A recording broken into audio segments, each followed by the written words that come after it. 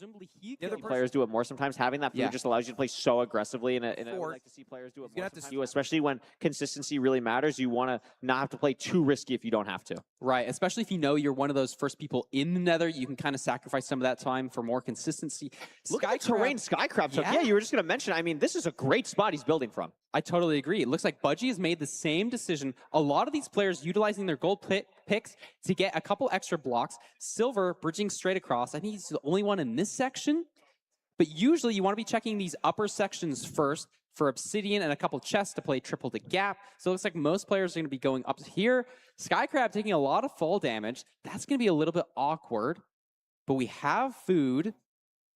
And Stables is one of those bastions with maybe the most decisions to make. There's so many different routes, so many things to be aware of here. And so we might see a couple different decisions from these players. Was it 2 triples at the top? I believe just it was one? I believe it was 2. It was just divorced. So you could play Divorce. I don't think any of these players are going to be playing it. No, I actually really like what Anko Boy's doing here. Going from the chest into the middle, which is the single, breaking the chest, and then opening into the good gap here. Phenomenal routing from Anko Boy. Taking a little bit of damage, but should be okay. Monkey doing the same thing, a little bit slower.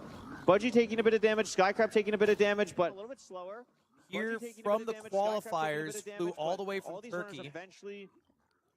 Successfully does a triple to gap. Yeah, exactly. And we're seeing no some TNT beef to make the Stables mining quicker. He's just going to have to do this the old-fashioned way. Maybe a little bit of variation in which gold blocks you mine. But it first. seems like I he think is Budgie is slightly ahead of the rest of the pack. about Anko also one of our as leaders fast here, but all four of as these players the are fastest green right now. runner.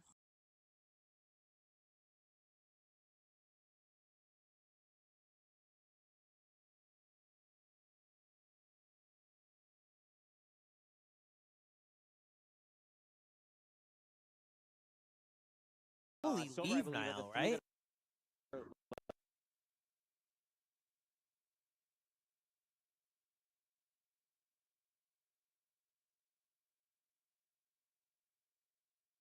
Love to see utilizing the gold pick in the Bastion route here from Budgie. Silver or Mongi checking his trades. Looks like we have our obby. 24 string though, 2 beds pre-crafted, so we're at 4 beds, no anchors.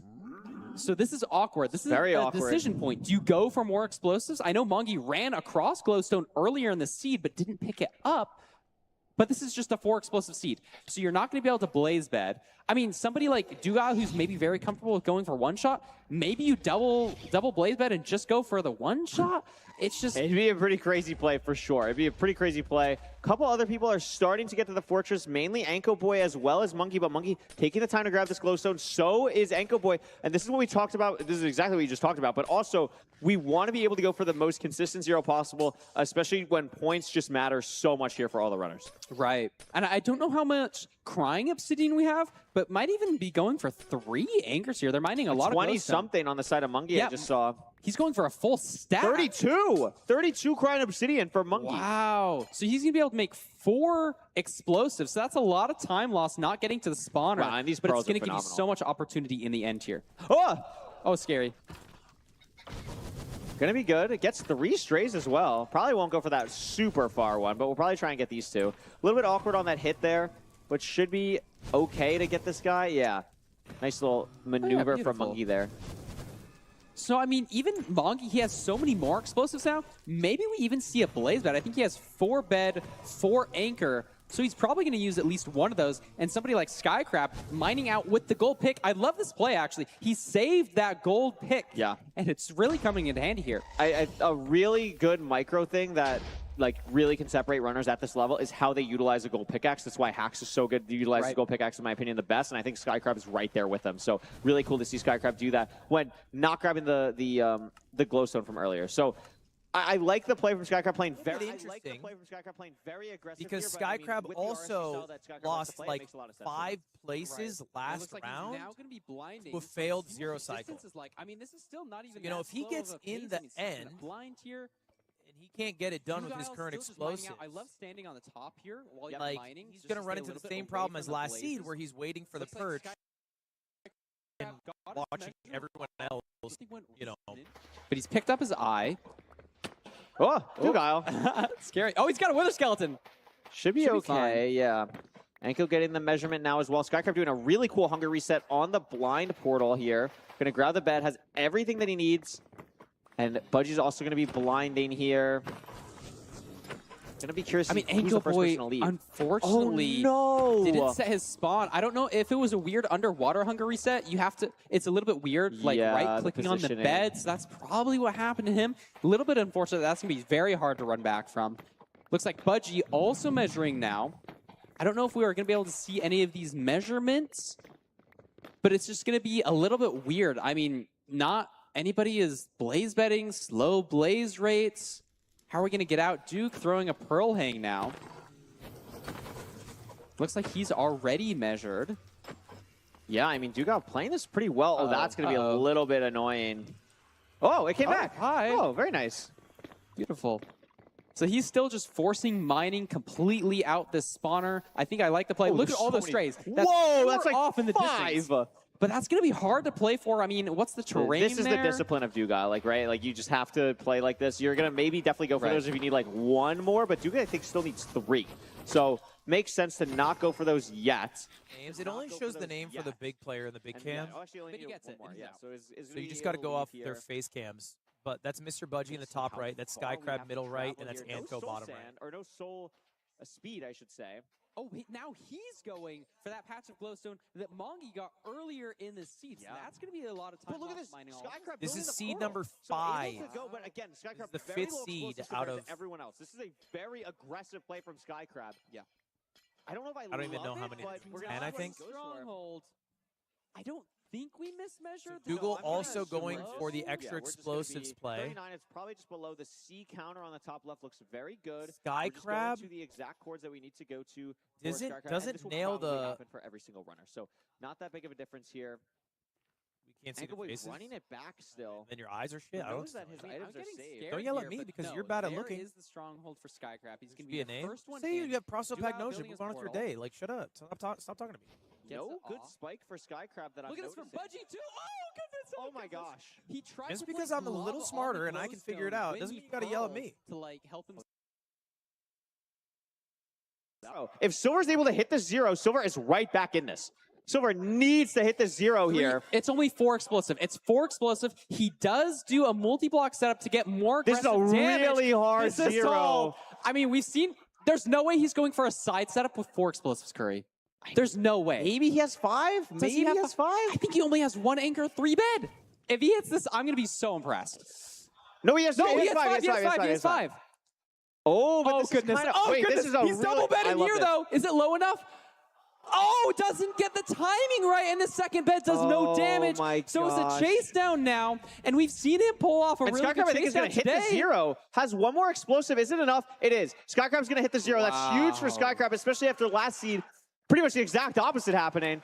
Really nice for Skycrab. Going to get first on this. Infume also not able to go for 0. Silver's in an okay spot. It's not the end of the world as long as we have arrows, which I believe that he does. So Silver could still get like a top 3 placement here. That would be huge. No one else is really able to go for the 0. I mean, Aquacord's still waiting. Infume still shooting crystals. And Silver just has to hit these shots. Really That nice was a from nice Silver. shot. Yeah. And I think he has 1 left. Dugal going for the 0, has a really nice setup here for a double anchor, and it's just beautiful Wow. from Was Dugal that a 2 there. rotation 0? I might have been. Dang. That was phenomenal Kinda from Dugal. popping off. Very clean 0. Looks like Feinberg also waiting for the perch here. Yeah, We've had maybe 1 player die on the seat so far. Maybe this is a perch I believe for it was just Aquacord Anko. Yeah, here. I think this is perch for Aquacord. This is going to be really nice. Again, playing consistent. Same thing with Feinberg. Not trying to go for anything crazy. Just keep getting points on the board. Dugal, there's Dugal's 2nd place. Aquacord should be getting 3rd here. And then Silver could get 4th, maybe? Not exactly sure, but Aquacord's going to secure top 3 there. Wow. Which is really nice. And Silver just waiting on this perch. So many runners just waiting. And that looks like it's going to be for Silver, and that's huge. But Budgie is, I believe, going to beat Silver here. Actually, wow, I this don't is know. gonna be close. He has This to is wait really for the fly close. down. I think I Budgie think it's gets gonna it be here, Budgie, but yeah. it's just. Oh my god, I actually Hold don't on. know. It's oh my god, decision. it's gonna be Silver! And Silver It's gonna be gets Silver! an extra point on Budgie. And that matters so much. They're both towards the bottom of the leaderboard right now, but And Pavkin Pavkin gets in fourth. fourth. We haven't seen Pavkin, so that actually matters a lot for Pavkin. There's the 5th for Silver, there's the 6th for Budgie. So Wow. that matters a lot there. Infume's gonna get 7 and the and last Mungie two. 8 by Wow. 0.3 seconds, Parker. That was so tight there in the end. Wow. Those last couple of completions. I mean, there's a world where Silver goes from 5th to 8th there, and that matters so Yes. much at that bottom of the leaderboard there for right now. Like, that was really nice. I really like the play that Silver went for. It's unfortunate that last bed did 0 damage, but again, kind of like his incredible play earlier, that's at least something to give you a bit of momentum before we hop into some, like, other seeds. Yeah, totally. It was just, I think, a little bit unfortunate. The like second double bed just barely mistimed it. But we saw a lot of cool end fights there. You know, some people hitting some zeros, some people waiting for perches, some people going for more glowstone. I think that was one of the big deciding factors. We saw Duke hit a nice 2+2 with that extra anchors. Absolutely amazing. And we're going to throw it to the desk. This is the like halfway mark. We've done 5 seeds. We have 5 more seeds to go. We're going to throw it over to Fulham, Danny, and Emerald to talk a little bit more about what we've seen so far. Welcome back, everyone, to the Lewis Fulham mid-match analysis. No, I'm teasing. We are 5 seeds into our 10 seeds of this free-for-all. Stage 1, we're halfway done. Danny, Emerald, how did you find those first seeds? What did you think about them? I mean, everything's crazy right now. Like, we have... Like, did you see the Silver? We're gonna get. Did you guys see the Silver? There was one clip that has already gone crazy. What an absolutely unreal clip that was. And I think we're gonna be able to have it on show. We might be able to get a little replay because I feel like it deserves a replay. That one clip was just unreal. We really thought it was over. He got there first. He was in the end very, very early. Went for the 0, not able to complete it. But what an unreal chase down this was.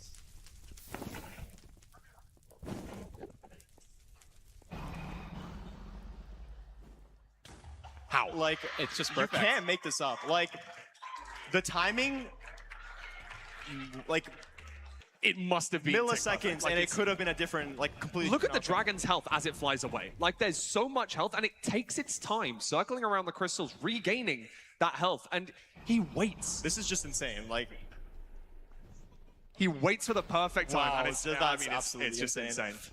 Doesn't get hit by the dragon, doesn't take damage, just really, really crazy. And I know, Emerald, I was sitting next to you in the crowd, and you were saying, Pearl and a Crystal, Pearl and a Crystal. I was like, surely there's too much health. It's the only thing you can really do in that kind of situation. You have to Pearl the Crystal. It's a Hail Mary play. I think Parker Curry also mentioned that. And it's just an incredible heads-up play. And Silver's one of those runners where they're very creative and they're very fast-thinking. And, I mean, he just absolutely proved it with that clip. It was incredible. Yeah, and that got him on the board. I know that Silver had a little bit of a rough start in these first few seeds, but I think that moment should really invigorate him, try and get his, you know, the mental back involved, because that clutch, no, I mean, you could give that situation to probably all of the other 10 runners that we see on stage.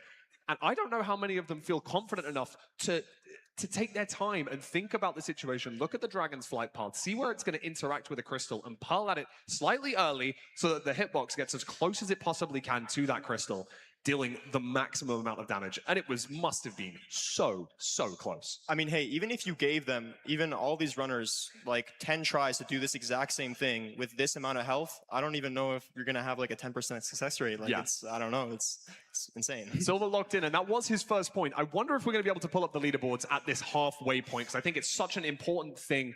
You know, even though we're halfway through, and there's some players that have already pulled away, and there are some players that are down towards the bottom right now. You know, I mean, we can see, unfortunately, Anko, a little bit of nerves so far in the first 5 seeds, and Feinberg not finishing that last seed. So he was on 25 points after 4, but with no points in that last round, that could make a lot of difference. A lot of the chasing pack have caught up to him. Now, I want to really focus in here on Pavkin. He's got 15 points so far, and 5 points in that last round, really trying to get into that top 7. And Emerald, I know that you are one of the runners that have been very close in a lot of LCQs, have kind of had that moment of trying to get through. And how do you feel? How do you feel if you're in Pavkin's situation right now? I feel like if you're Pavkin, you have 15 points, you're only 2 points away from the cutoff. I feel like you still have to be in a pretty comfortable like situation. You know, Budgie, Silver, Anko, they're pretty far below you. You still have a decent lead. You just got to play your own game, keep an open mind, and be able to make the good plays in the next seed because he's still in a great spot. You know, this leaderboard's really close. He's only 10 points off first, and that's like a little more than one winning seed win. So, I mean, I think Pafkin still has a great chance to win this tournament. But I think something to note is what is it looking for Budgie, Silver, and Anko? It's looking a little bit more of a sticky situation for those guys.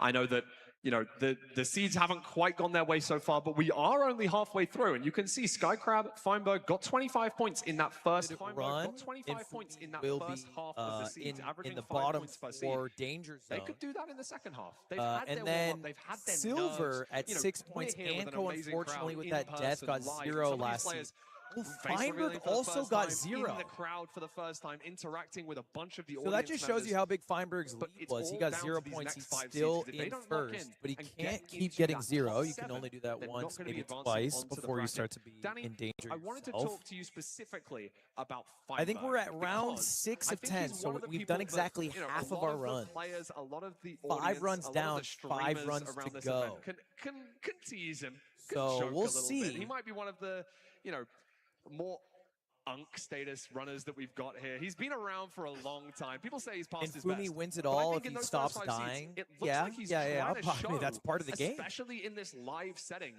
how I win fierce it of a all if runner I he can kill be. the Ender Dragon faster hey, than everyone like, else. He's playing in a lot of like in-person tournaments. I think like that is the biggest thing right now. Like he's Feinberg on the dialed in. Look screen, at him people right now. start He's, cheering. Like, so dialed in. Fan And it's favorite like, Feinberg. I don't know. It's just at the end of the day, it's about the experience, right? Like I feel like it's so much harder to perform if you haven't had that exposure before. But again, HDMI cables hasn't had that exposure. Boom, boom. But like popping off, got 0 this last seed, but is still 21 points, which is just insane. Like I cannot stress enough. I know that Emerald wanted to speak a little bit about HDMI cables because having won a gets 16 of his 21 points from just those 2 seeds, but I know that you spoke to him a little bit Anko, backstage Silver, beforehand, and I Mr. wanted Budgie, to and ask you, Pavkin. how do you think HDMI cables Those is feeling 4 right now? need to What do go you think about big his in the chances? second I half feel like of this HDMI Cables, I event. remember talking with him though. He's like, I'm really Otherwise, nervous. And honestly, fair. That's, their I would be tournament nervous is too. over. So being able to handle those nerves, winning 2 seeds, that's got to be an amazing confidence booster for him. He's won 2 seeds. He's in a pretty solid spot. I think he was 5th on the leaderboard. I'm and, gonna like, say he's only I 4 like points off first, so, I Nemerald's mean, shirt 5th the sounds kinda best. low, but he's still really I'll close to being give first. And Fulham a. I feel like you got to be pretty comfortable for your hand. I think I'm gonna give Fulham You feel a lot better 2, about and I yourself. think I'm gonna Maybe the give nerves have like gone away. Danny and Boy 3. yeah, I feel like HDMI, someone to look out for. I'm just not into Pretty the secure in this Navy. top 7 right now, so hopefully he can make it onto this bracket stage. No, Definitely. I'm gonna I take mean, it back. I I'm think gonna give Danny Boy 2 HDMI and cables has had Fulham. some really high I highs and just, some really low lows. Getting the first I think if place in Fulham 2 had a seeds, white shirt, it works but then, better. But I think it's you like know, a beige failing shirt. to complete a few of these seeds as well. It's quite a big disparity. A and I lot of think if you can colors. Get that consistency back, especially getting back-to-back The first pink places ocelots? is so huge. And I'm shocked to see that. I think it is truly the inconsistency, the difference between how these runners do on each seed. And I know that I think you mentioned it before, Danny, how important consistency think I can is do in this. in a tournament format This? similar to this stage 1, this free-for-all.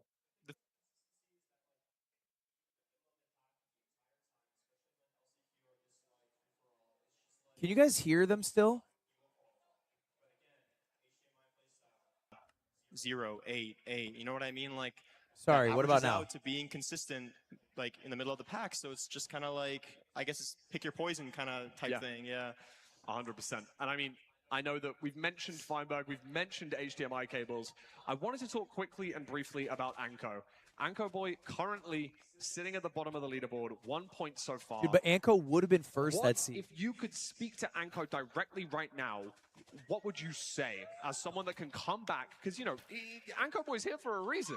He was able to qualify through the amazing qualification process that we had that both integrated the playoff section as well as those open qualifiers towards the end. And I mean, Anko's here. Anko's here, and he's not here to play games. He's not here to play around.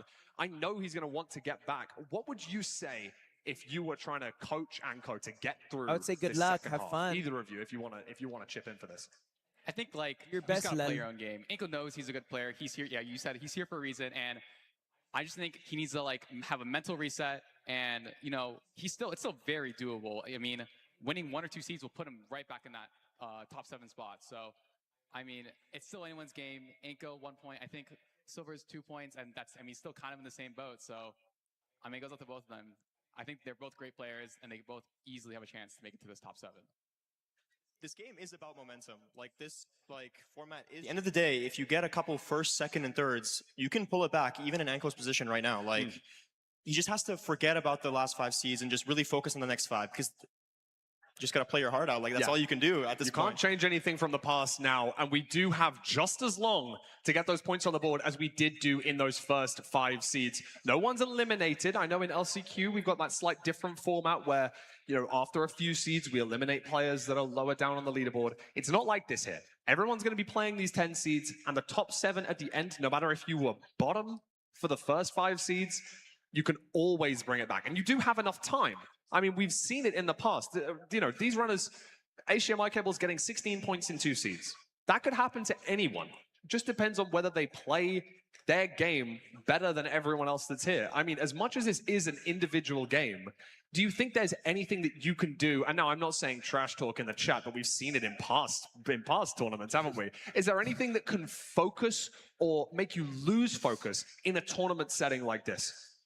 I think the biggest thing is seeing other people's splits, and especially in like a scenario where you have like a double triple versus like a triple the gap situation, like it's really difficult to, like, if you see somebody go for the faster strat that is a little bit more risky, you're like, man, maybe I should have done that. But it's like, you don't know until it's hindsight 2020. You don't know until after. So it's just kind of, it's tough. I mean, we've seen a lot of these runners stop for things like extra explosives for zero cycle to play that little bit safer. But then I know that I've also noticed something that's a little bit separate to the game. A lot of players have been using that tab key to show up the leaderboard, show where everyone else is, show what split other runners are on.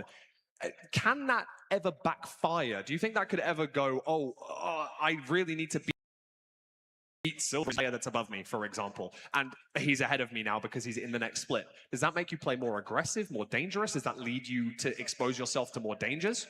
I feel like looking at the leaderboard or like looking at the tab and like kind of seeing where it is, it's like, honestly, it's a distraction in my head. Like, you want to play your own game. Like, obviously, yeah, I want to beat Silver because I'm like below him. But like, at the end of the day, it like doesn't matter how Silver does. It matters how you do, and you have to be able to be the one to push yourself, make those good decisions, smart decisions, and thinking more about like, oh, I need to try to be faster than this person. It just like takes away brain power, because Minecraft's a very decision-heavy game, and if you're thinking about anything else that's not related to the game, it can completely, absolutely mess you up like in the game. So, yeah. Well, I think it is a balance at the end of the day, because like we saw Feinberg not go for the 0, even though like he might have been able to hit the 0 on that one. He had like 2 bed, 2 anchor, and it's like, if you're ahead and you look at other people's positions in the game, I think it is important to consider, but you can't weigh down on it too heavily, because then you're going to get in your own head, like what Emerald said. Like, it's just, yeah. I think that's definitely true. And, you know, as much as I'm sure I don't have as much tournament experience in this sort of a scenario as you,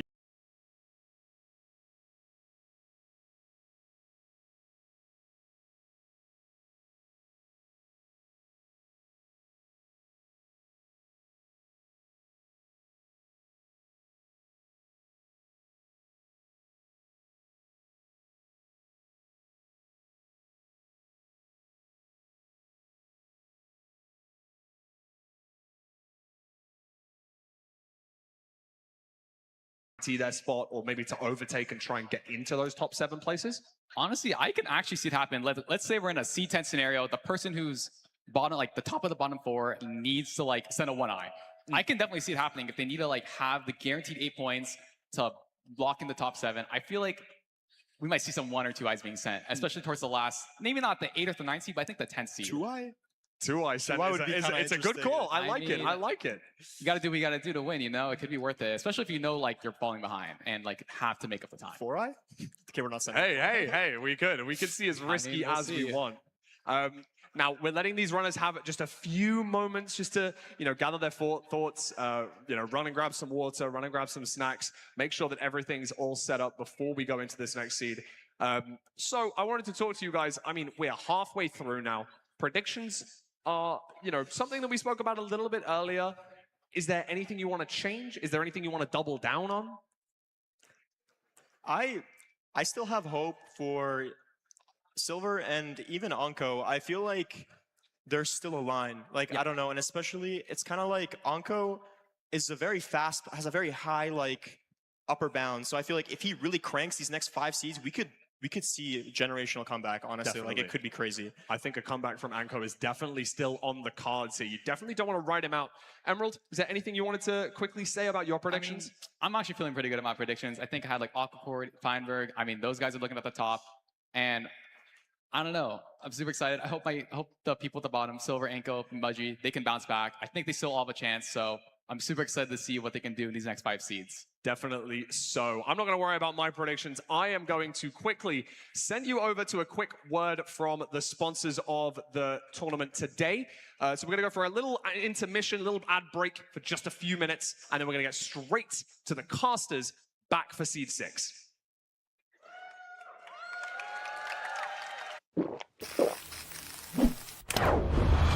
Red Bull gives you wings. Fellas, did we say 11:30 tomorrow? I forget.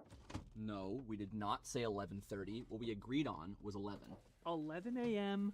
sharp. No. You have to say razor sharp. If you don't say razor sharp, his eyes go into the back of his head and he can't remember anything. Also, don't do the fella's voice. You know how that makes me feel. Okay, voice is gone. 11 razor sharp. I totally got you. I have a small ask, though. Can we do a little bit later? How much later? 7 p.m.? Oh my god. 7 p.m.? Oh my guys, god. Kelby's on the line. I gotta go. That's so much later. Kelbo. Letty, the golden goose. It's good to hear your voice. Remember when you were blonde? I do. This is humiliating. What if we have plans? We can't just change what we're doing. Okay, you wouldn't have plans. Yeah, you have plans? Anyways, tomorrow, agenda, it's full. We should review your list of commitments. You got time? Kelby, we talked about this. Leave me alone. Letty? If I was your neighbor, I'd think you're dead in there. I'm at a dinner party. I'm wearing a tuxedo. Uh-oh, it's a wellness check. I haven't seen you in 7 days. What's the cut of the tuxedo? Low? Low cut? It's low cut. The band's playing. I can't hear you guys. I gotta go. When connection matters, it has to be AT&T. There's no band. I've had it. I've had it with this doubt. The Netherite bourgeoisie are keeping a secret from you. Do you ever wonder how they get their runs so fast? I finally figured out the secret. You guessed it, it's the Alienware 27-inch QD OLED monitors. Yes, it has everything to do with their technology and nothing to do with me being mechanically bottlenecked. And at $350, it's one of the most accessible monitors around. So I figured out how I'm gonna make my revenge. Feinberg. Can I say that? Speedrunning on this monitor feels faster. It's more responsive. The colors feel more rich. And if you want to be like me and the rest of the pros, go to aw.gg/shuttle. Thank you to Alienware for sponsoring the MCSR World Championships. All right, back to it.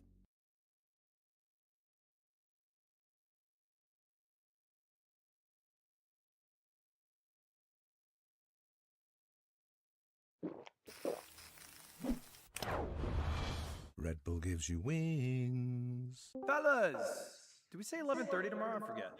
No.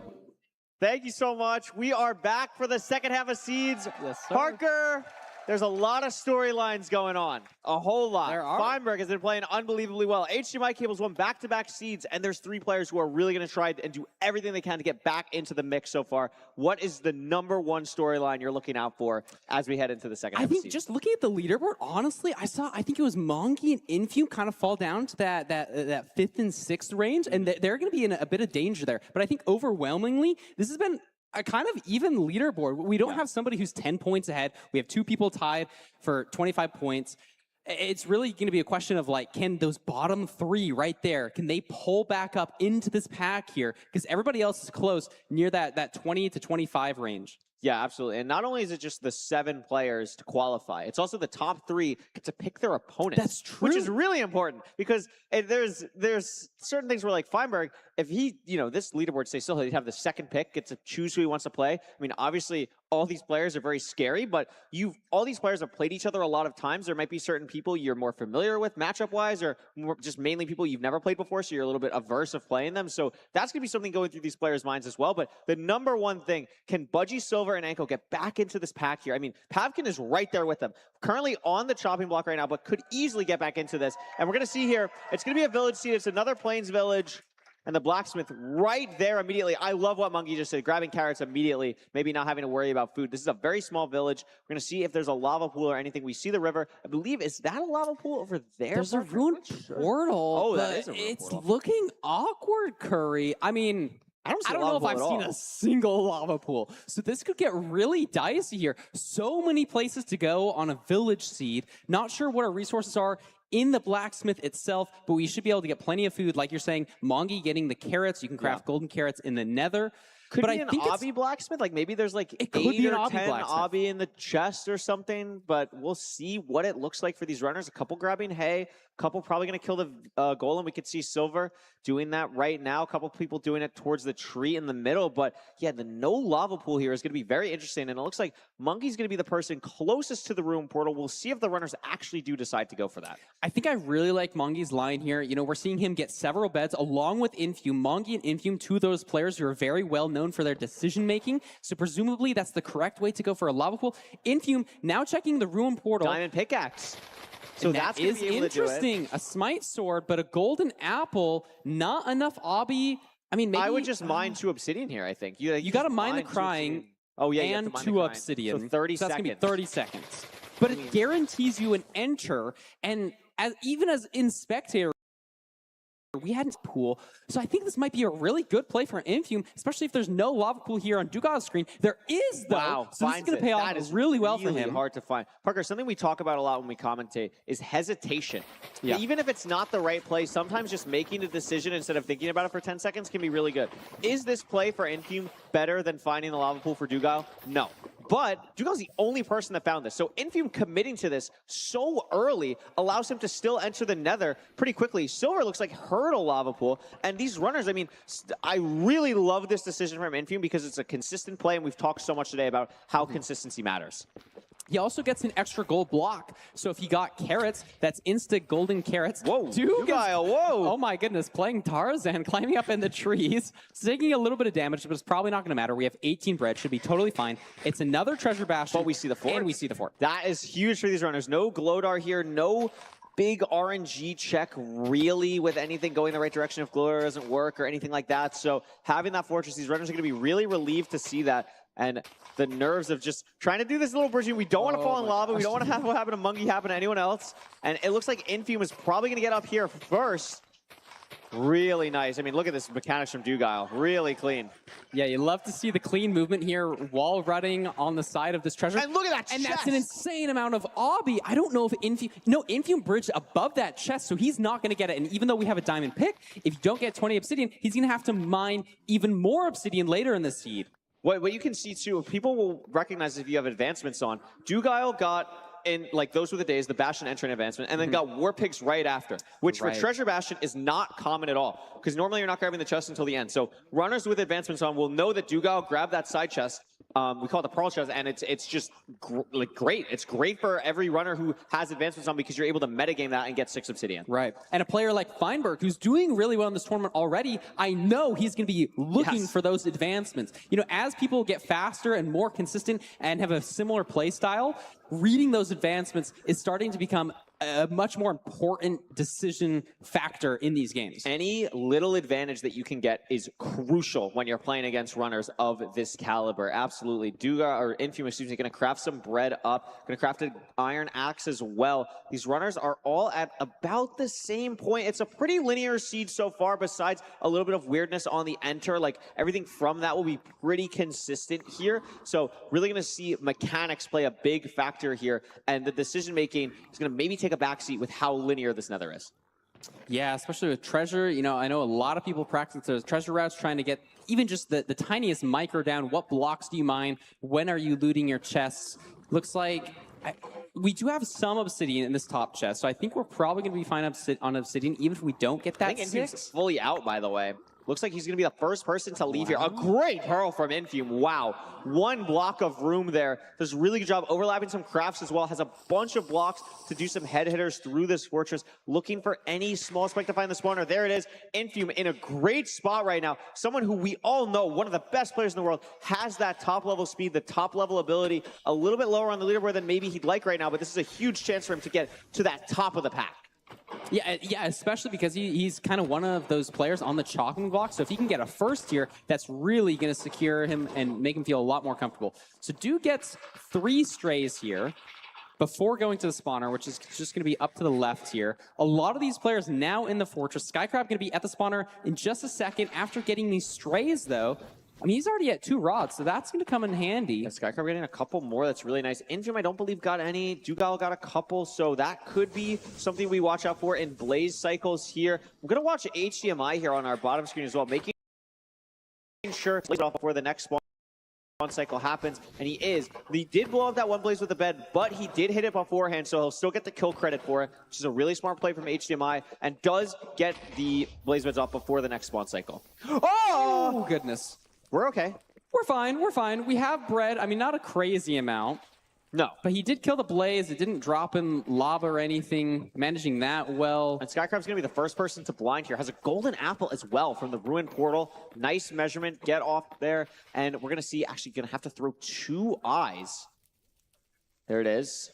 Should be fine. We don't see the distance on his screen, but is going to be able to grab these 2 eyes Maybe? here, hopefully. Oh, I love that Pearl play. That was cool. That was amazing to get both. And it looks like Dugal's on 5 rods right now. I believe Skycrab is also on 5. So Skycrab going to overlap the pre-crack. Skycrab on 5 rods without Blaze betting, Parker. That's pretty impressive. Managing those strays really well. I think he went to 2 different spawners. Duke is just at the first one. I think Skycrab hitting up both of those. So maybe getting a better advantage. I think the terrain is better at the second spawner as well. Looks like we have 4, 5 bed, 2 anchor, so should be able to hit basically any 0 here. We have food, and Skycrab should be out soon. Looks like he's purling. Yeah, Skycrab is fully out now. Duke probably not too far behind. Oh, a little Infium scare on also the entering the nether. It's going to be good. Skycrab ahead here by a good bit. Remember, tied with Feinberg for first place right now, has a bunch of gold picks as well, playing really aggressive on these pearl throws, but is playing well right now. Not really in danger now that we're in this 1x1 digging, and it seems like it's a pretty far stronghold, Parker. Skycrab's been going for a while here. Dugal taking a little bit different terrain. We'll see if this pays off for him. And Infium took definitely different terrain, building the portal now, and is going to be the first person in the stronghold. Skycrab still going. So whatever Infium found was phenomenal. Yeah, and he needs this. That's a clean spike. Down, checking down the spiral staircase. No light sources yet. If it's not here, this could get weird. Hears it, backtrack, though. and he hears it. Really Wow. nice. Not going to go for a hunger reset, which could be... Oh, no, has the golden apple, so we're actually totally fine. Going to be able to get the regen and the absorption here on the end enter with the eat through the portal. As we mentioned, a lot of explosives. It's a very easy tower here. Should be able to easily get to 95. It's front. Everything is very comfortable for Infium here. And it looks like Infium is going to be getting a first place completion here, his first of the day. Yeah, that's got to feel good. Maybe it just took him a little bit to warm up to this tournament. For her sped, looks good. We have the crossbow. That's really good damage, and this is going to finish off for a 3 rotation 0. Really nice from Infium. Gotta be feeling good there. You see the head nods. And that's a fast seed. Sub 9, Curry. Absolutely. Oh, he even angered an Enderman. Staring that down, showing him who's boss, even shooting him, keeping it at bay, getting the portal, Infium. Infium? Infium? There we go. Okay. He knows what he's doing. He knows that timing really well. Very good completion from Infium there. Sub 9, 840. Lots of our players now sort of in the stronghold. I'm really curious what happened to Skycrab because we had him before. Ankle Boy, Zeroing needs this so bad. This would be amazing for Anko if he pulls this off. Doesn't have another bed, but he does have 3 anchors. So it's not going to be the fastest 0, but that does kill it. And that's probably going to get him a 2nd place finish. No, 3rd place. So Duke finishes in 2nd place with a 9-12. Anko. Oh, but Feinberg, look at Feinberg also killed the dragon. I believe Anko got it off first, but we'll see here. I actually don't know. No, it is going to be Feinberg. So Anko's going to get 4th here. HDMI killing the dragon now. We'll see what ends up happening here. Beautiful. So we're seeing a lot of these players finish. Looks like HDMI. Aquacord get. Oh, wow. Pavkin here wants to keep getting points, stay in the middle of that pack, even though, we're obviously not gaining on Infium here, who was, I believe, right above Pavkin, but going to still get some points on the board. Skycrab ended up getting 6 there, so ahead for most of that seed. Curious what could have happened. HDMI getting 7. Is Pavkin going to get the 8th completion here? We'll have to take a look. Very nice first bed. Yeah, maybe a little bit No low arrows? to do a Oh, no. double anchor. Oh, I mean, this is a little bit scuffed, but I think he's going to get it off here. Even This shoots is the dragon. That's low. low. That's low. We're good, though. Make sure to go on the side of the pillar so it doesn't get hit by the dragon. And that'll be our last completion. Even though Budgie's going for the 0, probably just not going to matter. No, it's not going to matter there. Pavkin's going to get another point on the board. Every point matters. We mentioned it earlier. Not only is it a point for you, not only is it a point for Pavkin, it's also stopping Mungie and Budgie from getting points. So that's really important, and you want to keep doing that if you're Pavkin. Yeah, Mungie is going to be in a dangerous position now here. I think he was in 5th place, so he's kind of on that border. I think that was back-to-back 0-point seeds for Mungie, and that, I mean, started off really strong, was right towards the top of the pack, and it's, you know, it's a tough format. These things have ebbs and flows. I'm sure your experience, you've had a couple seeds go good, a couple seeds go bad. It's about how you can manage that and try and keep, you know, as consistent as you possibly can. Yeah, it was really nice to see Infume played really well in that last seed. I feel like he's been one of the favorites of this tournament, and so it's cool to see him kind of securing that first place in one of these seeds here. Maybe he's just warming up, kind of going to show us what he's here for. There's a little hoodie. I always like when the players dress exactly like their skin. Like, this is just Infume. Like, it's just the hoodie. I mean, do you want to talk about someone that looks dialed in right now? He does look dialed. Camera on him, doesn't matter. He's locked in. We have the headphones and some, like, earbuds. These players aren't going to be hearing much besides their game, allowing them to really focus up. Infume's also definitely the type of person, like knowing him, a good friend of both of ours, where he's probably like, okay, if the camera's on me, what am I going to do? Hi, Feinberg. Feinberg celebrating with the crowd. He's been doing really well today. Aquacore really been proving himself, especially these past couple months, playing really well in RSG. So many cool players here. Yes, it's really cool. I mean, Pavkin, of course, as well. A new player to the rank stream's been great to see. Anko bouncing back on that doing last seed, getting some points. That's really good to see. Silver locked in. Hi. The clutch master of today. today. Do everything he can.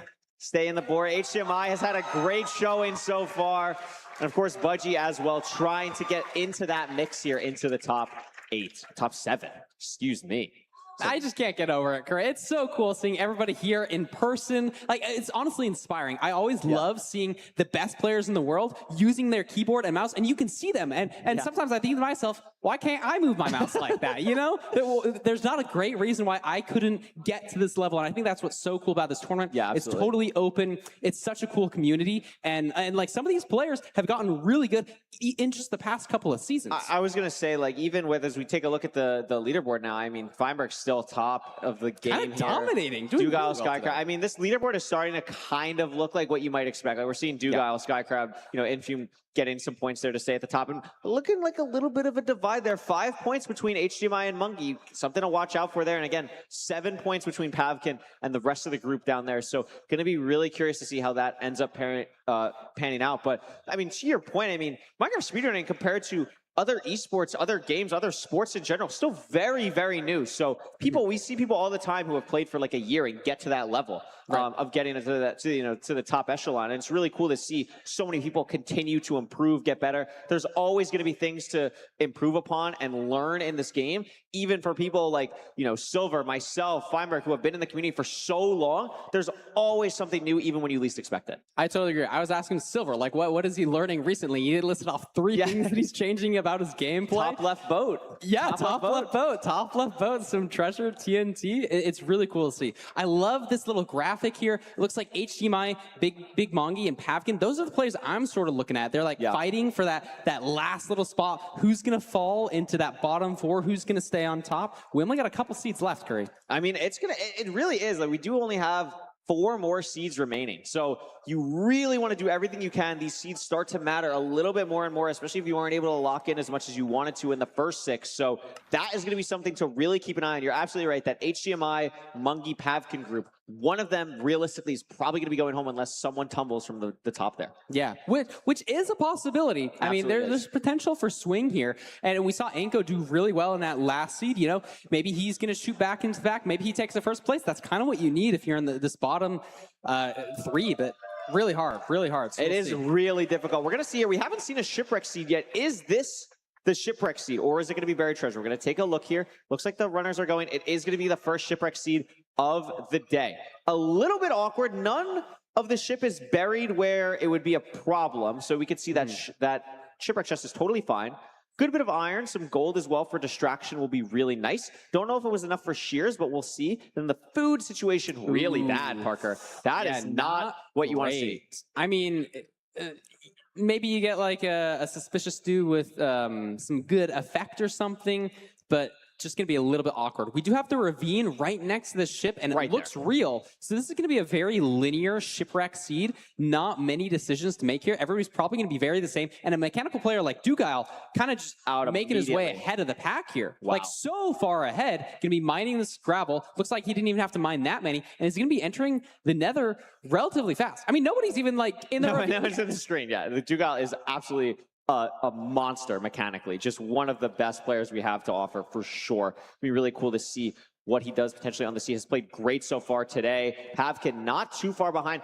Pavkin has played phenomenally in these overworlds. It's really been continuing that into the end games. That's been maybe a bit more of a struggle today, but has the chance again to really get a lot of points depending on what the rest of the seed looks like. But everyone else starting pretty much all in the nether here. Monkey going to be the last one, just barely. See the fort on Skycrab's screen. So these runners are probably going to see that as they're heading towards the bastion here. Terrain's a little bit awkward. And I believe, Parker, is this our first bridge bastion of the day? I think this is the first bridge bastion of the day. And we got a lava ravine fortress, so you're going to get good spawns.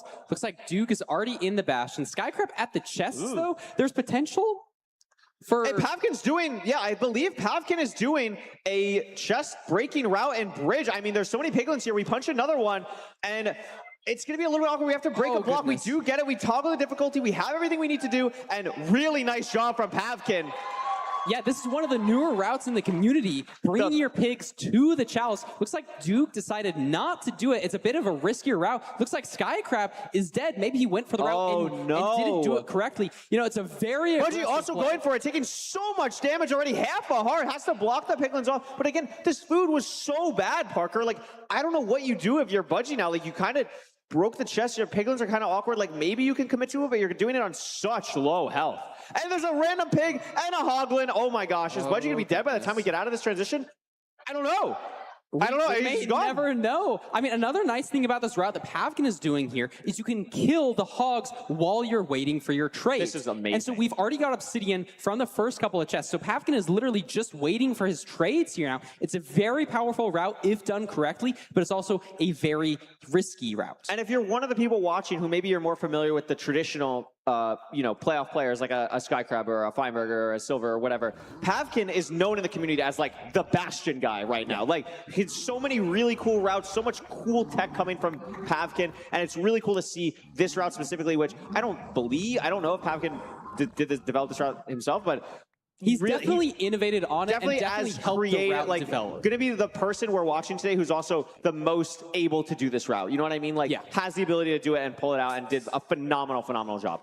Yeah, I was kind of surprised Duke didn't go for it. It's not going to be super punishing leaving the Bastion, so Duke is going to be out basically the same time as Pavkin, so maybe didn't save as much time as he was hoping for, but we got a good amount of strays here, Curry. Yeah, I mean, still in the Fortress 10 seconds before Dugile, and Dugile, I believe, was in the Bastion first. Oh, you're right. First, so I mean, this is really nice from Pavkin. A lot of strays here as well. Wow. Really curious to see how many you go for here versus going for the spawner. It looks like Pavkin's going to commit pretty heavily to the strays. I mean, at this point, Pavkin is, like, if it stopped right now, Pavkin would be eliminated. So you want to probably play a little bit more aggressively towards these strays compared to Dugile, who is going to play the spawner. Yeah, it's just a little bit unfortunate. Not many of these blazes are dropping. We still have 4 more, so if they all drop, it'll be fine. But that one doesn't, so he's going to probably have to go to a spawner at some point. And it was on hard mode, so toggles off of that is totally fine. 4 rods, which is pretty good, but we have to probably find a spawner. Yeah, and he doesn't know where it is. So this is looking better and better for Duke as the rates are just not very good at this fortress. Oh my gosh, a lot of skeletons. Really awkward. Still looking for the spawner, but not having anything, and that is going to be very helpful for Pavkin to kind of maneuver around this. 2 more strays here, and it looks like Parker, he's going to fully commit to strays. Lowering render once again. Yeah, there is a spawner, so if these ones both don't drop, he should be fine here. It's just, the rates are so bad, Curry. He needs 1 more, He has to deal with so many mobs here. There's a skeleton. There's 3 more wither skeletons off to the side here.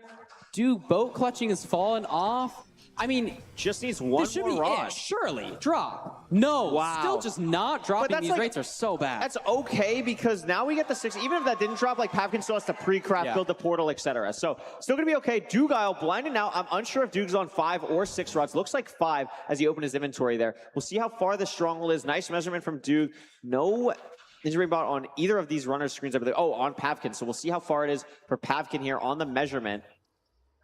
About 1,000 blocks. Relatively normal.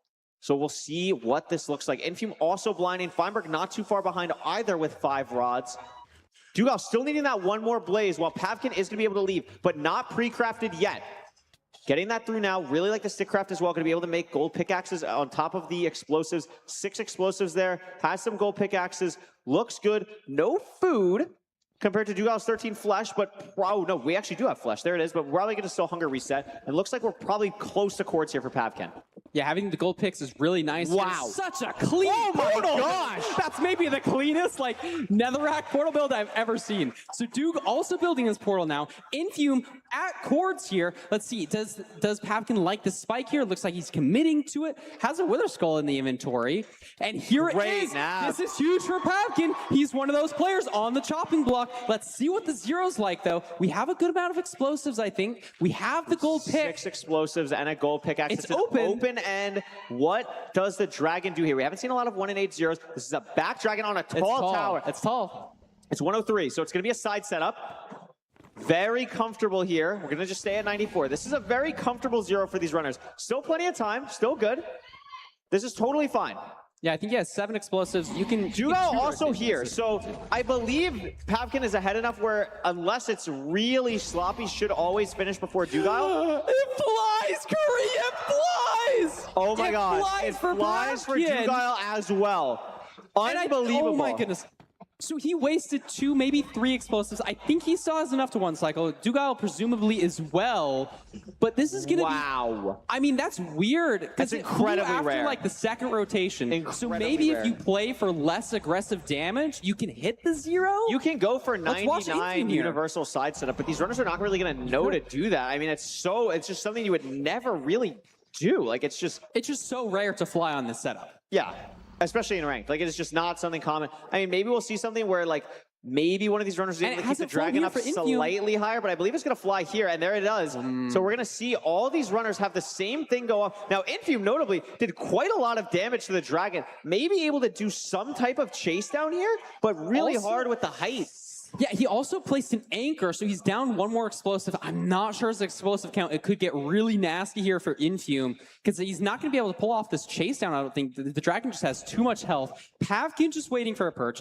Duke just waiting for a perch. Feinberg waiting for a perch, and is that it for Feinberg? I believe it might be. It's a little bit far, but that's not going to be it. It's trolling us. No, it's not.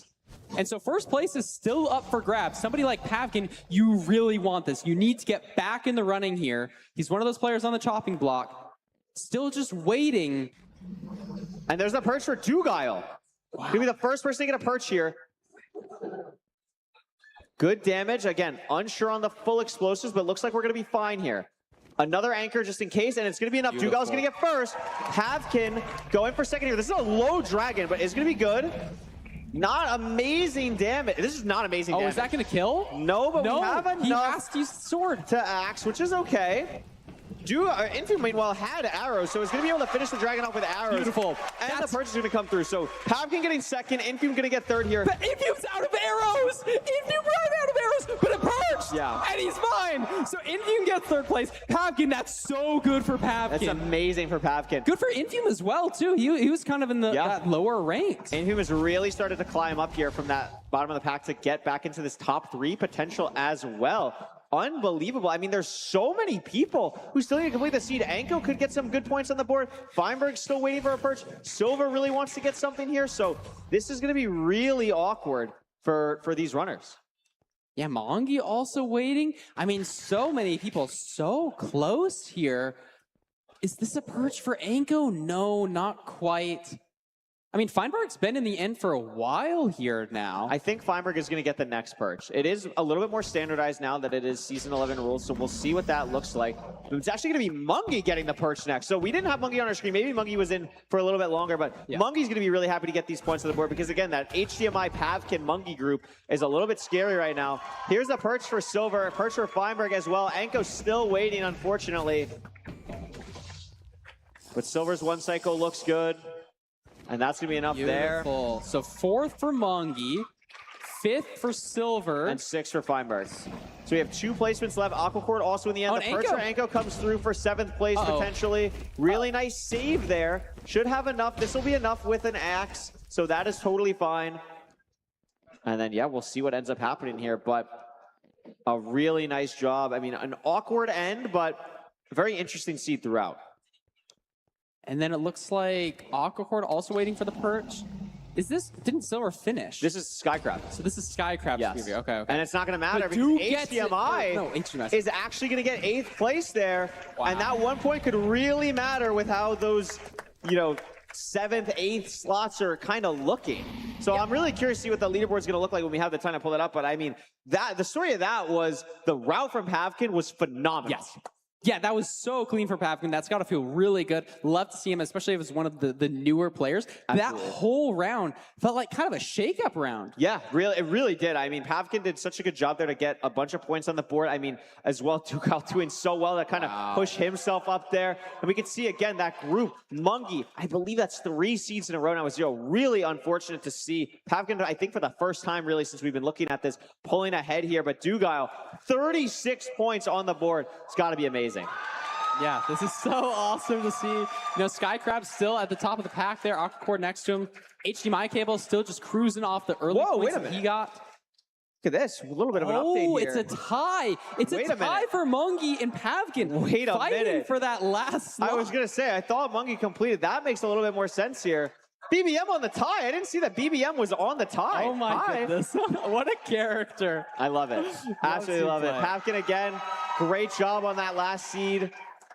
So yeah, going into our last, 3 seeds? It's kind of a battle between these 2 players. HDMI cables, very close in that sense. Silver, Budgie, Anko, they kind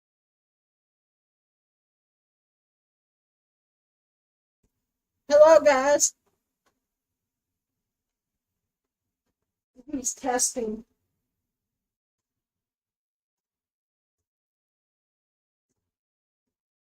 What's up? What's up? What's up?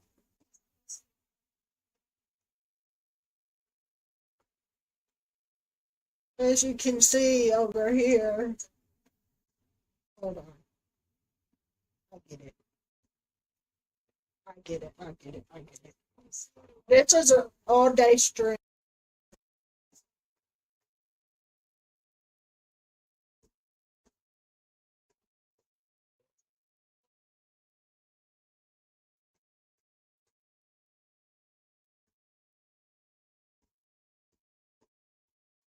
Or until the Minecraft World Championship, Minecraft Speedrunning Championship ends.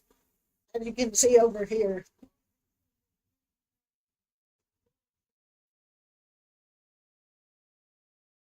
See, I don't know. It's a thing.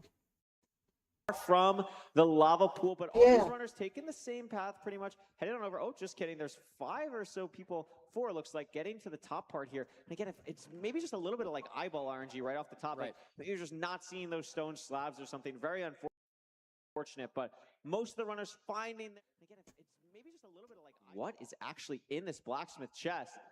Oh my goodness. That's enough. That's 11. So you can beeline here. Steel to enter the nether. You don't have to find a lava pool. That's the big thing about this seed. And it's maybe going to benefit somebody that instantly ran there like Mungie more. We have so much hate. But yeah, Golem. I mean, I wanted to check in with y'all. You saw the lava pool, right? Like, if you, let's say you were playing this seed, you saw the lava pool, you go to the blacksmith, you get 11 obby. Are you ever going me to show lava you all using the this 11 obby, or one when you thing. get that obby into the chest, are you always kind of using it for the portal? I think you should always just use the And look at obby, HDMI, by but the way. that's so interesting. So Mungie wood lighting as well. Mungie and HDMI both. This is how I've been. And it's clearly paying off. He's If using you, the grindstone. if I go just offline, creativity it will just that say Mongi be has. I right would love back. to see him place well I in- can't in do one of it these teams because here. Looks like Invium built people like Feinberg going to be following, but Mongi kind of just commandingly in the lead here, starting his route as barely anybody's in the nether. No, amazing job from Mungie, and HDMI just getting a little bit unlucky on this wood light here. Potentially a better setup, but I don't think HDMI's is that terrible. Mungie's still getting up here now, gonna start the route, has the gold block to throw, doing a really nice job handling this situation on, gonna have to maybe get more wood later, only down to 15 wood, which is enough, but starts to get a little dicey. Definitely want to have a bit more for comfort, but a lot of these runners getting here now. And Parker, it's another treasure. I haven't seen a fortress. It's gonna be interesting to see what these runners decide to do. Yeah, I haven't either. And like once you get the gold in the hole, that's about when you start raising and lowering your render for Glodar. I'll be right.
Way more. Yeah, way more. But also doesn't have enough wood for one more bed, so it's 3-bed 3 anchor, which is very different from 4-bed 3 anchor. I mean, it should still be fine for these runners, but depending on the setup, Parker, if it's a more difficult zero, like a universal side setup or something, you got to be very careful about where you're placing your anchors. Right. Exactly. I'm not sure. Is Anko... So Anko maybe was going for strays for a second, back at the spawner. Mongi pre-crafting even more stuff. I mean, this has just been kind of like Mongi's all over the place at this spawner, doing so many things, trying to maintain the pace. This is what we're. He's just been doing a traditional spawner play. And there it is. Looks like he's made up time and he's out. So Mongi's out, Pavkin's out. HDMI is in the lava though. And these are the 3 runners we're talking about, Parker. This is so crucial for all of them. And after this, there's only 2 more seeds to go. So this is, But yeah, this seed could matter a lot here. all day stream. Could come down to Nav or Zero. These runners are still pushing. HDMI is going to be the first person to place Obsidian down, building the second portal. We'll be landing in the stronghold here. What does this look like? I'm gonna switch back. No immediate great spike, but that looks pretty Till solid. later. As soon as he turns the corner there, this looks very, very good, Nav. Very simple. Going to be entering the end first. And it's just going to be his 3rd seed win of this LCQ, Parker. It could be, but remember, Curry, he only has... This is hard. This is where legends are made. Will HDMI be able to hit this 2-bed, 2 anchor, very difficult zero here? You have to go for such aggressive damage. He's fully prepped out. He's got the glowstone on the bar. You need good damage here. He's double bowing the dragon, but misses, and that might... You have to go for such aggressive This part, damage. and then I got. No, it's definitely not going to... Wait a second, no, Anyway, I'll see you later, guys. I just wanted to come on here and start the TikTok stream. It's because it was 2 anchors. If it was 2 beds, that would You not can see over go. here. And oh my goodness, HDMI cables taking first place on the seed with an insane zero. I mean, we talked about it earlier. Having the composure to not freak out when your bed is a little bit weird is crazy. And also, Feinberg not too far behind there, still just Feinberg's dominating. Always there. Just like, always dominating. But so many anyways, at the same time. A little bit awkward for Silver here. is going to live. Oh, But what are these points going to look like? I think all it's it gonna will be do is HQ, show then the Mungie, then Silver. but Look at Mungie of in the you bottom guys right. and I'll be fast Rain, and it's forwarding. going to be Peace. third, and it's not. It's Aquacord by 0.1 second. And that matters a lot because HDMI got first. And look at this, 0.1 second Everybody's between Envy finishing and now. Skycrab. Everybody's Like, finishing now. just crazy to see. Anko unfortunately not able to hit the 0. Dugile going for his 0 now. I mean, that is absolutely wild to see. Wow, I just can't believe the HDMI win there. That was so cinema. Duke finishing now, but like, is it even enough time? Who else is in the end? I think this it is going to be finish. Duke.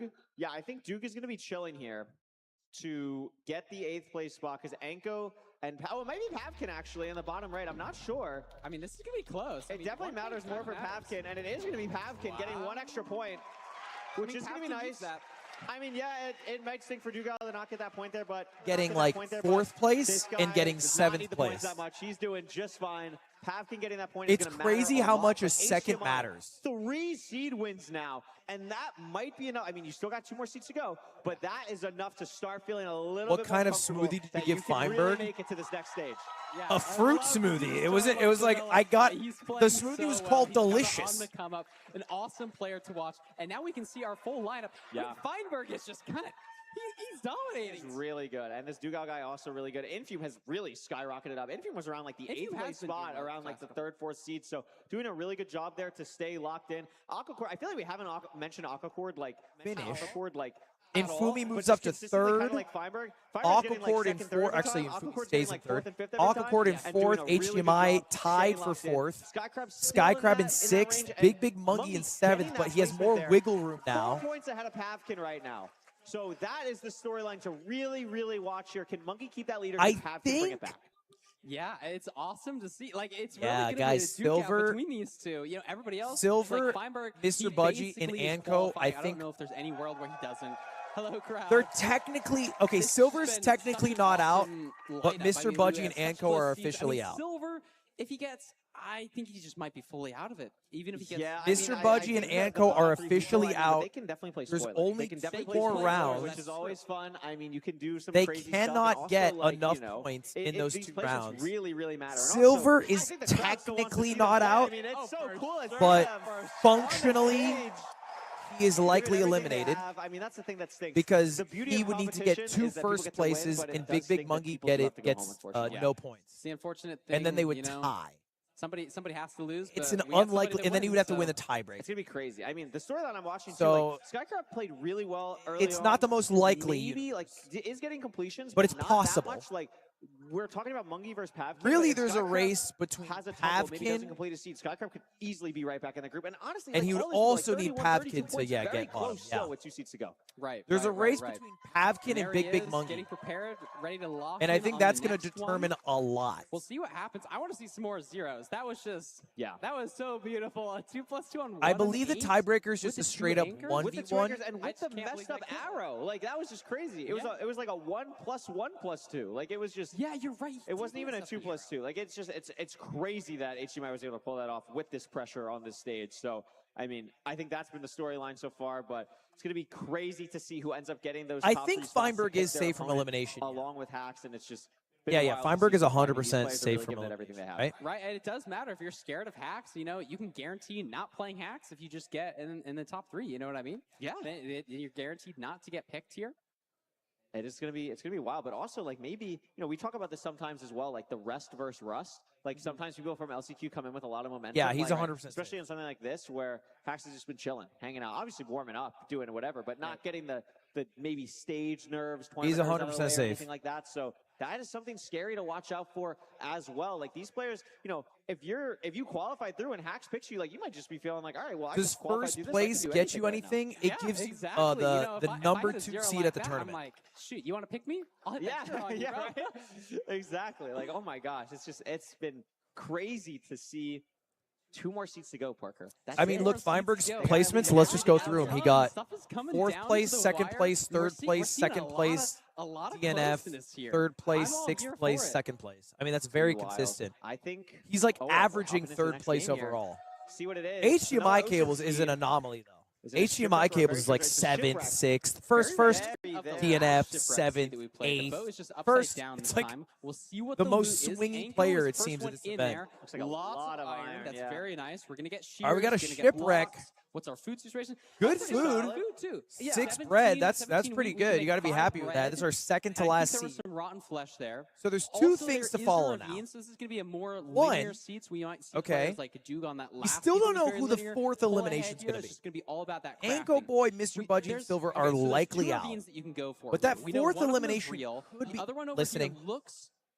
Camera's just pivoting to it, so they're both real. Yeah. But this closer one is probably what everybody's going to be shooting for. Yeah, normally you want to, if you're ever unsure, you want to try and go off of where your iron source is to find your ravine in these ocean seeds. So I think a lot of them are going to go back towards the original boat. And we see Anko actually going to be the first person to hop on over to that. Infume shortly behind, and the rest of the crowd is starting to go that way. But I believe that's HDMI on the opposite side going to the other ravine. Budgie's still on the island here, really deciding which way to go. But a lot of people heading into the ravine now and should be entering the nether shortly.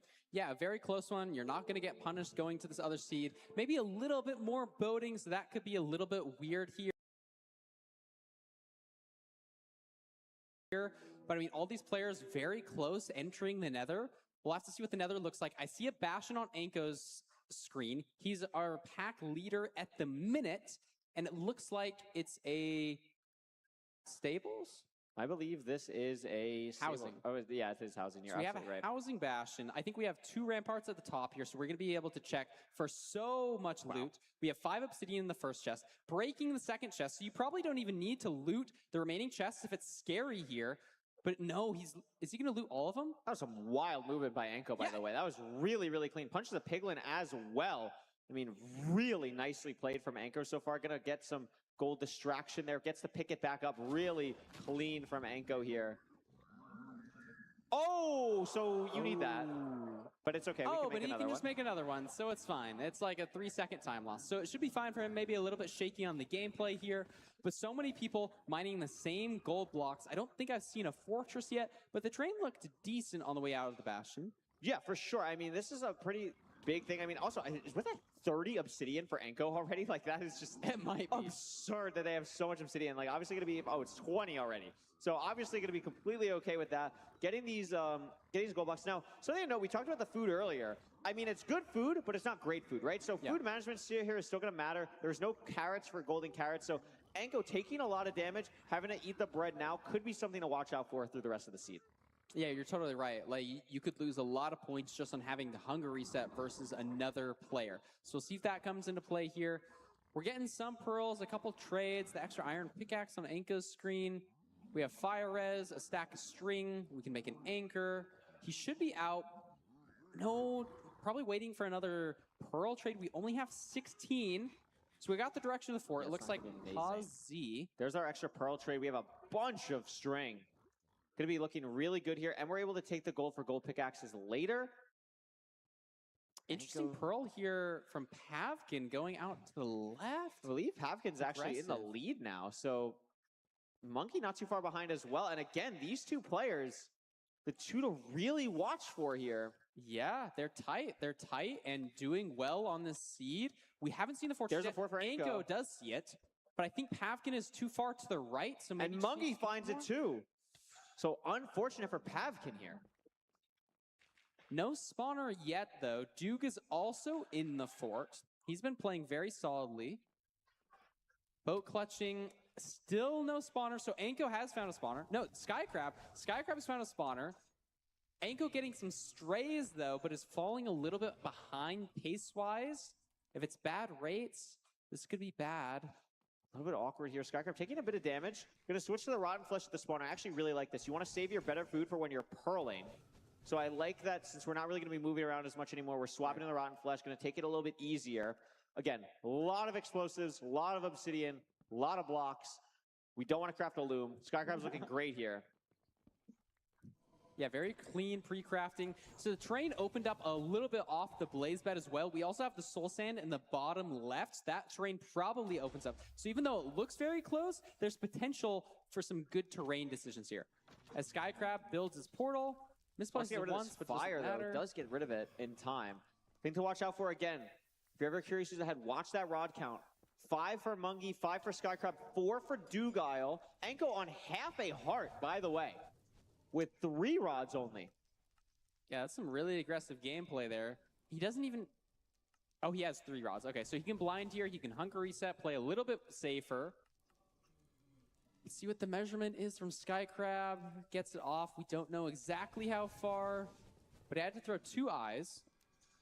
And that's an aggressive That's pearl. a really aggressive so pearl maybe for the it low is a food. close stronghold.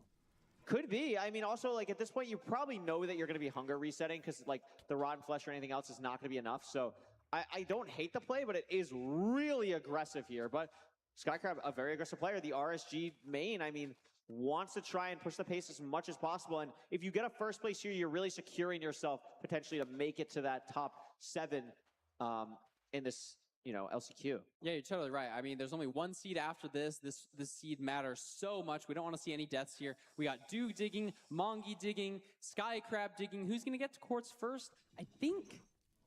I honestly don't know. It might be Mungie. Mungie always has like the Mungie magic. They break at the exact same time. Wow, but Skycrab throwing the pearl, Mungie not. I wonder what the pearl count is from Mungie. Because that would be the other thing I'm kind of watching. Because again, like you kind of know that you're gonna need to hunger reset here. Wow, that place ended up seeing at the exact same time. How is it even possible? Mungie didn't pearl and Skycrab pearl. Like, how is that possible? It's the magic Mungie. He just makes up time out of thin air. Looking at these spikes, I'm not loving any of these. Double scanning over here, Mungie actually still might no have good had spikes. something, maybe not. No, this is going nowhere. And this is giving time for Duke to make up. Anko to make up. They're going to be in the stronghold any second. If they get a spike, that Mongi and Skycrab don't. And Aquacord in the end first. Wow. This is huge. I mean, Aquacord's been playing so well, but hasn't had a first place completion. This is really nice here to see Aquacord playing so well here. It's going to be a 94 standing 0 cycle on this back 103 tower. A little bit of dragon lag, but has a ton of explosives, Parker. This is looking really clean for Aquacord. Envy not far behind, though. Yeah, as long as it doesn't fly like it did last time, which it isn't. This is really good damage from Aquacord. Low dragon, though. This doesn't kill, but this anchor should. And that'll be a first place for... Well, I don't think it will because Infium killed the dragon beforehand. So it might come down to rotation here. Both these players pretty securely, especially after this. Wow, I actually have no idea who finished that first. That is I so don't close either. It's too between close. the two. Mungie is looking like a pretty solid There's so many people that's here. low for Mungie. Does get it low, though. Wait, so what is Infume the time? first. No, wait. Yeah, Infume by first. a second. Aquacord second. Mungie should be third. Skycrab, I think, is going to get fourth.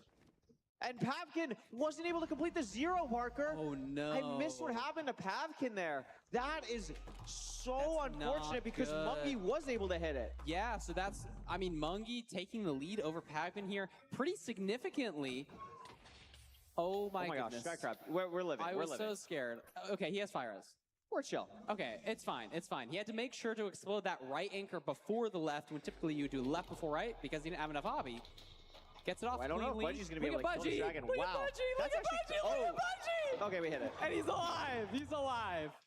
So he's going to get a point or 2 on the board. Duke gets 6. Yeah. I mean, Budgie's going to get 7th, and I think Anko's getting 8th. I think, and that means Pavkin's getting nothing. I mean, we talked about it earlier, Parker. Like, if you're not hitting the 0, like, that's everything. Like, that is everything at this high level. And there it is. Anko getting 8th. Wow. Budgie getting 7th. And there's just one more seed until we know the 7 moving on to the bracket.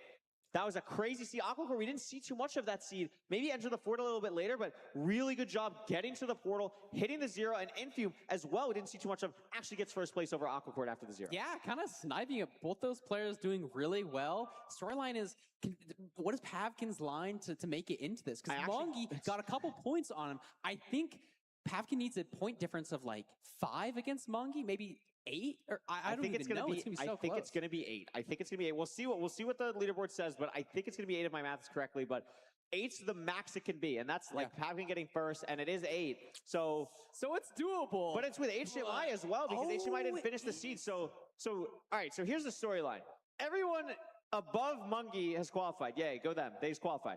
HDMI cables finishes the seed at all. HDMI cable qualifies. Yep. Yeah. okay. And HDMI cables need to get last, and I'm gonna be honest with you, I have no idea what the tiebreaker is. Is it like fastest run? I have no idea. So we'll have to figure out what that is. Yeah. But I mean, Feinberg, Infume, and that third place spot, I mean, that matters. You want to get that third place spot, even though you're not technically going to pick because you're going to get the last player remaining. I mean, you still want to have that, you know, there. Like, it's just nice to be in that top 3. So it's going to be cool to see what ends up happening here. But overall, really, really good performance from these runners so far. Yeah, it's been a phenomenal tournament so far. We've had a lot of cool clutch moments, and this is going to be our last seed. Really going to lock in everything here. Yes. Love to see the players getting ready for their final seed. Maybe some of the top players feeling more comfortable, can play a little bit more loose because they know they're already guaranteed to be moving on. Somebody like a Feinberg, Infume, Aquacord. So many points on the board here. Absolutely. Oh, hi. Hi. Hi, Monkey. Yeah, we see you. Hello. And also, important to point out, this last seed will be the last time we're going to see Silver, Mr. Budgie, and Anko. So I want to see them put on a great show here. I want the crowd to be loud for them. It's going to be really awesome to see how they do. And, you know, finish out strong. Everyone, I mean, you want to finish strong. You want to have a cool 0. I mean, Silver's going to be happy. You hit the Pearl. Cool thing. I mean, these runners want to have a moment like that on a stage. So I want to see them have that. I agree. I think Anko has been doing really well in these later half. We've seen him at the front of the pack, obviously entering the Nether first on the last seed, putting up a good performance. So we'll see how it finally pans out, see who gets the final remaining points. And it's going to matter with the seed picks too, you know?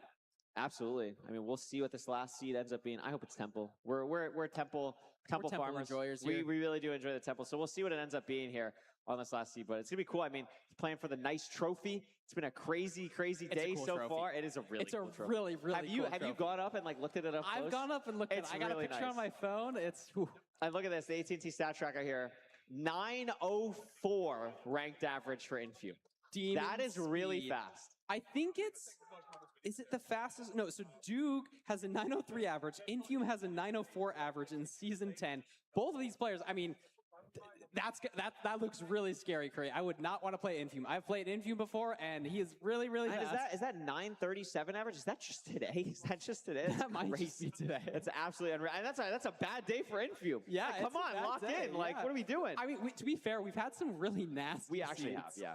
We've had some 11-minute finishes, you know, something you don't see often. We've also seen some really interesting decision making over the day. Like we saw somebody grow a tree. That was awesome. That was really cool. The monkey tree was phenomenal. I love seeing stuff like that. I love just seeing the creative plays. Like, I feel like I'm a pretty creative person from what I've done in Minecraft, but like you watch someone like Monkey, you watch someone like, you know, Infume, Skycrab, like these people who, you know, just pull out strategies you've never thought of before. Right. It's so cool to see. And look at that trophy, Parker. So only one person gets to walk away with that. Only one person. I would want to be that one person. We got some nice gems on it, good colors. And here we are. It is a desert temple for our last beautiful day. seed. I mean, this has got to feel good if you're Infume or Feinberg, and they're both at the top. You know, they're kind of known for the desert temple seeds. Absolutely. So we'll see if they're the pack leaders here. Unbelievable. And we get another tornado. Here. This is the tension. We have no idea what's underneath. Oh, it's chill. It's chill. We're gonna see a tiny tornado. Tiny tornado. Category 1. A Category 1 tornado. They're going to be We also see 2 lava pools off in the distance. There's water, 3 lava pools. So there's a couple different places that you can go. There's a river. There's a lava pool right by that sugarcane, I believe, as well. There's also a lava pool right here as well. I mean, we're seeing so many people go to different trees. We might see a lot of different decisions on this overworld. I like where right next to the river. Yeah, I like this Pavkin, Budgie, Infume, Silver group here because you have that gravel right there as well. It's the closest one to the river. You can hit another tree on the way to the lava pool. You could overlap blowing up TNT with starting your portal. So there's a lot of things you can do there that can end up being really nice. So I like their positioning the best. I think I agree with you. It looks like Mongi maybe even going for a woodlight here. That's a really aggressive play. We have the river really close to it, and if it doesn't light instantly, that's going to be very punishing. I don't know exactly what like an average enter is from it, but Infume now building his portal. He's behind Mongi, but he has that flint and steel. Does have that flint and steel. We're going to see who's going to enter first here. Monkey's been sitting there for a while, and a couple other runners over here a little bit farther. I believe that's HDMI and Silver. A little bit farther away here, and we're going to spawn on the Bastion. This is a Stables Bastion with a triple in the middle. I believe that's a good gap right underneath these runners, so going to be interesting to see how they're going to start this route. Pavkin and double triple. Infume very short. Yeah, it is double triple. So double triple versus going to the gap here, going to be an interesting decision to make. Going to probably depend on the obby that these runners get in these chests. Not that much that I saw there, so Gonna be curious to see what these runners go for. Yeah, we also saw the 4 in the distance. I'm not sure And how Infume's many going would to have the gap. seen it instantly, but I think most people. So Infume is playing the triple to gap, and a lot of other players like Feinberg is playing out sooner. But if you need the resources, this is looking really good for Infume fans. This is really interesting. I think double triple here is a really aggressive play. I mean, I guess like if you're Feinberg, like it doesn't really matter. But I actually no, I'm gonna take that back. If I'm Feinberg, I mean Feinberg normally doesn't care about who he picks because like everyone here is good. He's said that in other ranked playoffs and stuff. Like picking is sometimes a hard decision to make. So maybe Feinberg's actually trying to like sell a little bit. Maybe I get unlucky and I drop to 4 and I don't have to get a pick. Like maybe something like that. Just something less to worry about. Yeah, you never know. I mean, if there was one person to metagame it like that, it would be Feinberg. Probably would be Feinberg. It would definitely be Feinberg. I mean, we'll see here. I mean, it's interesting, though, seeing who plays double triple, who plays triple to gap. I feel like every other week there's a new consensus on whether you play double triple or not. Yeah, it's so difficult. I mean, Anko here, blistering. This is what we talked about. Anko, unfortunately, not going to be able to qualify no matter how good he plays in this seed, but you want to finish strong. And look at this time, by the way. A 3:10 fort enter. This is fast, and there is a prize for the fastest There is a time prize for the today. fastest time. We haven't talked about it too much. There is a prize for the fastest time, which is very, very cool for these runners. So this is something that Anko knows about. I mean, that'd be nice to get when you're on your way out of the tournament. Yeah. Just saying, we'll see. But it looks like Pavkin did unfortunately die here. No. So this is looking really bad for the Pavkin storyline. I think he needed first place. That might not be happening. But we still got some really fast gameplay. Infume still in the bash and having to deal with 2 straight picks. And Feinberg made it out. Feinberg is at the spawner, played double triple and made it. What's the explosive count, though? We have 56 string, I believe. 56 string, a little bit of glowstone. Feinberg saw the skeleton and decided, actually, I'm going to go back here. I think I like that play. I think that's smart in this case. So he's got his Blaze, now drinking a Fire Res, finally at a spawner of his own.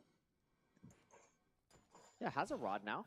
A little bit unfortunate. Anko kind of got lost in the back rooms there of the fort, but should be okay now.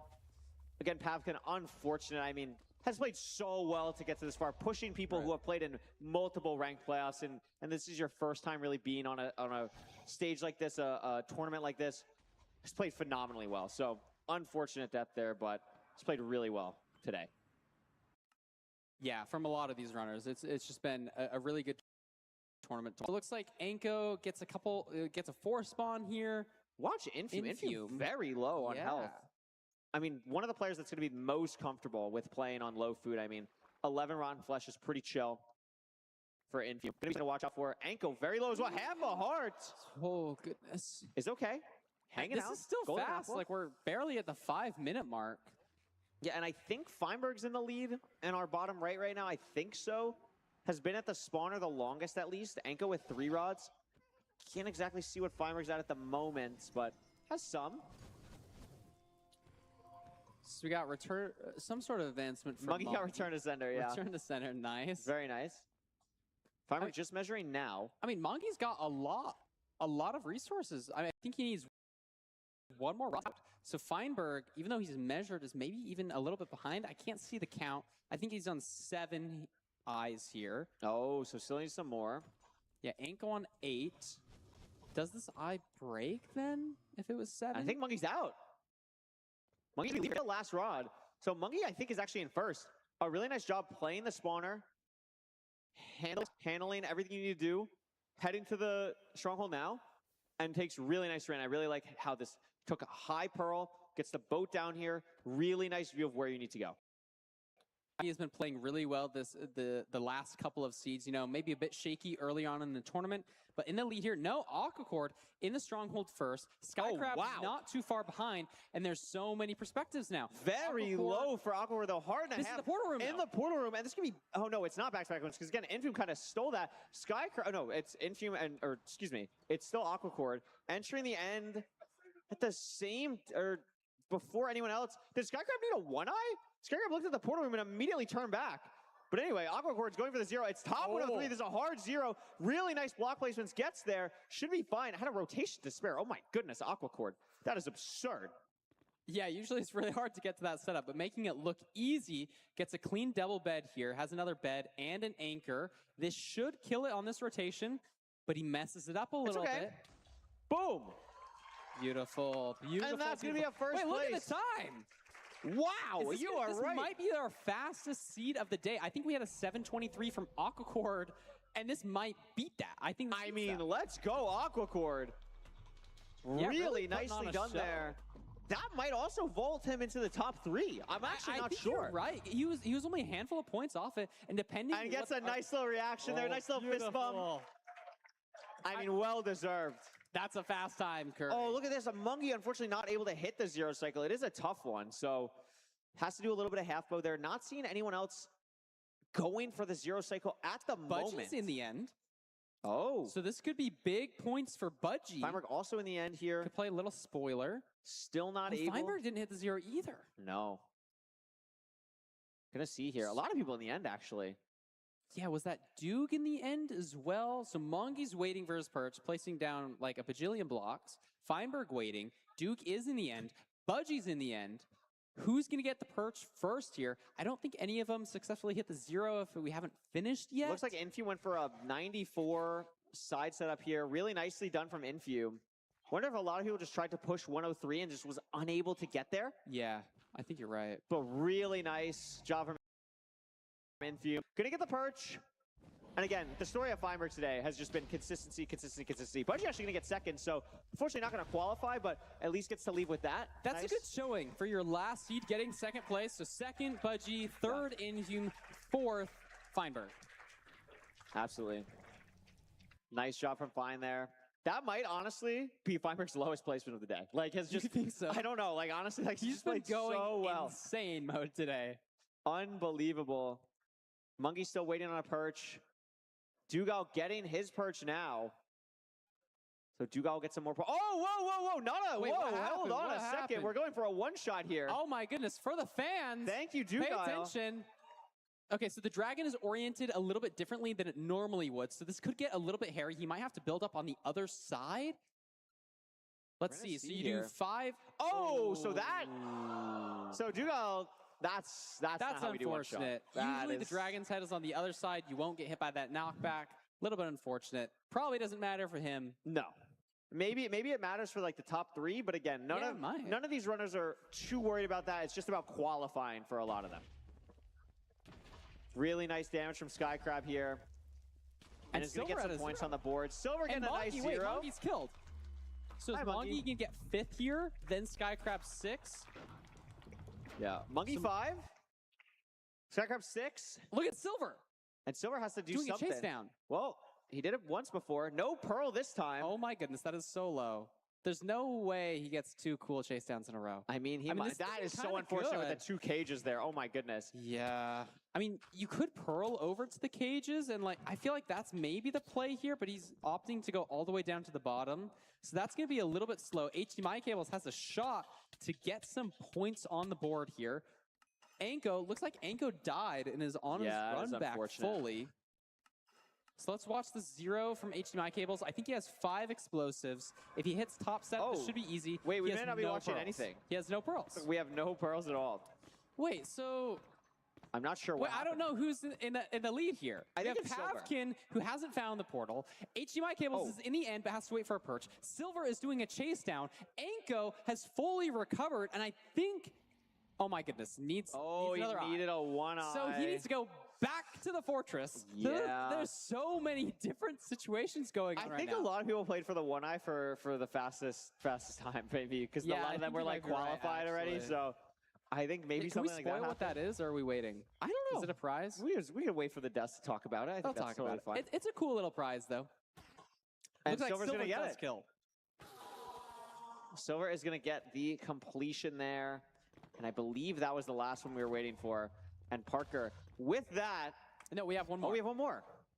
We Sorry, still have one I more. can't count It's to 8. okay. It's Counting okay. 8 is really So we have 1 point up for grabs here.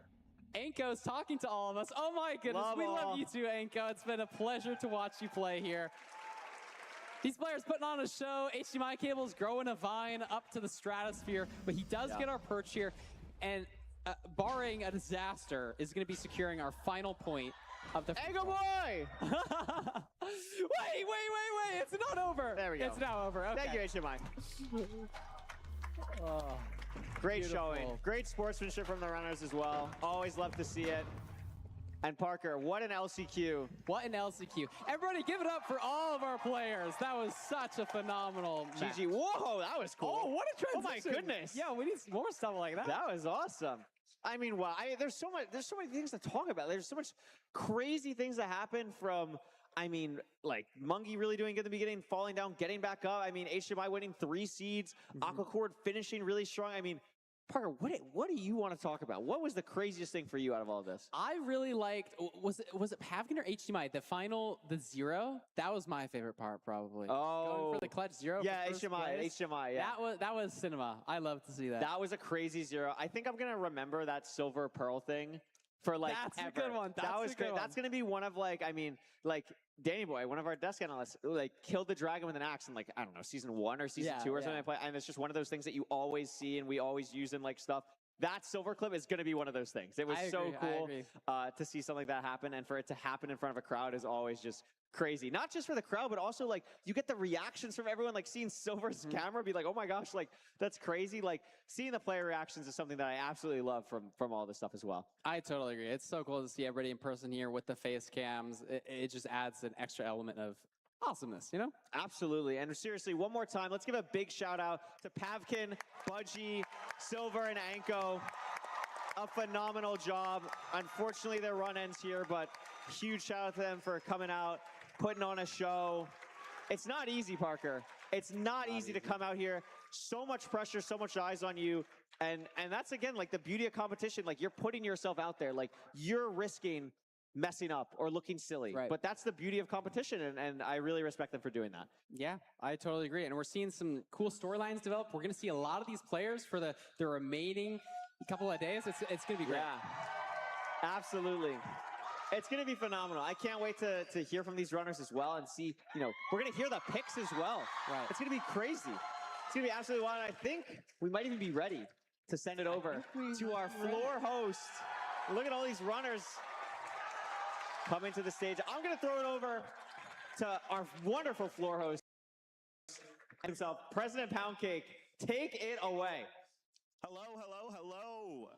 On this stage right now, we have 5 of the greatest Minecraft speedrunners on the planet, and they just showed seeds. Give it up for your top 4 seeds of the MCSR World Champions.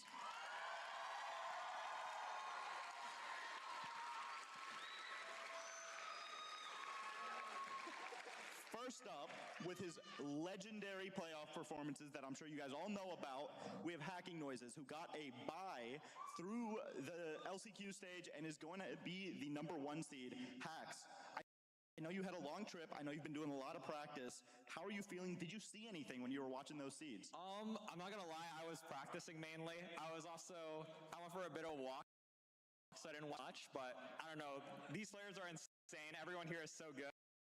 And I don't know. I don't have much. Are you worried at all, like, for rust or anything like that, considering you've been practicing, but you haven't been stage yet? Yeah, definitely. It's so weird to hear myself. They've had like practice on the stage. I haven't. I feel like playing at home is so different compared to playing on the stage, obviously. So they'll have that warm up. I'm also, I can't lie, really jet lagged, but I feel like having the break, I had the break to calm down, to focus up. So I don't know. I'm feeling pretty good. Awesome. Well, we do have the 4 players of the lower seeds behind you. Is there someone you would like to pick?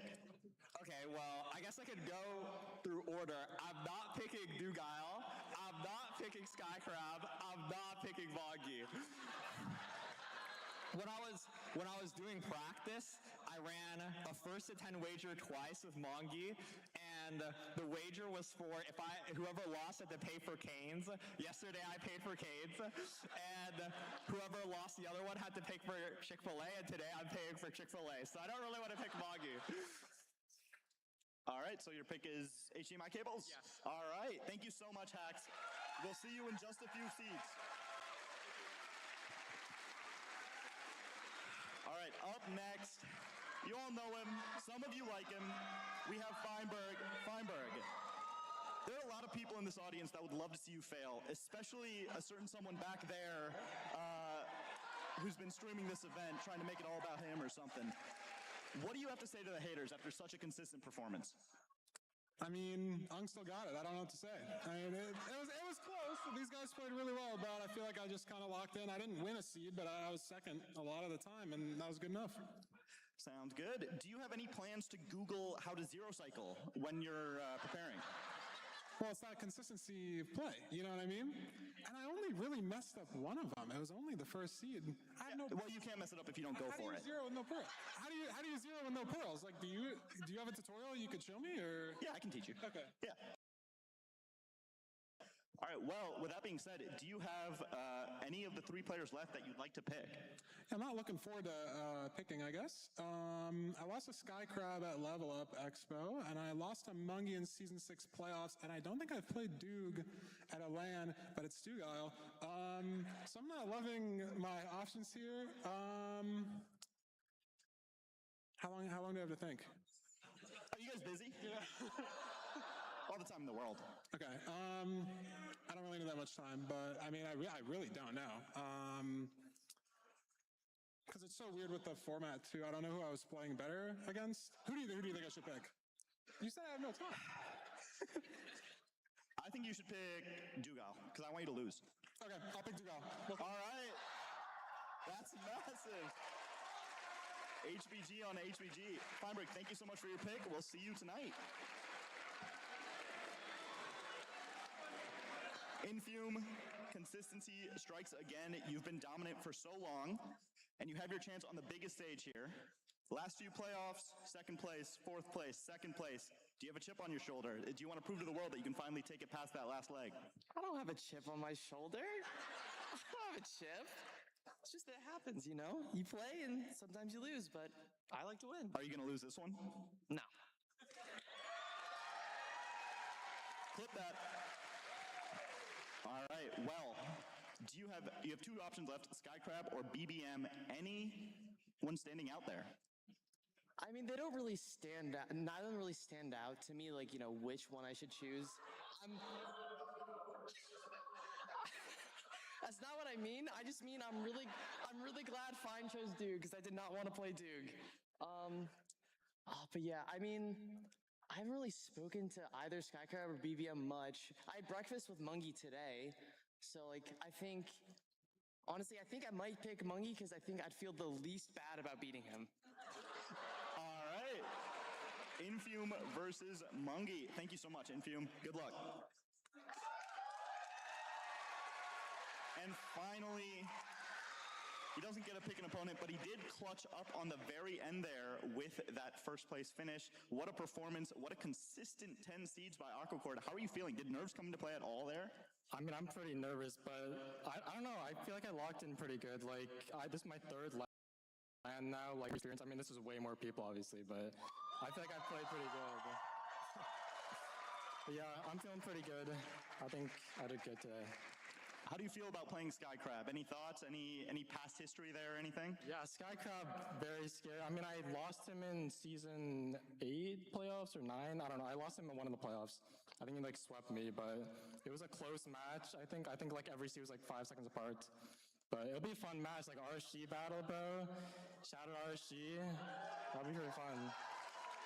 All right, well, best of luck. And one more time, give it up for Aquacord, Infume, Feinberg, and Hacking Noises, as well as the other 4 contestants who qualified. We will see you in just a few seeds with the quarterfinals. And I believe we're going to the desk now for some analysis on those last 5 seeds. Beautiful. Thank you so much, President Poundcake.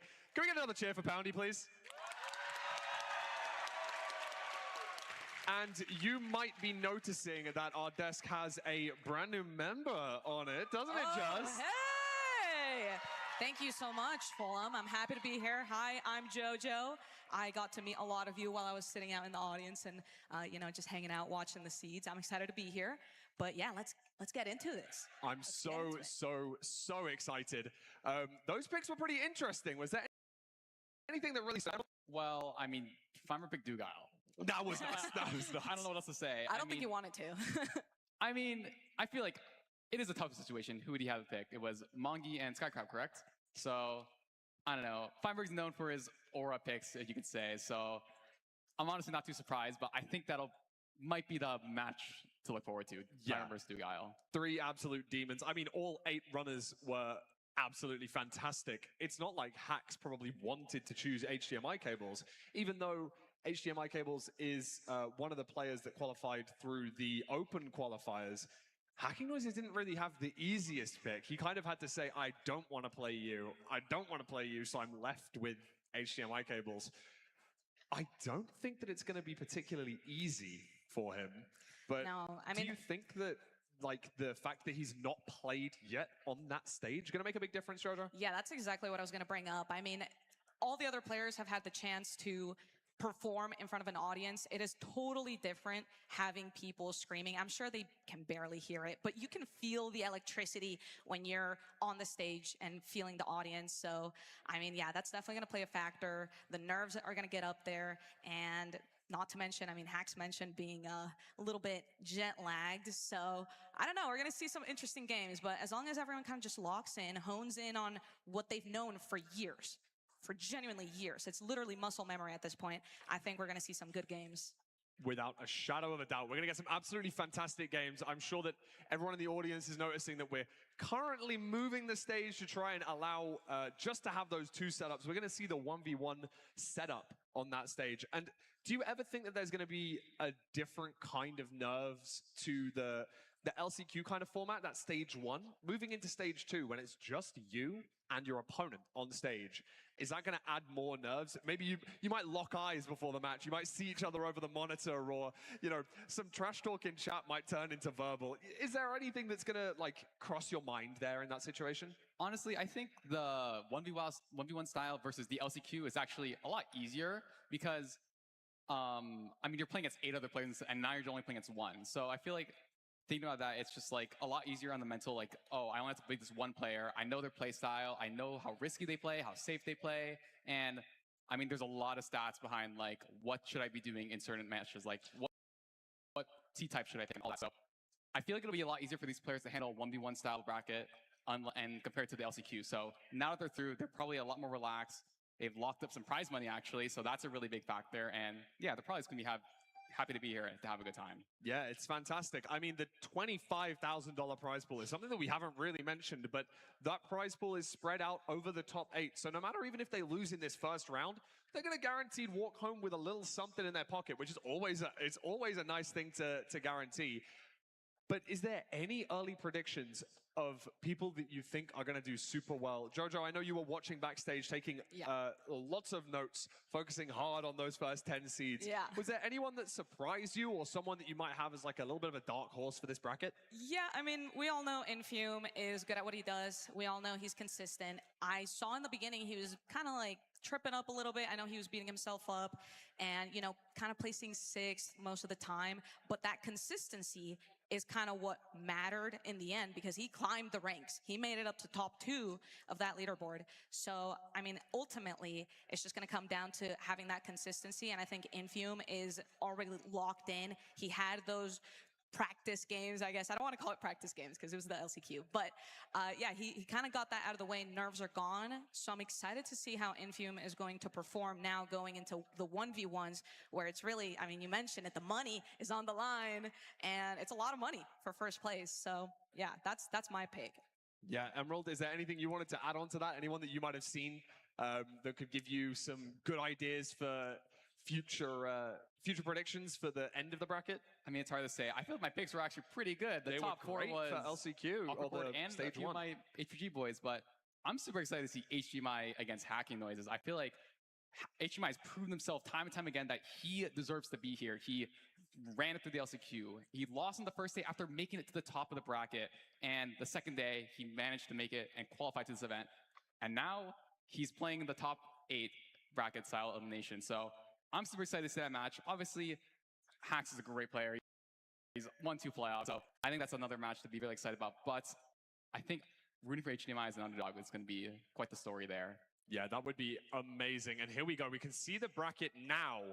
And so looking towards the semifinals, there are some absolutely crazy matchups, and I would even say rematches is past that could make a lot of difference. You know, Hacks and Infume not going to meet until the grand finals. The season 10 playoff grand finals could be repeated, but that would be for the crown itself. Is there any other matchups you could see that are like progressing on? Emerald, I know that you're probably you know, a little bit more focused on what might happen in the future as well. I mean, I think it's so hard to say. Like these, I don't know. I look at all these 8 players and they're like, everyone can win. Like there's like, it's so hard to tell. Like I think it'd be really cool to maybe see like a Skycrab versus Infume and something like that. I mean, I don't know. It's really hard to tell you, but Mungie and Hacks on different sides of the bracket true. here. They are best friends. Yeah, and that's something that I wanted to bring up. Mungie Hacks would only meet in the grand finals, which I think is pretty cool. I think that would be a very fun grand finals. Anything you want to look at, Jojo? Yeah, I mean, I'm looking at Feinberg and Duke. I mean, I saw some really clean gameplay from Duke just throughout the first 10 FFA matches we saw. And I mean, we are kind of hyping it up. We haven't seen them play just yet against each other. So I'm excited to see how that's going to unfold. But in terms of the actual grand finals, oof, what do I even want? I mean, I think it'd be really fun to see Aquacord versus Infume. I really like that prediction. Thank you. I would not say that that's crazy by any means. Aquacord doing very well in you know, previous playoffs, and I believe did very well in the recent LAN that was hosted as well. I think so. Got very deep into that run. Is that a is Aquacord Skycrab a match that happened at that LAN? I'm not 100% sure. I can't remember. I don't think so. I think it was Awkward versus B Salad. That was, of course, a very good match. B Salad not here. But one thing I wanted to mention was that, in fact, during the stage 1 where we had those 11 players play in that LCQ style format, the thing that you brought up, Emerald, was that the 4 players that were unfortunately eliminated were 4 players that qualified through that last chance qualifiers, those open qualifiers towards the end. And the players that actually advanced were those that did very well in previous playoffs. I thought that was something really interesting to mention. On top of that, HDMI cables finishing in 8th place does mean that technically the top 7, or sorry, in fact, he finished in 7th place, I should correct myself. The top 6 were all players that had previously finished in the top 3 in MCSR ranked playoffs in the last 3 seasons. I thought that's pretty interesting to bring up, and it does allow for some cool rematches. You know, these players have played each other a lot, be it on the ladder or in big tournaments. But I don't think there's any quite as big as this. Do you think that the prize money is already on those players' minds, getting those nerves in the back of their head, Jojo? Oh yeah, I mean, I've seen people compete and go crazy for less. So you're putting $10,000 for first place in front of them. They're gonna start freaking out. I mean, even I'm panicking. I get to chill here and watch and enjoy along with the beautiful audience, but unfortunately, they're a lot more, and it's definitely the money and just the nerves. I mean, I can't even imagine. Yeah, I wouldn't want to be on that stage, I'll tell you that much. I mean, let alone the skill difference, but more importantly, just the nerves would be absolutely through the roof right now. And I don't know exactly what the, actually I do know exactly what the first match is going to be. It's going to be Hacking Noises versus HDMI Cables. That is going to be our first match back from this short desk segment. But before then, I know we have a cool surprise, and I'm not going to leak until everything is ready for us to send it over to you. But as of right now, I wanted to potentially bring up the fact that these runners may, in fact, just get a tiny little bit of rust between day 1 and day 2. Now, we're finishing the quarterfinals, hopefully, today. And then for tomorrow, we're going to come back for the semifinals. Do you think that there would be any kind of rust on these players that kind of, you know, they have to have that 12 hours, they go out for dinner, they have to have that sleep, you know, a lot of these players saying that they're jet lagged and things like that. Could that cause some sort of impact, the fact that we're spreading it out over these 2 days? Honestly, I think no, because they had to travel here in the first place. That was already 1 to 2 days of rust, and then they had to get used to a new setup, and like now they've qualified into the bracket. So I feel like they've had enough time to practice and like really like play in a very nervous setting. So I think the rust is kind of all gone, except maybe for Hacks, you can argue. He's the only one who hasn't played on stage. He's practiced in the back, but I think the nerves are like kind of gone for a lot of these players. So and he's up first. That is true. It's not a very it's not a smooth transition into not having played in those 10 seeds and then going boom, you're seed 1, you're playing first. It's probably not going to be the easiest thing in the world for Hacks to go onto that stage and play HDMI Cables, who won 3 of the 10 seeds during that stage 1, which I think it was a super good performance from HDMI Cables, albeit slightly inconsistent, ending up finishing in that 7th place. Jojo, what do you think about Hacks and HDMI Cables? Have you got any early predictions?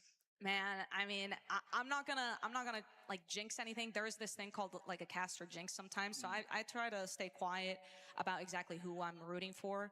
But I think it's gonna be a really good game. It's gonna be really exciting. We're gonna see hopefully some crazy plays like we saw Silver do earlier in the FFA matches. So yeah, I look forward to that. Yeah, absolutely, without a doubt. But I didn't want to leak anything too interesting for this next segment, so I'm gonna let the man himself take over. I'm going to pass you over to Ludwig, who's going to give us the introduction for our next segment. We'll be seeing you all very soon. Hello? Hey, how you guys doing? All right, how'd you guys like the free-for-all stage? Good? Okay, I have a question, and I need honesty from you guys. This is an exercise in honesty and trust. By a show of hands, who thinks they are better than me at Minecraft? Okay, way too many fucking hands. Sorry, excuse me. Way too many freaking hands. Way too many freaking hands. Let's try again. Hands up if you think you're better than me at Minecraft.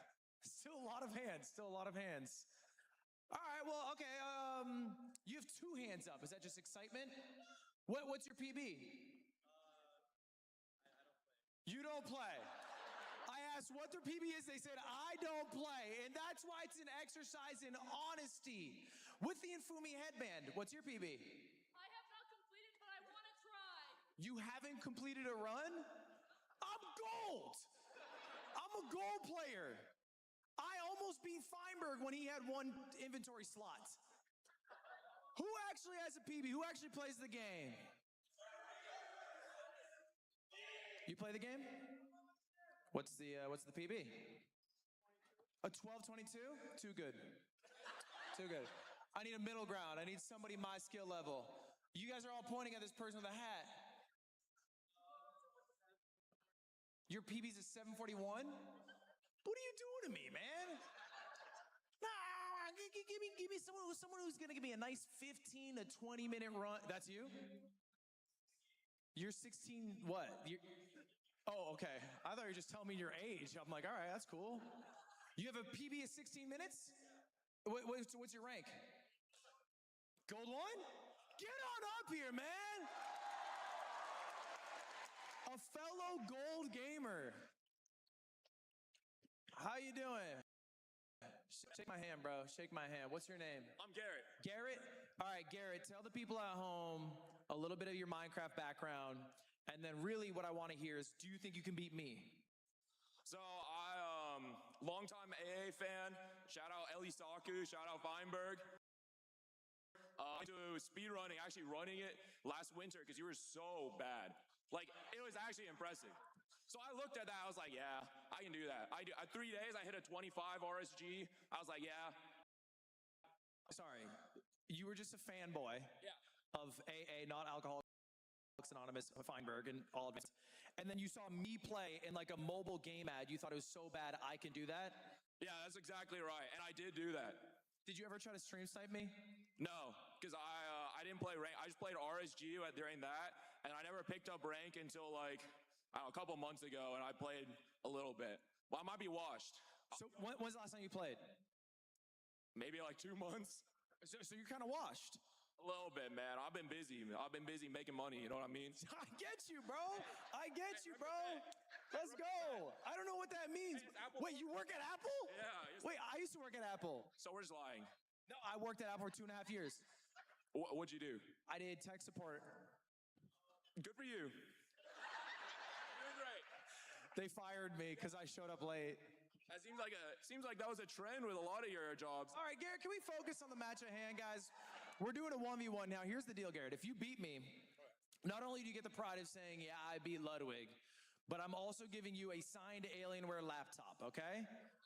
It's a valuable item, thousands of dollars. Now, if I beat you, this is important. If I beat you, Garrett, do you know what happens? You lose to Ludwig. Garrett, you don't want to lose to Ludwig. It's a bad guy to lose to. It's not a good look. We're going to do a straight up 1v1, best of one. Okay, we'll do a gentleman's agreement on the seed and all that. You can get your stuff set up over at that computer over there. I got Monkey or Duke? Which one do you want, Mungie or Duke? I like the aura of Duke. Go Duke, go Duke. I'll go Mungie. Anyway, I'm going to play Garrett.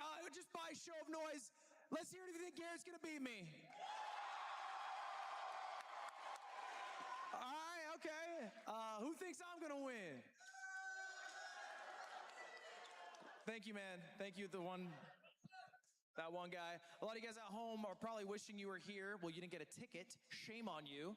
You can still get prizes, though, guys. Thanks to Alienware. They're giving away more prizes at the Alienware Arena.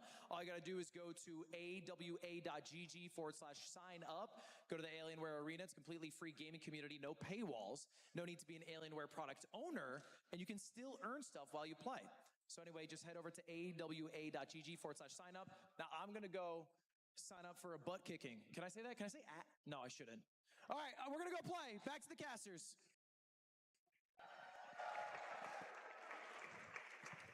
Oh my goodness. Thank you so much, Ludwig. Thank you so much, Garrett. I'm also joined with Rose Beams. Hi, Rose. Hi. Oh my goodness. Rose, we watched some great Minecraft. Before we get into whatever we're about to watch, that's going to be an abomination disaster. Yeah. What was your favorite moment from the LCQ? I feel like it's a really basic moment to say, but it has to be Silver. Yeah, that was crazy. I just, I've seen anything like it. Like, that is Hall of Fame. That clip is just going to be everywhere for the rest of time. It was absolutely unbelievable. It was so good. It was absolutely unbelievable. And we'll see those runners after the show match. But we have a show match here. We have Ludwig, we have Garrett from the crowd. I gotta say, I love Garrett's energy. I do. It's very hard to match someone like Ludwig's energy for something like this. He did a great job of that. Absolutely. So I think he has. He said he's a little bit washed, but might have the aura to pull this off. You know what I mean? Yeah, and I think he's got the full crowd behind him. I think. Yes, everyone that's here is awesome. it's a very biased crowd, but no, I think you don't want to lose to Ludwig, as he said, but No. I think he's got that experience and he's got the confidence. I think he had. He said he was washed, but he started running because Ludwig was so bad. Yeah. So I like that he's got that. I think that's great. I think this is like a full circle moment. Maybe it gets him back into it. Maybe we try and play a little more. 2 months off. It's gonna be hard. I mean, from us, we play a good bit. I feel like if you take a while off, and this is something that pro players say as well. Like if you take 2 or 3 days off, it's like, wow, I don't even know what game I'm playing anymore. It can be really hard. Yeah. Hopefully relying on that kind of muscle memory. At least he's had a little bit of, I guess, not warm up, but he's been watching people play. He's been watching 10 incredible seeds with the best runners that there are. So that could be enough to just sort of give you that push that you need. Absolutely. You remember oh, this is where I go for bridge. Oh, this is where I go for whatever. And I think, I have experience in coaching people around gold level. I have experience coaching, a whole bunch of people. And I think the main thing that you want to tell people at the skill level is just don't die, especially on a, and it's a best of one. Yeah. You're not trying to bring the house down. You're not trying to go for a sub 10. You're trying to not die and just beat Ludwig. That's the goal. Yeah. Consistency is key. You just want to taking your time, taking it slow, not too slow, but you want to kind of make sure that you are kind of making sure you've got enough food, making sure you've got enough blocks. You don't want to be kind of messing around trying to go for pure speed because you're not necessarily going up against someone else who is going to be kind of a very, very fast player. So you just want to kind of just be a little bit cautious, think your decisions through a little bit more carefully, and hopefully we see both of the runners do that. Hopefully no one dies, but absolutely anything could happen. So we all know you're netherite, but hypothetically, if you were a gold player, what is the main thing that these players need to watch out for here that you're going to kind of keep your eye on, besides just not dying? I think managing your inventory, I think, is very important. I think you want to make sure, depending what seed type they're going for, you want to make sure that you've got the kind of best setup to get into the nether as you possibly can. Yeah. You want to make sure that you've got enough food. You want to make sure that you've got plenty of blocks because you don't know what your spawn is going to be like. Thinking carefully about your terrain decisions as well. Making sure you're just a bit more cautious in the bastion as well.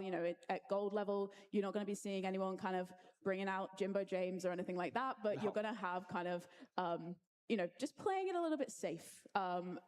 and just making sure you don't forget the basics, I think, is pretty important. Absolutely. I mean, that's the thing. You cross your T's, dot your I's, make sure you're not forgetting everything. Speedrunning is a lot like a checklist, especially at that early level. You want to make sure that you're not doing anything that, you know, could put you in a compromised position. You don't want to be like trying to high roll and be like, oh, I'm going to grab less wood because I can get it later potentially. Like, it's just not worth it to do anything like that. And I mean, these runners, they kind of know that. I mean, Ludwig has seen and played a lot of Minecraft to get to the level that he's at. And obviously Garrett said that he's played for a good bit as well and at least watched for a while. Like, also, Garrett knows ball. The Elisaku shout out is crazy. Yeah. That is like crazy AA knowledge. Shout out Elisaku, that is true. But I mean, this is going to be really interesting to see. I'm really excited to see how these runners do. It's also like, it's not easy to set up. Minecraft's not an easy game to set up like just like that to get going, especially for speedrunning. So I'm really curious to see how they're going to kind of be used to a setup like this.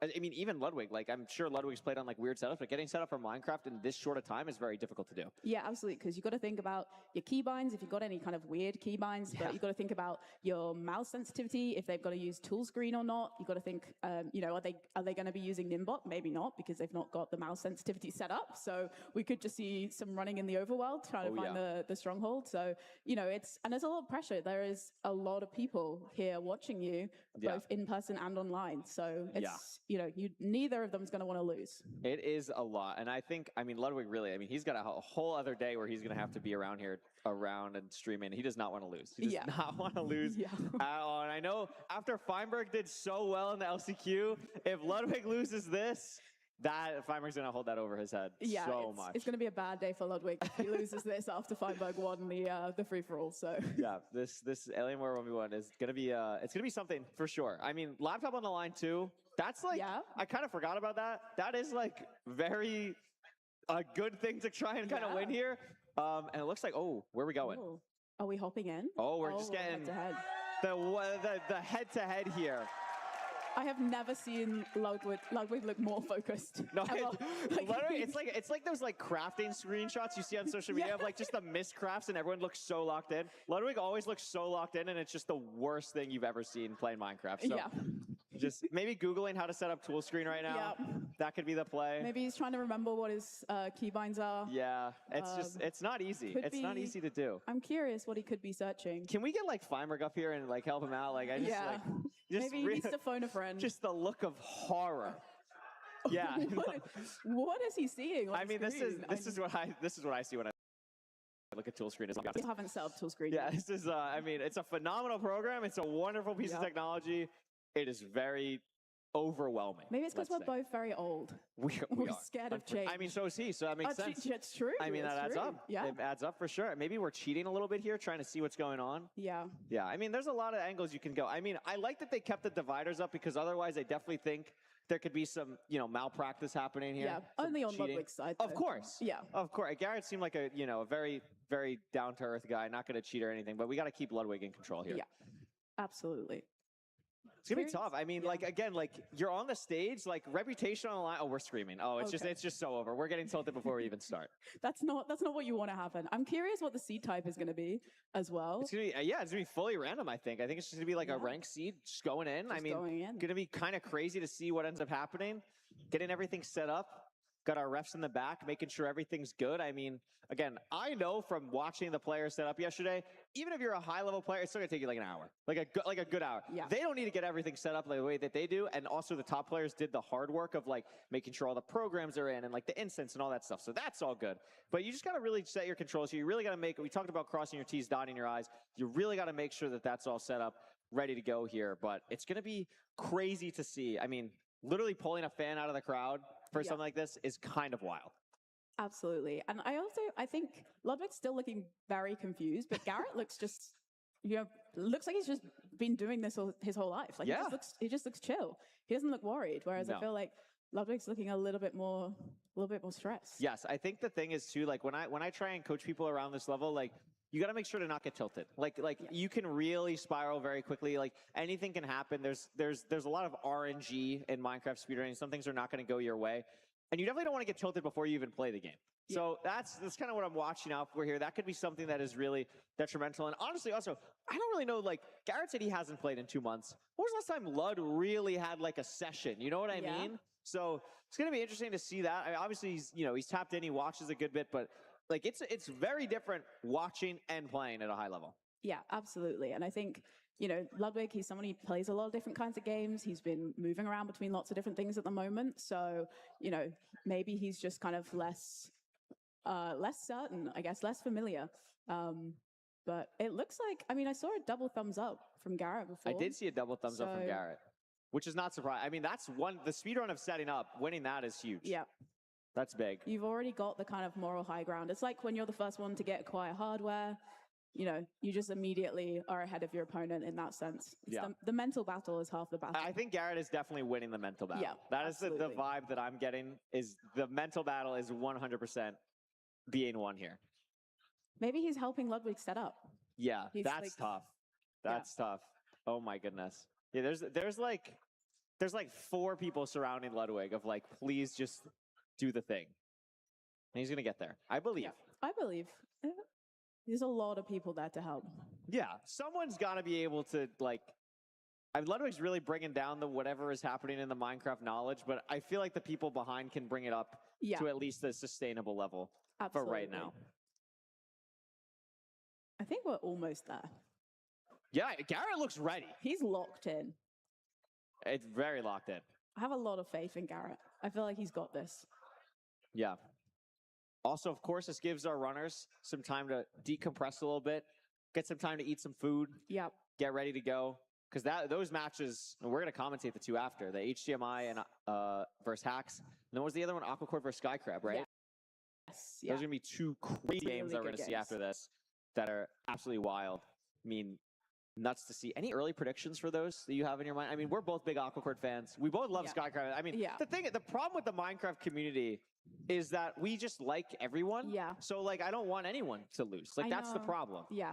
Especially at this point. Just I think unbelievable. Hacks HDMI cable is going to be a really interesting game because obviously, like, Hacks is coming in with a bye. He didn't have to play in the free-for-all, back-to-back season 8 and 9 playoffs champion, but he's not been playing a lot recently. No. He's been, on a little bit of break. He's been doing private rooms, but he's not actually played yet in season 11. But obviously it made sense to pick HDMI being the lowest seed, but HDMI won 3 seeds in the free-for-all. Most by anyone. Yeah. Most by anyone. And he was looking really, really strong. And Hacks, mentioned it as well, like, lost 2 best of 10s to Mungie. And that's something where, even a couple months ago, that's something where Hacks was probably heavily favored in. So, obviously taking a good time to mental reset, everything like that, but it's going to be hard to really play it what we've seen as maybe Hacks' peak in previous seasons, but has the ability to do so for sure. The thing about Hacks that I find so surprising is something that has happened in previous playoffs as well, is he normally plays much less than everyone else, but the time that he does play, he really makes the most of it. Yeah. So I think he's put in an incredible amount of work leading up to us, and I think honestly, this 2-day of traveling break that he's kind of forced to take can kind of help his brain just kind of reset and get all the stuff that he worked on, not as stressed about that, more just focused on playing and getting that muscle memory back. Yeah, definitely. And also, HDMI has just had to fight really hard in 10 seeds. You've got those nerves and that adrenaline, whereas for Hacks, he's just kind of got to sit down. He's just got one best of 5 to play. Yeah. And he's had this whole time to just chill, to just sit backstage and watch. He's not had to think about, he's not had to be on stage for the last kind of 2 and a bit hours as HDMI has. So, potentially that kind of just mental break and kind of physical rest is going to help him as well. But yeah, it's going to be a really interesting game. And Aquacord Skycrab as well. I'm really excited for that. I think both players playing really well, both can just play at such phenomenal top speeds, and both kind of heavy RSG players. Aquacord recently, I think, has just been running more RSG than ranked. And Skycrab, just always running RSG. And I think that's going to be a really interesting matchup to see, especially because both players can be so fast and take a lot of risks as well. So I think it's going to be a very, very close matchup. I think the thing that really interests me about Skycrab right now as well is that this season he's actually played way more ranked than he normally does. It's still not a crazy amount because he does really play a lot of RSG, but I believe this season is the most he's played at this point. We're about halfway through a season. He's played probably as many games as he played last season and has a ridiculous average. I believe his average is 840 something, or it's just unconscionable what he's doing on the ranked ladder right now. Didn't have the greatest showing in the LCQ, but we've seen like that's not really his strong suit sometimes from previous things because he's a very aggressive player. So that can kind of be a little bit of a detriment. But in a 1v1, he's a lot more scary. Aquacord is probably not thrilled that he has to go up against Skycrab, but again, like between Dugile, Mungi, Skycrab, and HMI, like anyone you're playing here is going to be ridiculous. It's the point of the World Championships here. So that is going to be a crazy matchup. And Aquacord is just someone who's steadily improved so much for so long, and I just don't know what his peak is at this point. He just keeps getting better and better. Yeah, absolutely. And I think we've seen a lot more of him. I mean, he was third in the last playoffs, and performed really highly previously. And I think, he, as you say, he's just been getting better and better. And Skycrab is someone we know who can perform very strongly. I mean, he had a great performance at the level up LAN as well. So it's going to be an interesting matchup. I think it could just go either way. I think I feel like all the games today, I feel like we've just got, because after our matches, we've got, we have Feinberg Dugal last, and I've forgotten Mungi. That would be Infume Mungi. Yeah. So I feel like every game is just like crazy. Yeah. Crazy. It was just star-studded. Like, it's absolutely star-studded. We have the best players here. It's absolutely wild. Like, I think the game that has the most fluctuality, and we talked about, like, just Hacks HDMI could literally be a 3-0 either way. Like, it literally would not surprise me. Like, it's so hard to predict that game. Every other one is like, you could, like, kind of see it leaning one way or the other, but that game is just crazy. That is the wild card race. And those games will be a very different skill level to whatever we're going to watch. Yeah. I don't know what is going to happen. Literally anything is possible. Like, we might not know Bastion routes. Like, it could be a disaster. It could be a disaster. Yeah. I mean, it could be a treasure, and we might not ever find the fortress. We might not find the fort. It could happen. Okay. Both players, I think, still getting ready, still getting in the zone. Unsure what they're saying. I'm not very good at lip reading. I'm horrible at lip reading. Yeah. It's not a strong suit of mine. It's a skill I think maybe we should learn. I feel like it'd be a good hobby. Yeah. Yeah. Like, it'd be good for something. We gotta get like these guys mic'd up. Like, that's the game plan. Like, that next year we'll have like the mic ups, and we'll go to a replay and we'll hear like, yeah, like I hit the 0. Oh my gosh, like that'd be so cool. That would be good. We'll figure that out. Yeah. This is hype though. I'm excited. They seem like they're getting into it. Yeah. A lot of trash talk. A lot of not something we normally see in the MCSR community. Like, I feel like Ludwig definitely brings that energy that's, a different vibe than what we're used to, I would say. Yeah, definitely. I think, not to call him toxic. No. But, there's definitely a little bit more aggression at times, I think, from Ludwig. But also a lot of emotions across the whole scale. I mean, we have seen Ludwig at his highest points, and we've seen Ludwig bridging with another fence. And that is my favorite clip of all time. Such a good clip. I clipped it. I remember watching Feinberg's stream when that happened, and it is my favorite moment, good or bad, literally ever in the history of MCSR. It is just the mental capacity to go through that is just shocking. Yeah. And I love it. It's just my favorite thing ever. It's like you could see all 2 brain cells firing. There it is! Yes, there we go. Yes. That's what we want to see. It is so sad. It's such a great moment. And there we go. And there's a high moment that we've seen from Ludwig as well. So he Hitting does have it in him, but he'll hit a 0 one day. I could like he's not horrid mechanically. Like, it's not his problem. You know what I mean? Like, his problem is that he's just like never played Minecraft. Yeah. Which is like, I mean, we've kind of seen this I cannot believe I'm comparing the two. But I'm gonna just let this go crazy. EDCR is someone who has like never played really anything besides ranked. So when he does anything that's not ranked, there's like the different muscle memory that he's not used to. And I always find that really interesting because it's like so like the Minecraft knowledge that you need for different parts of Minecraft speedrunning is so important. Yeah. And I find that really interesting watching EDCR, who's one of the best players in the world, go through those motions. And with Ludwig, it's like the same thing, but like, a little different. A little different skill-wise. But the thought process of what you have to do is very interesting. Like, I've seen EDCR go from rank to no reset. That's a very different skill set. Ludwig going from a game to a different game in Minecraft is the same kind of vibe, just at a different level. Yeah. And we've also seen, I think, a lot more of that recently with a lot of runners kind of playing games like outside of ranked as well. Yes. I mean, my favorite kind of moment of the last kind of couple of weeks was HDMI trying to craft a copper golem. Oh, that was crafting awesome. table. That was good. That was good. Yeah. That It's was just so, you see a lot of things like, and that's like, I'm guilty of that too. Like I'm very used to playing 1.16 Yeah. and they're like, which is the version we all are playing here. And then when you go to a recent version, it's like, whoa, so many things are different. What has changed? Oh my gosh, like I'm just not familiar with that, because as a speedrunner, you spend so much time doing like specific set routines, even though like there's so many different RNG things and seeds and all that stuff. Like it's still the same formula. And when you're deviating from that formula, it's wild to see. Yeah, definitely. I believe lip reading. I believe so. Okay. That's my lip reading analysis. Okay, I'm gonna trust your lip reading analysis. That's 'Cause terrifying. he looks locked in. I mean, he's looked locked in the whole time.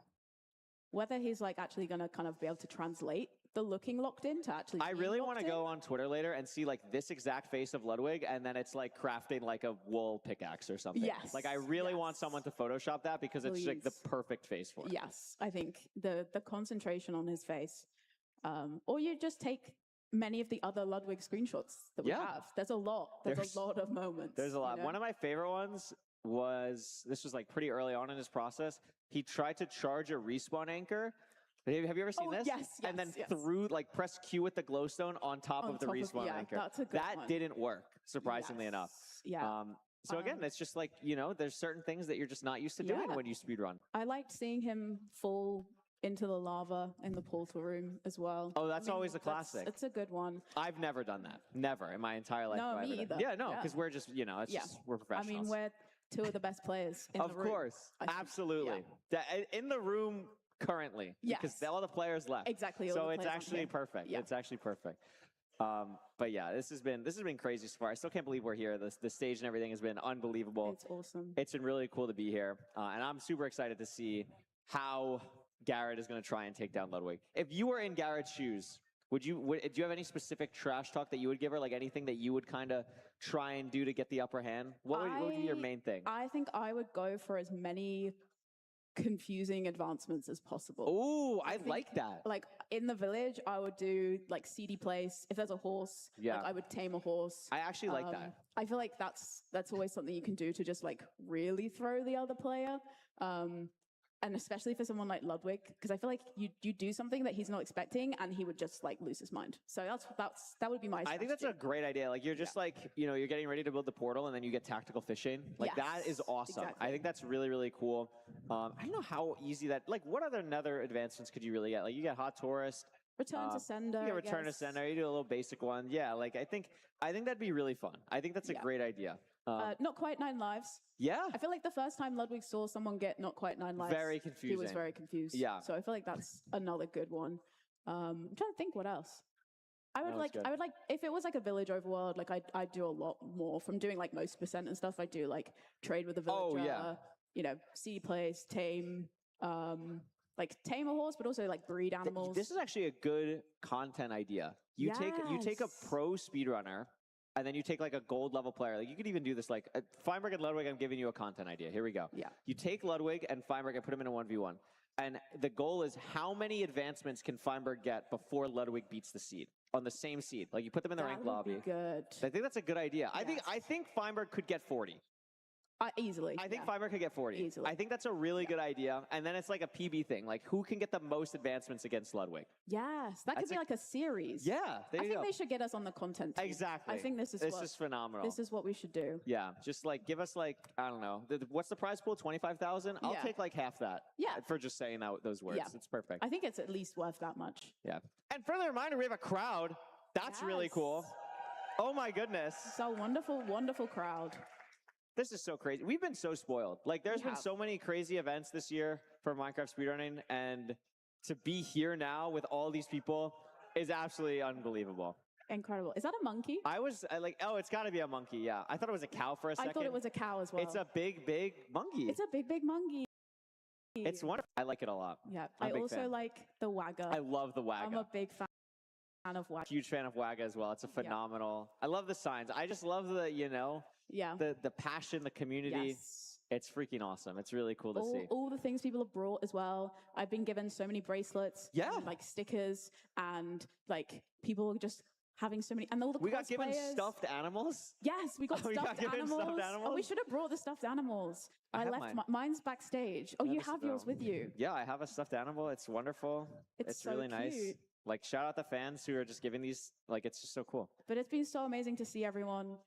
It's great. And get to, it's them. enjoy. It's okay. Okay, we're looking like significantly more ready. Like what could Ludwig possibly still be doing? Yeah. That's my question. 'Cause Like it's you're not Ludwig. practicing a zero. So like what are you doing? It's definitely Ludwig's fault as well. It's not Garrett's fault. Of course. Yeah. Absolutely. That's the only person I would be blaming here. Yeah. I feel like Garrett can do no wrong. Well, we'll see. Hopefully Garrett doesn't die. Yeah.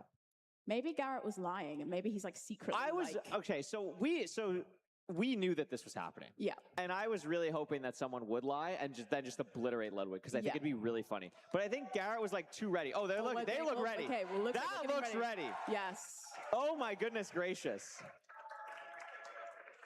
Remember the stakes. If Garrett wins, gets a laptop. Yeah. Alienware laptop signed by Ludwig. Yeah. If Ludwig wins, Garrett has to basically admit that Ludwig's better. Yeah. That's terrifying. Oh, Desert And Village. we're off. So Desert Village is not the easiest seed type around this level because you have to remember where you're going to get wood. And Rose, I'm not really seeing that many close trees here. I can see a spruce tree like behind that's the blacksmith. So maybe you get the blacksmith here and then you just sort of go up. I mean, Ludwig going for. I'm very hay quickly bales first. realizing as well, this is basically a different game. Yeah. This is basically a different game from what we just watched. I mean, this is a entirely different thing here. Ludwig getting ready, getting those, chunk borders hidden. We have 9 hay bales, so we were talking about the food. Yeah. You want to have that food. That's not bad. It's a good amount. And we'll see what happens here. Yeah. Looking for, grabbing a bed. Maybe Forgot looking his for. username is Feinberg Hairline. by Oh, the way. yeah. True. Maybe looking for a crafting table house for Garrett. Kind of see him shaking his head a little bit as he's going into all the villager houses. Dude, they are not aware of their crafting table houses. It's one with buttons, but it does not have stairs on the top like these ones do. Yeah. So they are not looking for the right one. Or it's one with terracotta on the sides, which again, they're not really aiming for. I don't believe there's one in general, at least in this area. No, I so, don't there see is one. one down Oh, there there by is the one. blacksmith. So it was Yeah. literally the closest one to the blacksmith, and we just didn't go that way. And there is gravel there, so like if Ludwig sees that, I mean Garrett's found the lava pool. Yeah. And he's going to get trees from the swamp. So actually, it's not too bad. Ludwig does get the gravel. So I think we're gonna have to go back though because it's 6 iron right now. So we have to go kill the golem unless we're gonna woodlight, which Does we Ludwig could. know a woodlight setup? Maybe. I don't know if either of these runners are gonna know woodlight setup. I'd love to see Garrett make some shears here. Yes. I think that'd be great. That would be, I think, a pretty good strategy.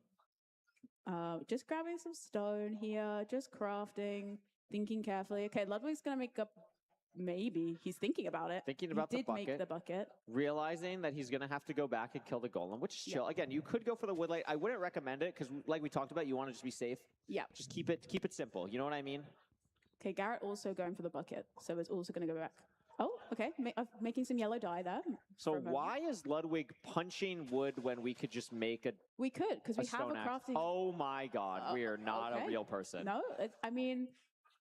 Okay, just a little thin macro there as well, just for Yeah, fun. just why not? You make sure the hotkeys are working. Yeah, true. Silver likes doing that. Yeah, just kind of a little bit of overlap there, perhaps. So he is going to go back. Oh, we to threw our kill bed. the golem. Okay, through the bed. No, it's good. So what's your opinion on Ludwig's hotbar right now? It's horrible. Oh. It's bad. Garrett's is like it's organized. I think like Garrett's it. hotbar looks great actually. Like I'm a pickaxe in slot number 1 kind of person, but like never seen it in slot number 5 before. No, I've So- never seen that. How long do you think these 6 seeds? Are no, we we are. pickaxing the golem? So we're Oh, it's actually good. we're just farming for the camera. We're Yeah. actually just farming for the bit. I We respect could have it. made an axe so many times. I think Garrett's gonna woodlight here. I respect it. I mean, we watched a lot of runners woodlight today. Oh, so this is not how I would recommend doing Yeah. this. Made a good cobblestone generator there, though. We also put the obsidian not where the portal is and just in the. We actually did the woodlight perfectly backwards, which is actually impressive. No, it's good.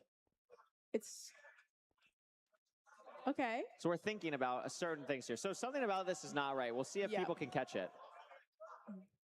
But it's not the ideal, I would say, to not leak. Okay, I think we're switching it up. We're moving to a different location. There we go. This looks good. But again, if we're wood lighting, this is a little bit scary. Yeah. It's going to be a little bit more of a setup. I mean, for Ludwig, you know, he's got the flint, so he can just light this. If he builds a portal, does he remember how to build a portal? Maybe not. We'll see. I mean, this looks pretty good for Garrett right now. Gonna place the obsidian on the need to figure out how we're gonna wood light here. Yeah. And at this point, you know, all the other runners would be in the fortress at this point. But we're just taking our time. It's okay. This is a reminder that there are levels to this, but it's okay to be gold rank. you can get there have been people who have gone from this point to playing in playoffs. Everyone who was on the stage has been at this level. Exactly. And I like this setup. Garrett actually kind of saved this pretty nicely. Yeah. So I think Garrett actually might be entering. Yeah, make some noise for Garrett here. Ludwig unfortunately catching up though, not getting the wood light for Garrett. I'm not sure if we toggled to hard mode. I don't know if I don't remember if we did that or not. Ludwig has one more stone to break.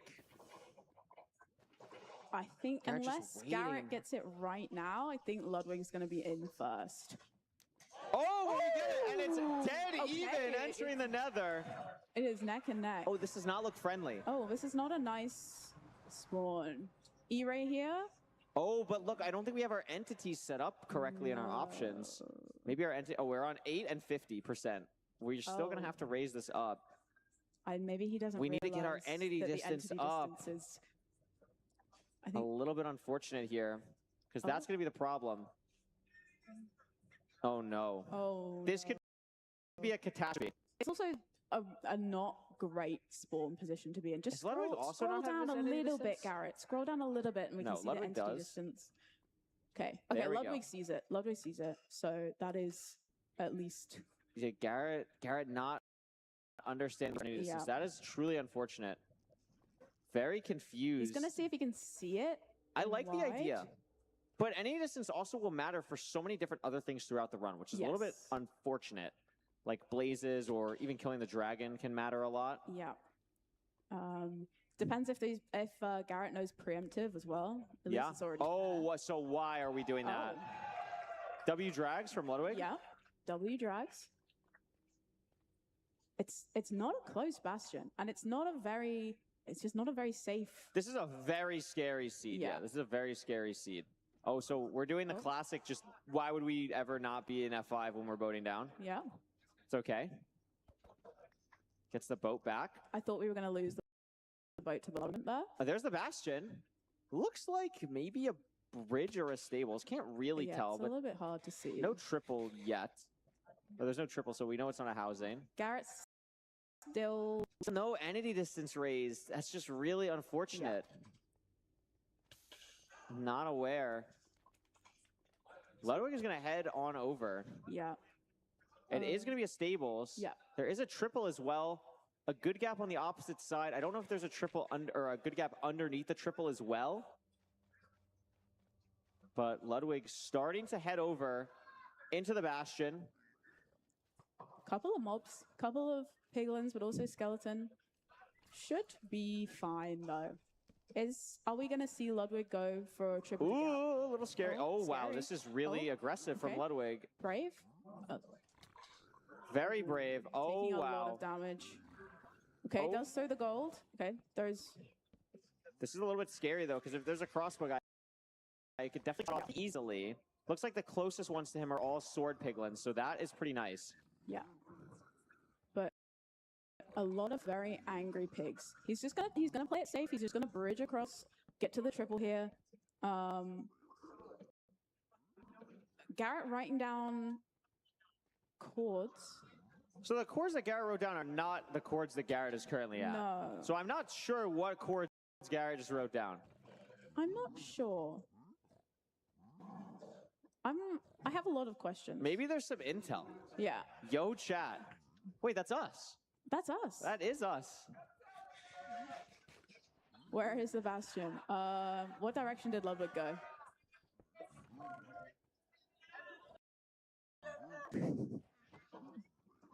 So there is a reason that E-Ray broke for Garrett. Entity distance. Entity distance. Your entity distance is on 50%. Oh, He's Ludwig making changing his something. hotkeys in the middle of. In tool screen. This is wild. In the thin macro. That's good. Options, video settings, scroll down, entity distance. Turn it to 500%. Entity distance is at the bottom of your video settings. It's on 50%. Turn it to 500. Yes, we did it. There we go. We're back in the game. Wow. Okay, so the problem now is that we have two because we're on 24 render. yeah. So we're lowering that. That's good. And there we go. That 60 spike is looking really good. Yeah. And now we're back in the game. We're back in the game. Oh, don't do that. No. Oh, my.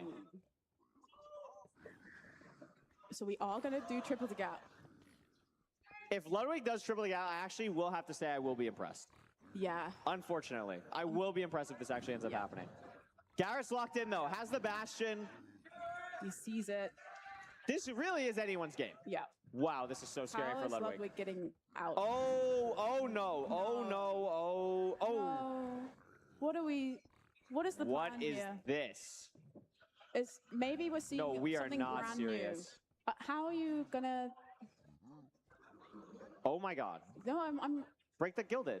That would work. I'm invested in it. Okay. Well, now you have no pigs, but you're safe, I suppose.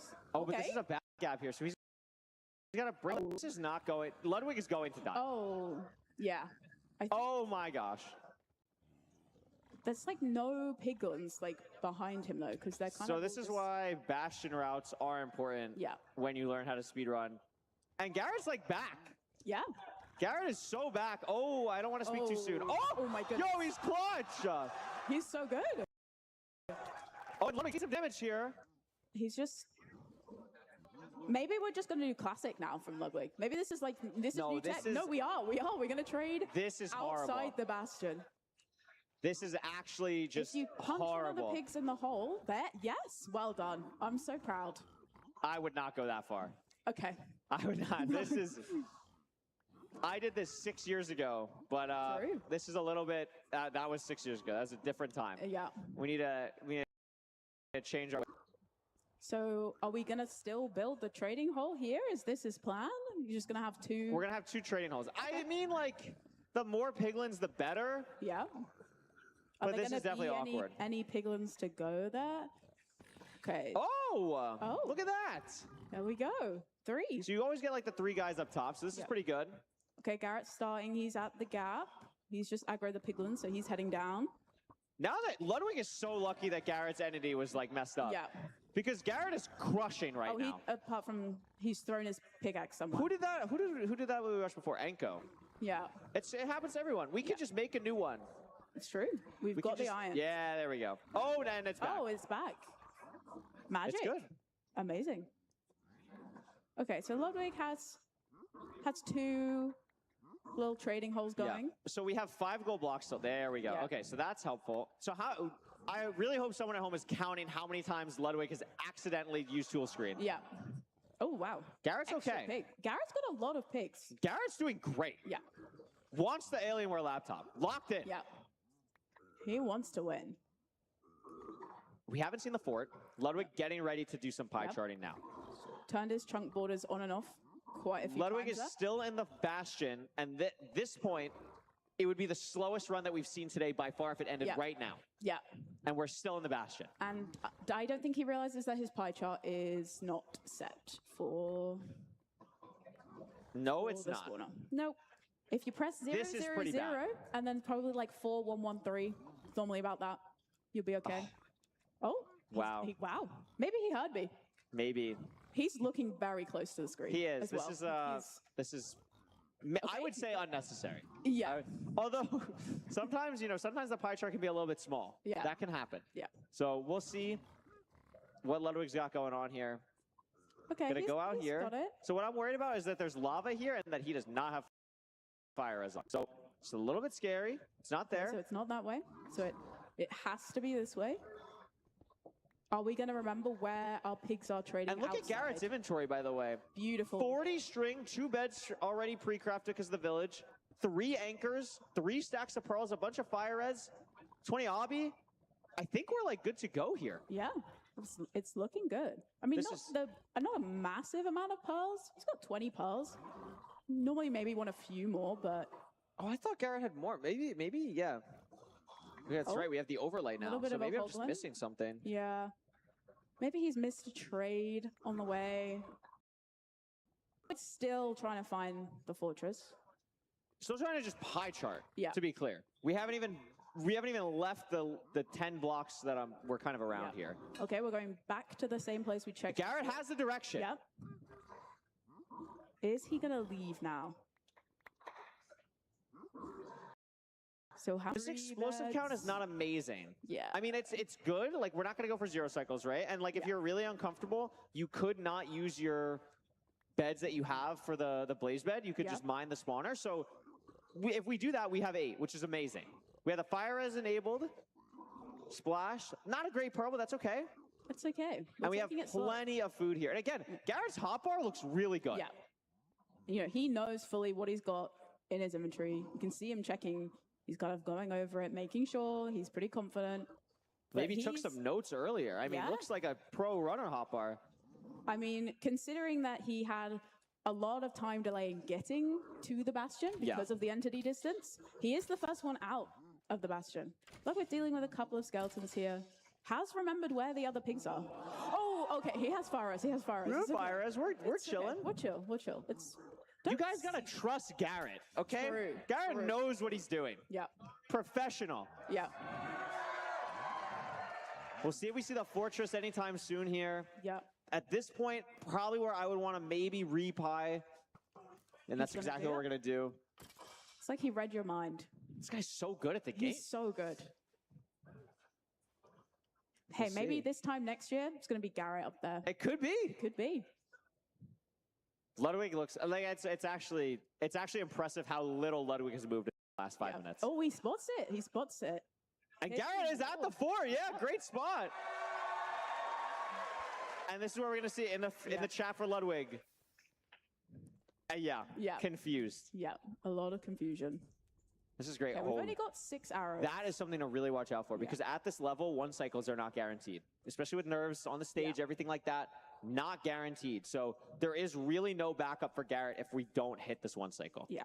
Otherwise, it's going to be a very painful end fight. Maybe we'll set a safety bed. Safety bed down. Yeah, because we're not blaze bedding here. We're mining out the 2 dark green beds from the village. Yeah, I really like this. So you're ahead. There's no reason to get crazy here and blaze bed if you're not comfortable with it, especially with everything else. Okay, Ludwig finds the fortress.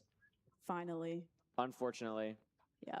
We're like allowed to like hate watch. Yeah. Yeah, I feel like that's like it's only right. Yeah. I mean, he does that for everyone else. Exactly. So it's only fair. And I think if you're going to hate watch anyone, you need someone who's going to deliver the good hate watch content. Exactly. And, you know. Well, maybe don't make. Okay, I was going to say don't make 4 anchors there because you're not going to use 4. Yep. Smart. No, we need to trust Garrett. Sorry. It's my bad for doubting Garrett. No, it's okay. Gonna be getting ready to blind as well, but no rods yet. Ludwig going for blaze bed here. Okay. Was good. It was a good blaze bed. Yeah. Garrett just getting into fire. Are these rates that bad? Oh, great. Where's Garrett going to the spawner? Maybe he's looking for another spawner. Let's stay here. Yeah. Probably the best idea. How do we have 3 beetroot seeds as Ludwig? That's actually impressive. And just 7 normal seeds. One nether brick on the hotbar. I remember when Ludwig started playing, when like me and a couple other spearrunners like Feinberg and Fume would like be in a call, and we'd play a game of like how long will the 3 sunflowers like be in Ludwig's inventory, and it would always be for like the entire run. Yeah. So we'll see how long will the 3 beetroot seeds be in Ludwig's inventory. Let's find out. I want to see the 3 beetroot seeds get that till the end. It could happen. Because you might need them.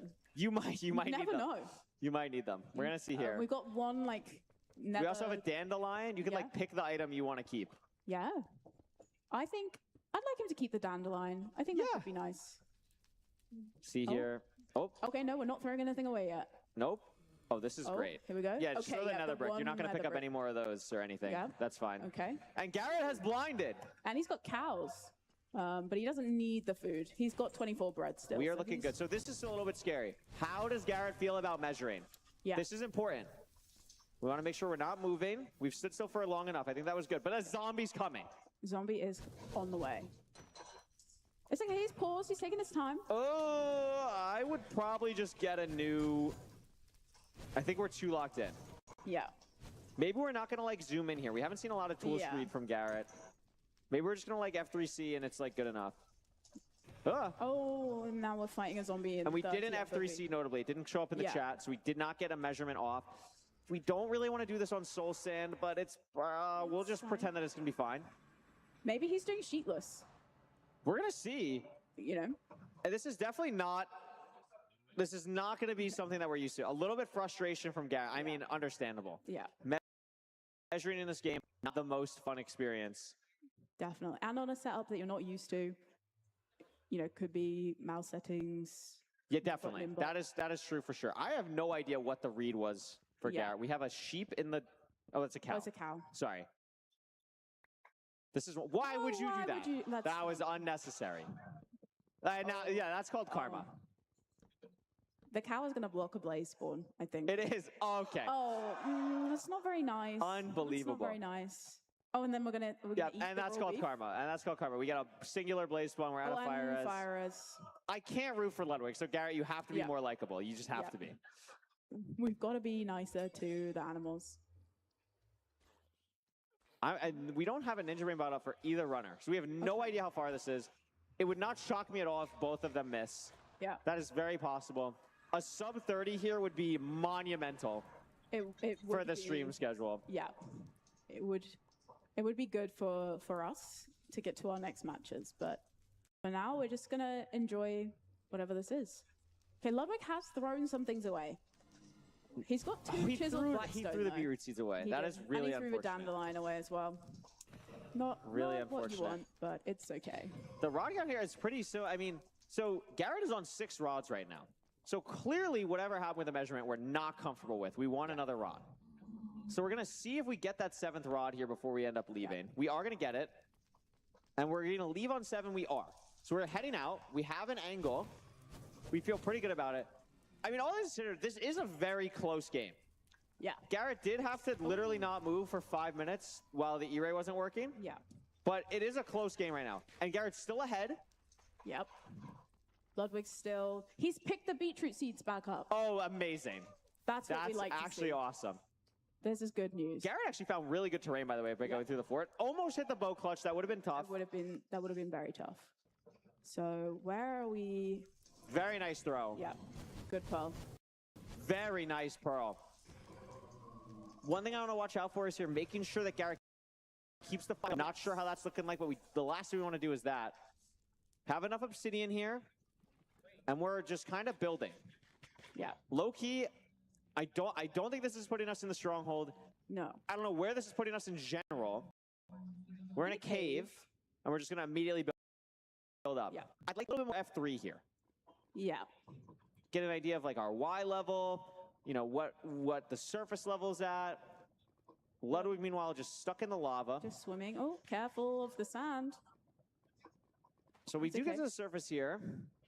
I'm curious to see where Ludwig builds the portal, because Ludwig's could definitely hit. Yeah. He's definitely going. Oh, we are legit we are just running. Yeah. We are just running. This is, first off, I respect it. As a no-calc warrior, I respect this a lot. But it's even, the thing that makes me most excited is not the no-calc. It makes it even more embarrassing for Ludwig if he loses. Yeah. Which is what I'm really excited about. Definitely. What is Ludwig doing I currently? don't know. I have no idea. Fire us has actually. I was No, gonna say he I hope- just resplashed, unfortunately. okay. I don't think this is honestly that far for Garrett. does I look think it's nice, legit but- like 300 more blocks would be my guess. Wait, why is this like, no, this is not the same area. This is probably going to hit for Ludwig. It wouldn't shock me if he did it wrong, but it probably hits more likely than not. Let's find out. This is it. Oh! So that is a big deal. does have spare eyes. Oh, and we just gave up on measuring as well. Okay, that's fine. Okay. I'm not liking the angle changes for Garrett here. Another eye break. Another eye break. That is not a little shake of the head there from him as well. It's not good. We're now down to 12 eyes. They don't look close to each other at all. By the way, on Ludwig's screen, there's no Ocean on Garrett's screen. Yeah. There's a Taiga. Oh my gosh. So we could be in very different locations. Which how is this even possible? There's Ocean, Taiga, and Savannah Desert. Like how? Yeah. I don't really know. I don't know what to predict. Oh my. Anything's possible. Yep. Could go either way. This is the Alienware 1v1. Anything is possible. Yes, it's true. Okay, is Garrett gonna throw? I think he's wanting to run as much as possible because he doesn't want another eye. I'd love to see going a little bit more off angle, especially when you don't have the eyes to throw. I mean, this is basically the same angle still. Yeah. So it's kind of hard, especially without F3 open. It's really hard to get an idea of like how far you've gone. It's tough here. Yeah. Ludwig gonna throw a pearl. Has a lot more pearls than Garrett as well. Yeah. And how there's no excuse for Ludwig. There's actually zero.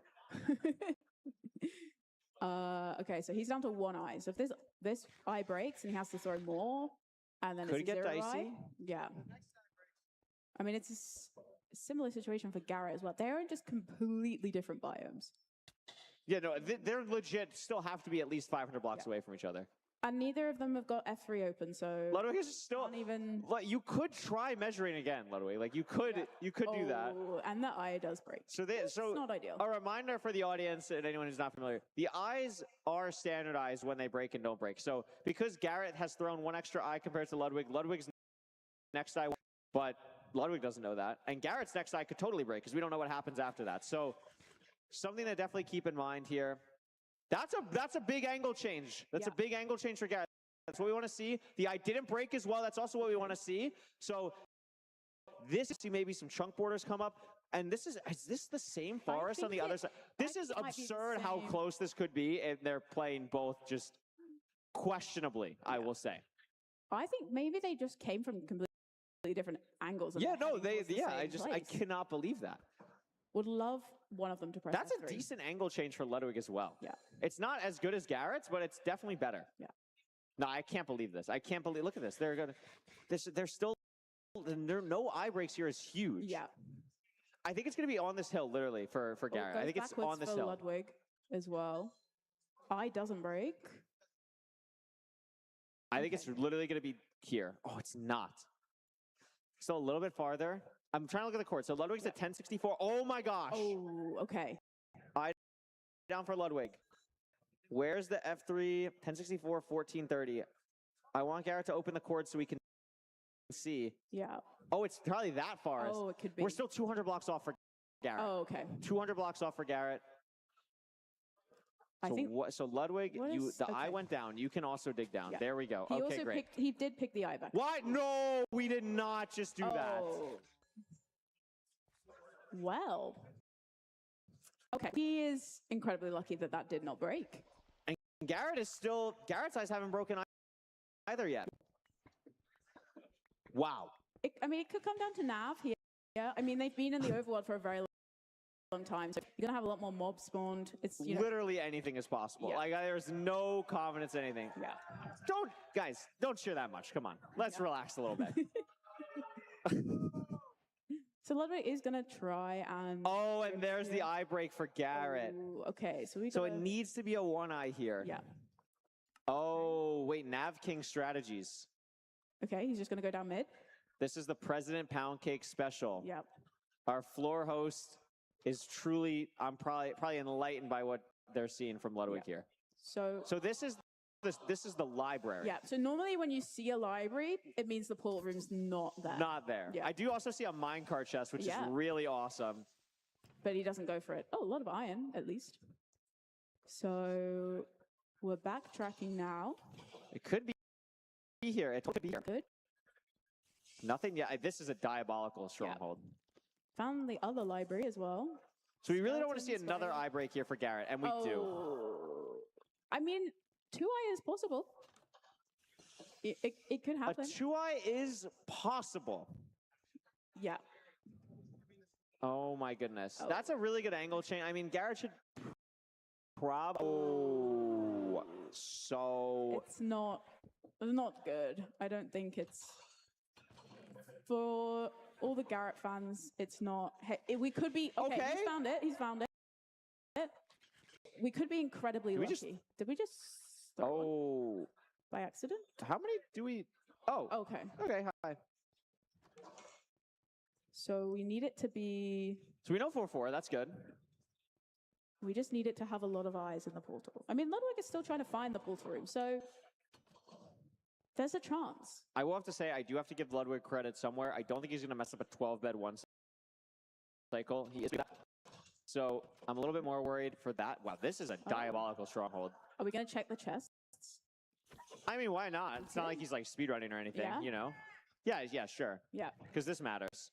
Golden apple. Yeah, no, take the let's disc. take the disc. Oh, and then let's get the beetroot seeds everywhere. Yes. Yeah, no, this is good.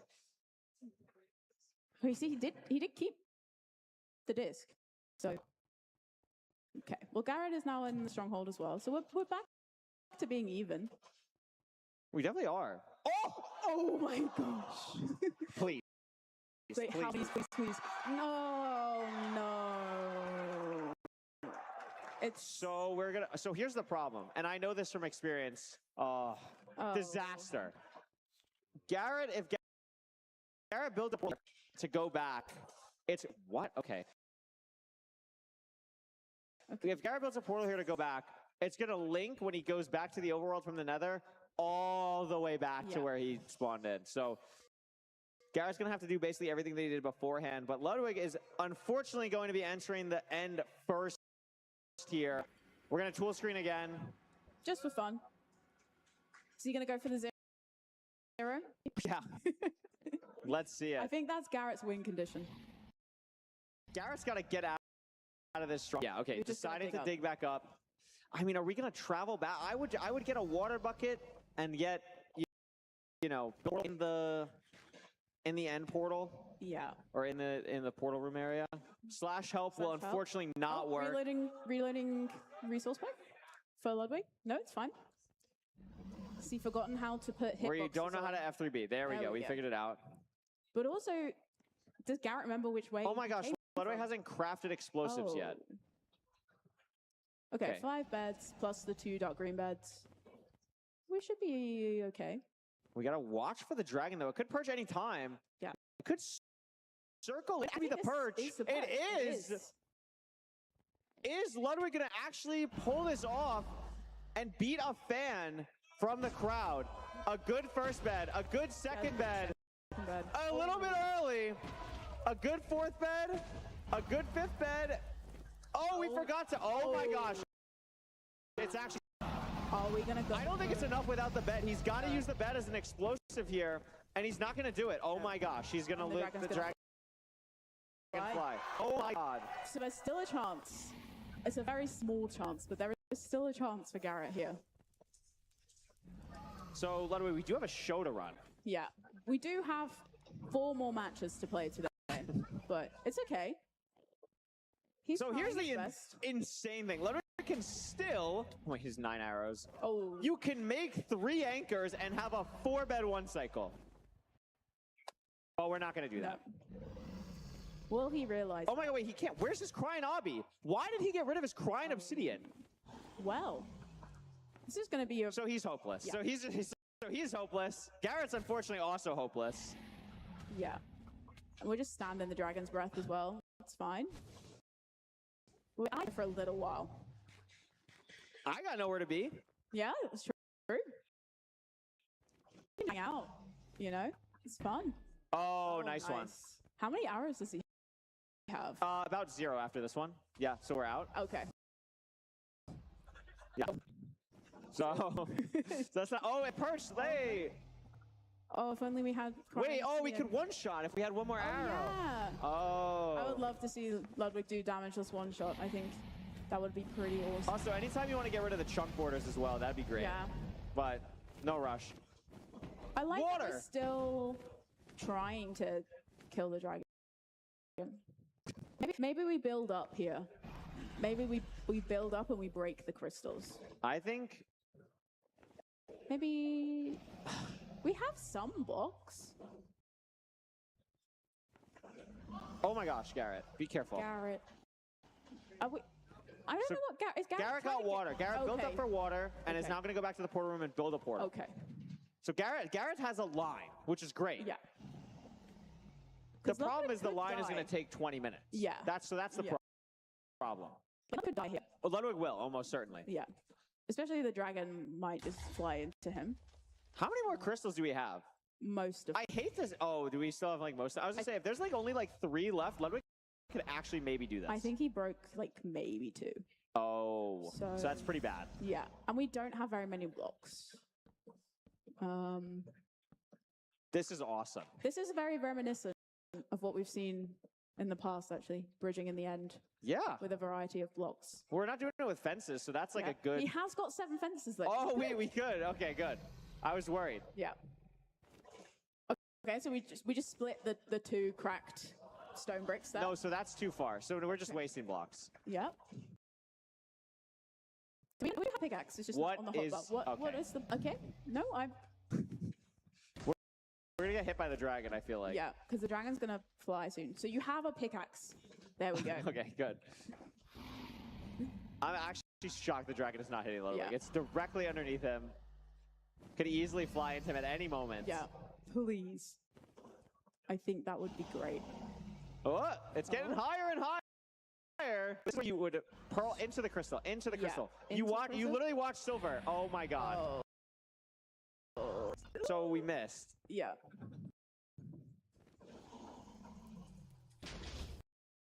Okay. So we still have at least 3 crystals left. 4 crystals left. Yeah. Yeah, and that's, yeah. Yeah. Garrett's got the rods. Garrett has the rods. Wait, Garrett actually locked in crazy. Yeah. Because the pool took him straight back to his blind portal. But if I'm on it, yeah, that means you should go through this portal. Yeah. Is it going to take him back or no? Okay. But just go to the courts. He's It's close. legit. It's actually 500 blocks away. Yeah. How did? Okay, wait.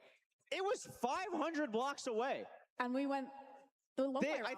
I think Ludwig went like 1,000 blocks too far, and Garrett went like 500 blocks too far. Yeah. So why? Like, I get that we're getting end stone, but do we need to dig down 5 blocks? Yeah, this is like the safety hole. Oh, This is like we're like playing our first night surviving in Minecraft. Okay. Yeah. Yeah. No, this is good. I've been there. I've been there maybe 12 years ago. Endstone famously a really easy block to mine as well to get blocks, so that's really good for Ludwig. He could. I was gonna say he could turn them into slabs, but like it's not. I guess that's super necessary. Garrett is fully in the driver's seat, by the way. Yeah. Like actually, it's actually a miracle. Garrett fully in the driver's seat at this point. Okay. So the other problem, Rose, with digging down to get blocks is you have to use those blocks to get up. Yeah. Not great. I mean, Oh my God. You could also dig up because you could dig the staircase up. You could do that and as then well. you wouldn't waste the blocks that you've just mined. That is also Yeah. true. But you know, We could also turn this into end bricks and then make slabs and then save that. But no. Oh, so we're dead. So we're dead. No. So we're maybe? dead. Okay. Yeah, we're dead. So we're dead. Yeah. Nice. So That's we're dead. good. Just imagine instantly, as soon as that fireball went off, it was just over. It was over.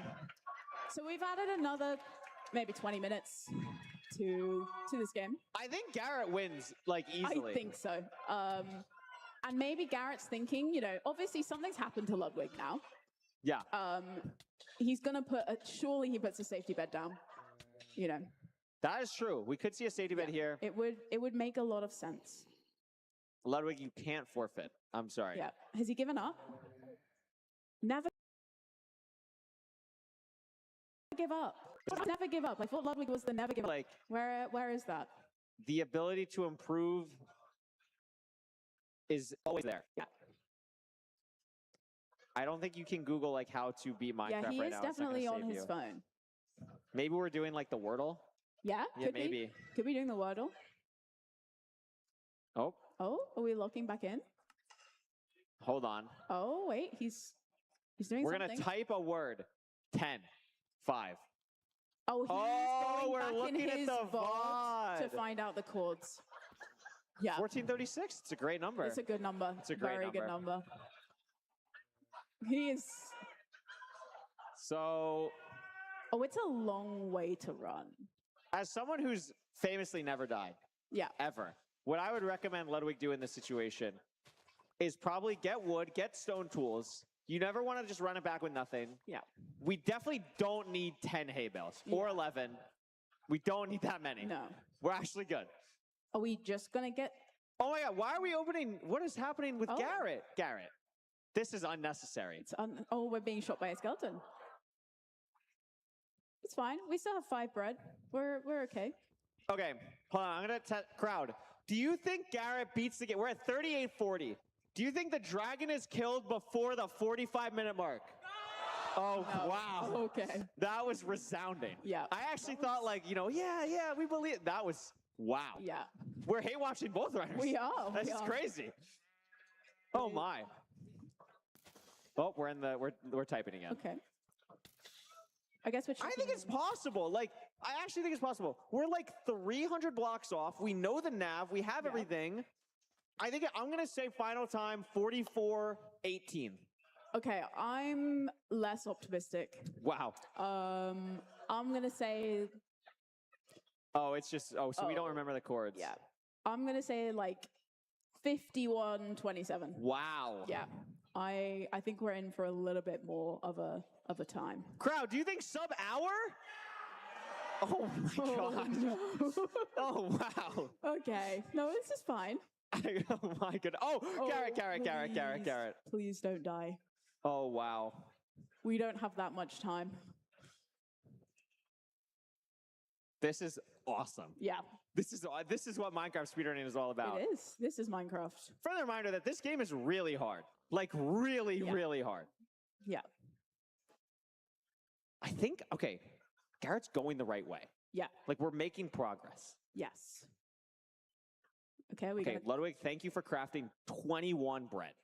But forget about the other like 2. Also, separate don't make stacks any of- wood tools with your Yeah. slots. That's fine. It's okay to have 37 wheat in one slot on your hotbar and one on the other. No, And this 7 is good. seeds. No, this is You know? really good.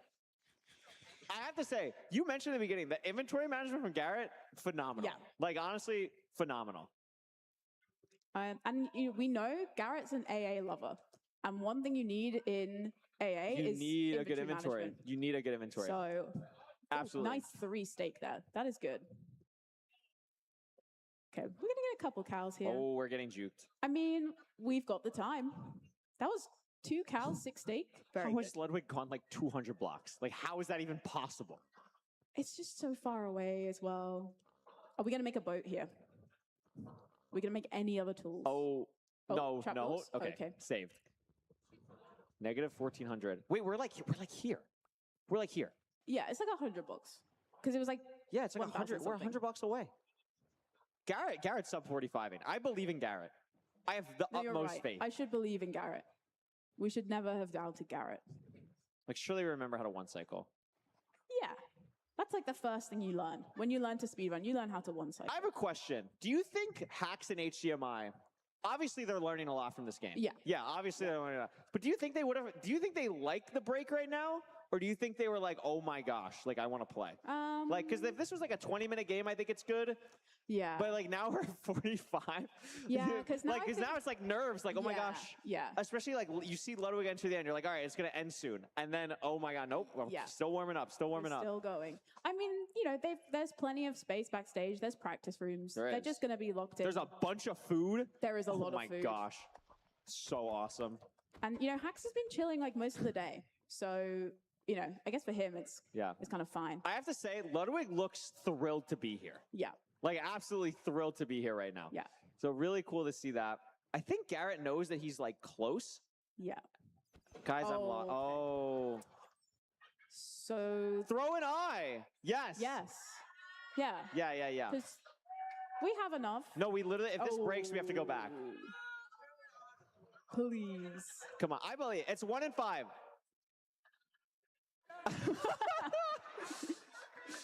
It's good. No, it's good. It's true. Throw the eye, I believe. It's a 1 in 5 to break. It's a 1 in 5 to break, I believe. Come on, come on, come on. Oh. No, it's fine. It's fine.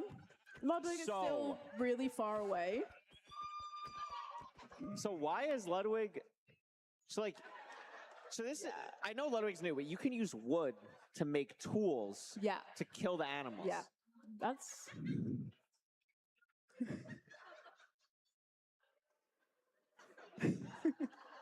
Wow. Wait, can I get a signed picture of Feinberg? Yeah. Oh my gosh.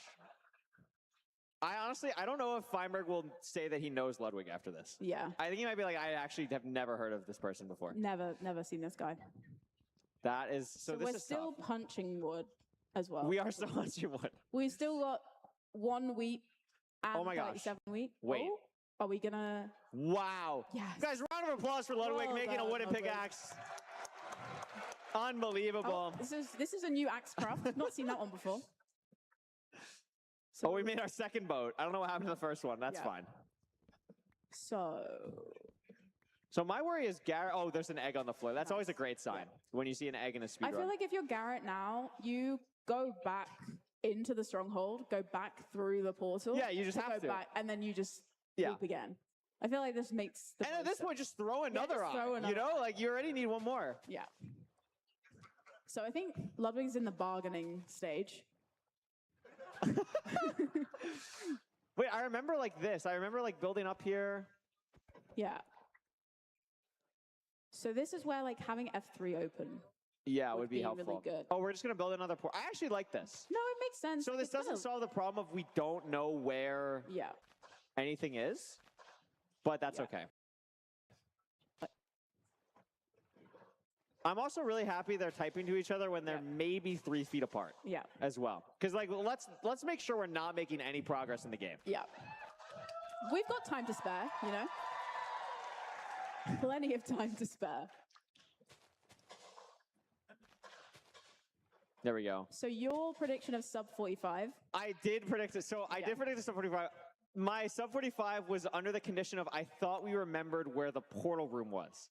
So Yeah. that was an unexpected obstacle that I was not aware of. Yeah. So we'll see here. Oh, I like the slash. Yeah, That's good it's tech. smart. That's really good tech there. If you get on, wait, what? Okay. Oh. Okay. And we're back. Lap 3. Here we go. Here we go. Insane. We still have fire res for this, Yeah. by the way. We are back again.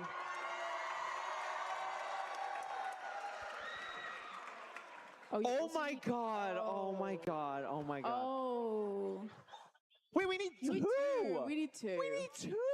Okay. So What there bastion was it? It was stables. Yeah. There was 1 pearl in the stronghold in a chest. Did we just not grab it? Oh. No, I don't think we did. Wow. Maybe there's a warped nearby. Maybe. Maybe we could kill an Enderman. I don't know if we got, like, did we get the, why is there a zombie? Like, what is happening? It's good. This is exciting. I mean, this is Minecraft speedrunning. This is what we're here to see. So we got the rod. Yeah. I think the game plan is we're going back to the bastion. Okay. Which I don't hate. Yeah, I think. We'll see how this goes here. And this is, remember, a best of one. This is a best of one. This is one game. So, see, this is for all the marbles. Yeah. Luckily, we don't have to worry about 2 more matches of this. I'm actually, this has been the equivalent of like 5 Yeah. that I'm used to. So I'm good with the one. This is good. Originally, this was going to be a best of 3, but yeah, I don't think that was going to work with the current skill level that is being displayed on the screens. Maybe we should have got the guy who had like a 741. I think Yeah, right? that would have. We might just need them. We might just need them in general. Maybe we could like sub them in. Need like a palate cleanser. Yeah. Garrett's just holding on to an egg. I was going to say, I was literally about to mention that. Like, how long does this egg stay? Yeah. I hope a while. What do you think is more impactful for Ludwig here, the 7 seeds or the 19 lily pads? The 19 lily pads, I think. Yeah. Okay, so Super's at Ludwig's little like setup. I think having a little hi Super. Oh, hi. Hello. Just having a little kind of chill. I think Ludwig might actually be back. But like, what is Ludwig doing? Oh, we have 4 more sheep here. So we're going to make a furnace to cook the 20 raw I hope not. that we've got. Oh my gosh, I hope Maybe. not. But also the problem for Ludwig is he has to obviously get back into the end. He's going to pick up all his stuff. But we still don't have arrows, so we're still going to have to break the other 3 crystals. It's actually absurd that this could legitimately be close still. Oh my gosh, Garrett, don't die. We have Please. 36 gold. Please don't die. We're going to go down here. We're going to trade. We should be chill. Yep, baby husband. Ludwig has to get more string from the library. Yeah. Is he going to think to do that, though? I would hope so. I don't have a lot of faith in him thinking, though. Oh, yeah, no, just hop in then. Just hop on in. Oh, yeah, it's going to no, be just good. jump in. I think you'll live. No, oh my God. Oh my. You are so lucky. That is.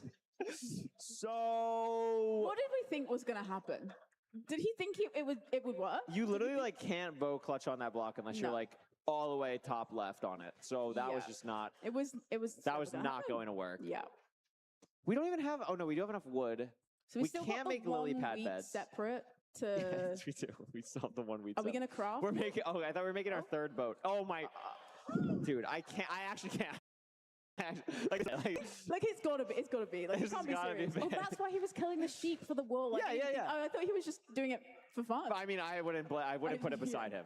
So we got 1 gray bed. We're so not gonna. We're not entering them with 4 explosives. Like, there's no way. Oh my God, we are. What? We're not. We're not. We're I just. put the gray bed down. Surely. And we still have to break. Okay.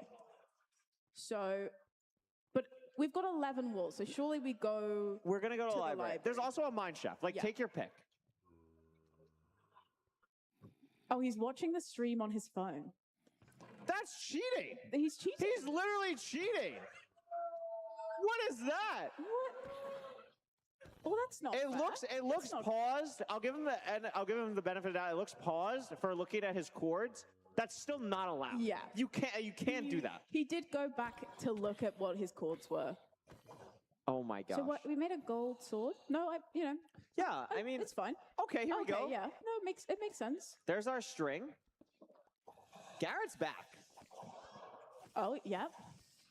There's some string. So He are we? still How many beds are we doesn't going know where for? he's going yet either for Garrett though, because we were lost before. You're right. So how much string are we forgot gonna about that. get? Hey, maybe if you kill this skeleton, it will drop some arrows, Oh. and then that will make our lives a little bit easier. Oh, we gave up. Okay, no, it's fine. This is awesome. Yeah. Oh, Oh, and it's there we broken. go. So that's the thing with gold tools. They Yeah, kind of they break. do break. It's not like we've got loads of stone around us that we can use either. Like, oh, And we're in the cobweb. We're in the cobweb. It's not like a rush or anything. It's yeah, fine. no, we've got plenty of time. So Garrett is about 400 blocks away right Yeah. now. But I mean, this is the 3rd time we're doing this, so like we're getting used to the terrain. We know where we're going. And are we gonna enter on the 4? Oh, what are we do? What do we do? Just crafting table, block, I think. block. But you can just. There we go. You Amazing. have 30 wood. You can just. What? I would break the gray bed, and I would enter with 5. And if you don't hit the 5 bed, you literally don't deserve to win the game. Yeah. So that's what I would do. Yeah. What are we doing here? Give the zombie the seeds. Oh, maybe it'll trade you some string. I get it. Yes, Okay. That's how it works. Okay, so. No, so like, what is happening? No, but why? Oh, it did drop arrows. So I was right. It There did you drop go. arrows. So. I gotta give Garrett credit as well. Garrett could have opened the stream to find the chords. Yeah. Garrett's a non-cheating individual. Yeah. He's a That's very good. respectful person. So we made a stone sword before we make a stone pickaxe. Oh. Oh. It's not like we have a gold axe as well that we could use, and we're still using a wooden pickaxe. Like it's fine. So where are we going? We don't. What is happening on both sides? Yeah. Yes. Make the shears. Do we not have 11 explosives already for Garrett? Do we need more? I can't tell. I'm looking at it. Says 11. Is that with anchors? Yeah, with anchors. It's because he's got the 2 dark green Maybe beds. we're just not comfortable with anchors. Yeah. And we do have 2 dark green beds, so if you're pick blocking. Okay, so we're getting more strength. I hate to say it, I think Ludwig is going to win. I'm sorry. They're not You think that's what I want? I mean, I don't think anyone should win, quite frankly. Yeah, but someone unfortunately has to at this point. Yeah. Garrett just has to find the stronghold now. What is Ludwig? You have like 7 explosives. You're fine. You can. No, we're not going to go for the 21st piece. We're really not going to. No, we are. We are. Oh my god. We need 7 beds. Oh my gosh. And we're going to be 1 string short because of course we are. Oh. Oh, No. Oh, okay. saved. He's lucky. Yeah. Fist pump. 3 creepers for Garrett. That's good. Oh my god. Oh my god. Oh my god. We're throwing an eye. We're throwing an eye. Please break. No, we got extra rods. Oh, we got 8. Yeah. We've learned our lesson, maybe. Okay, so is Ludwig finally We're going? finally re-entering the end from We're Ludwig. gonna craft first. There we go. 7 beds. Surely that's enough. Is that necessary? No, not at all. No. It's fine. It's not necessary at all. He's got no blocks. He's got 9 wood. Did we need blocks to like? I think Ludwig bridged across originally. Yeah, I think so. I think he's just fine. This is a ridiculous hotbar. This is absurd. Okay, he's psyching himself up before he goes in. Okay, no, we didn't bridge across. So blocks. Oh my god, we have enough. Yep. You have enough. You have enough. Deja vu right now. No, really. Is he gonna try pick up his stuff? Oh my god, Garrett, please. Garrett, please. I mean, this has been a match. This has been a showcase of Minecraft gameplay. Yeah. It has? Oh my god, we found it! Yay! It's good. So, the problem is, Ludwig... So that's one problem. He's not going to make it. Oh my god, wait, make it and then mess up the beds. Make it and mess up the beds. Make it and mess up the beds. Go for it, go for it, go for it. That was the win con, honestly, for Garrett. For Ludwig to get too overzealous there. The problem is that with the crystals that Ludwig has down, I think he's going to win the perch race here. That's what I'm worried about. Potentially, yes. I mean, Garrett has got 37 arrows now. So, you know. We got to get more. We got to get like maybe 1 more bed. It's just a lot of stuff we don't need. Oh my gosh. Okay, we need to get rid of some stuff. You can get rid of the dirt. Get rid of the 3 gray wool. No, we're going to make another bed. We're going to make a bed. But we have, okay. It's okay, it's okay. Are I we believe. placing a bed? Oh, please don't perch. Please don't perch. Okay, you didn't perch. Good. And here we go. Garrett entering the end. Give it up for Garrett.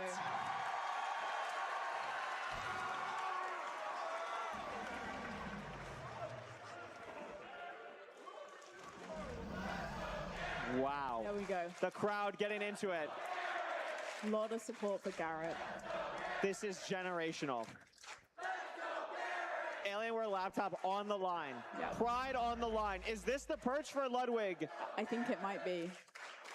Maybe not. It is the perch for Ludwig. How does he mess this up? How can he mess this up? Oh, by not placing the bed. And we're going to break the bed. We are shocked. Don't blow up the bed, please. Oh, do blow it up, actually. Maybe. Wait, we're half bowing. Garrett's pass. Garrett is locked in. Come on, Garrett. We believe in you. Ludwig does still have plenty of beds now. Unfortunately. Yeah. Garrett, you have to lock in. Get your hotbar organized here. It's now. Oh no! Oh no! Oh no! Oh no! He's unless no. No! Oh. No! The hope of sub-hour fades. It's dwindling. Yeah. It's really dwindling. It's okay. I mean, Ludwig could get another perch here. I mean, Ludwig doesn't have any pearls, so he's got to run in. So depending on if the dragon snaps in low, Yeah. he might not get there in time. That's the line. So that was Ludwig's third. I think the dragons are unsynced now because Ludwig had a diagonal perch. So I don't think it matters like that Ludwig is technically waiting on a perch for longer. I think it's chill. Why are we building up? Oh my god, why are we doing that? Wait, this could be I think actually this could be a perch for Garrett. I'm not even kidding. Garrett, you need to look at the dragon. You need to look. I think it could be a perch. Could be. Pearl, just pearl. Like what else would you do? Just pearl. Please. Just pearl it. Please. Just. Oh there it is. Okay. Oh my god. Most important one cycle. Oh my god, Ludwig's too late. Ludwig's too late. He might barely get there. He does. Are you kidding me? Are you actually kidding me? And Garrett's gonna take it. Garrett's gonna take it. Oh my goodness. Are you kidding me? By maybe 2 seconds. After all of that, it After comes 58 down. minutes. Garrett is gonna pull it out. Incredible. A sub-hour time. Break the stage on the way out. We got to take that down anyway. Don't even worry about it. And Garrett is going to win. The crowd are on their feet I think in relief as well. Rose, Garrett might be the best Minecraft player in the room. Yeah. Oh my gosh. What a showcase. Incredible. I have no idea what else I could possibly say, so I'm going to throw it over to our wonderful floor host, President Poundcake. Please take it away. I was waiting for the... I literally was 1 second away from winning. So we're lying, right? Guys, tell him I was a second away. The dragon was dead. You won by 4, you won by a second. All I know, said victory on my screen. Guys, I want to say something real quick. Because a lot of people, Garrett, in your spot would have given up. I offered you a sweet deal. All you had to say, I was better, and you got $1,000 laptop in your pocket. Garrett, you said no in that moment. Why? Never give up. Never give up. And I want to give, because guys, look. Garrett did win the race, he won the laptop, but I need a big round of applause for Garrett because that was also his PB. 58 minutes, that's Garrett's new PB in Minecraft. What are you gonna use the laptop for, man? What's the deal? What's going on? You said you need it. What do you need it for? My old laptop, it's having some issues, but I'll use this for school and stuff. Wait, how old are you? I'm 21. Oh my gosh, I lost to a 21-year-old. Oh my gosh. Yeah, so I'm really excited. Maybe I'll get a little bit better than a 58-minute time next time. Maybe I can use a laptop and make a difference. Yeah, I think just one more round of applause for Garrett, y'all. The fan favorite one today. I'm sure we got to get to the act. I'm sure the players have been waiting for way too long. Poundy, here you go, man. You're not getting out of this without answering some questions. I know what you're trying to do. It's not allowed. First of all, Garrett, thank you so much for getting that. I was a second away. It would have been a second later. I have a question for you. At 27 minutes, you entered the stronghold after throwing about 20 eyes, and you celebrated. 30 minutes later, the seed was still not beat. Do you regret that? I just want to say, Big Mungie, I don't like you. What are those key binds? I tried to hit Control 7 to get the bed. That's not the bind for that. It was Control N. And by the way, N is actually the letter X. He swapped them. What is that about? I'm sure that's why it took about an hour for you to do that. You got about 20 hay bales too when you're running back in the overworld. Have you played before? Pouty, look, buddy, there's a reason people like me and Garrett play on stage and you do the hosting, all right, pal? There's also a reason that they had to change the best of 3 to a best of 1, so... That's fair. All right. Give it up for Garrett. A massive, massive thing. No matter who won that, we all lost, and I'm going to throw it over to the desk. Yeah, I don't even really know what to say about that one. That was That was a tiring experience. It was a match. It was a match. It was a match. It was a Minecraft seed that we got to watch. Danny's back with us on the desk. Can I get a cheer for Danny?